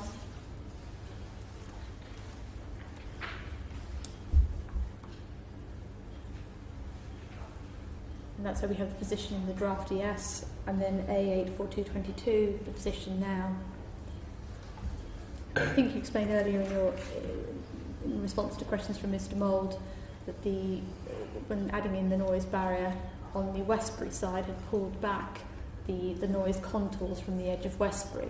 And obviously Mr. Howard has raised the question about the fact that didn't seem to be previously touching any particular properties, whereas on the Mixbury side of the line, 3 of the properties were shown as having a moderate adverse effect and no change was made there.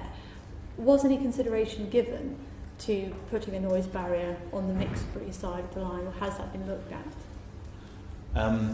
On this side of the barrier, of the viaduct? Yeah. Well, on the Mixbury side of the line in a way that may benefit the properties that are still affected. So we've certainly looked recently at where the embankment is and where the sort of red sort of bulges out on the contour there, the noise effect. And we've considered a 3 metre high noise barrier along for, I think, a similar length to the 200 metres that you've looked at. And that comes to a cost of something like 400. Very tuneful, Peter. It's about 440 odd thousand pounds for such a fence.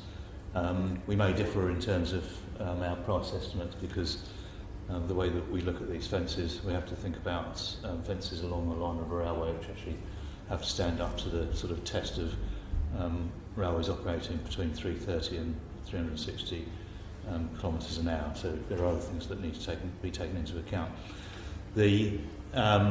So we're not ignoring trying to understand the merits of bringing in the noise contour by adding in such mitigation.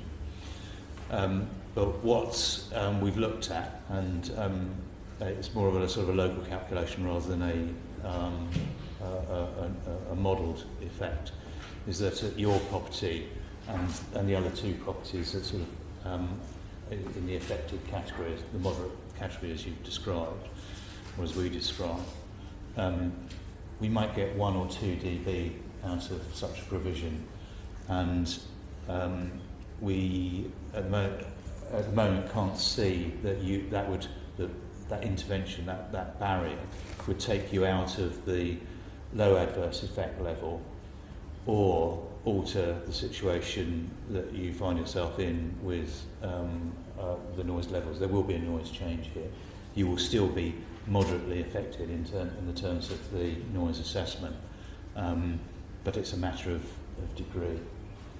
So it's not as though we haven't looked at it. We have looked at it. We did look at Westbury. Would a shorter barrier make any difference, or? Not to any great extent, I don't think, because sort of, I think Mr. Thornley-Taylor has described, as you sort of get further away from the railway, you get more of a sort of a landscape kind of noise effect, rather than if you're right close to the railway.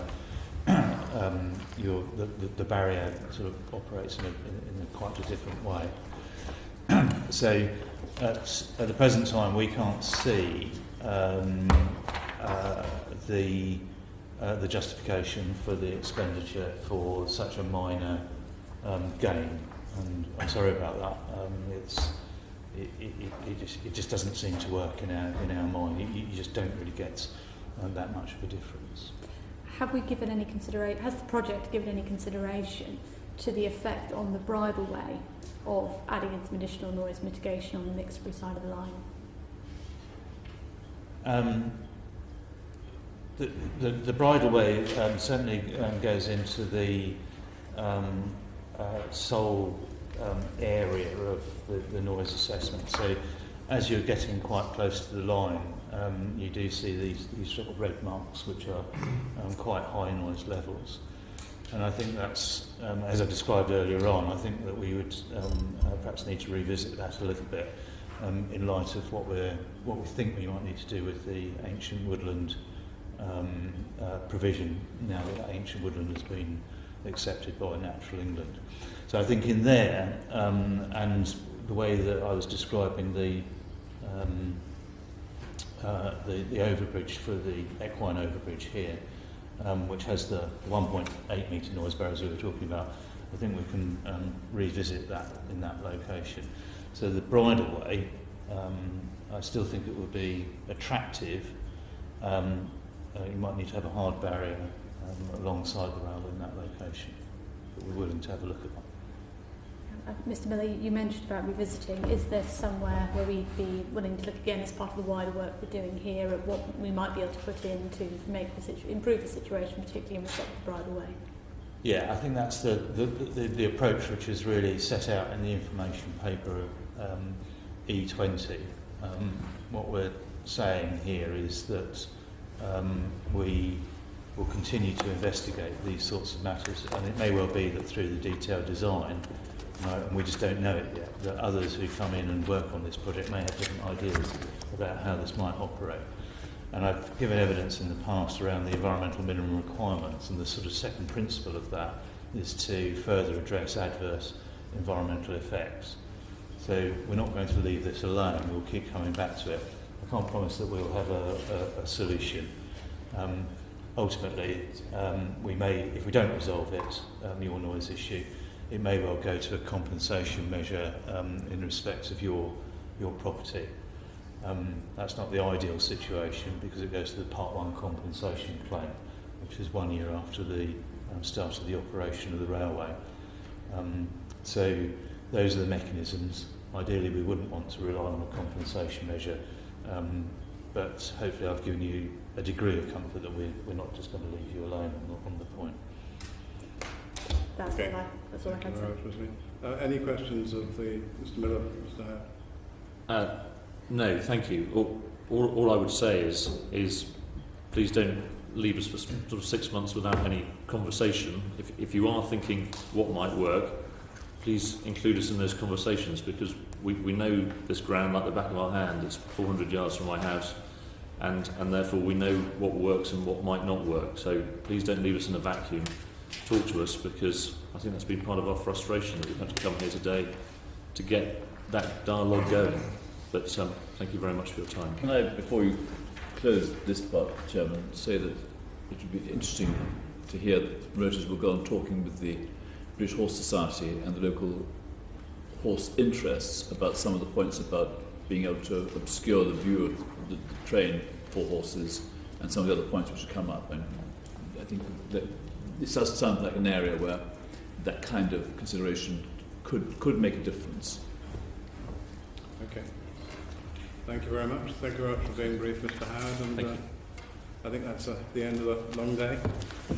Order. If you could please withdraw from the room and let us gather our thoughts, please. Thank you.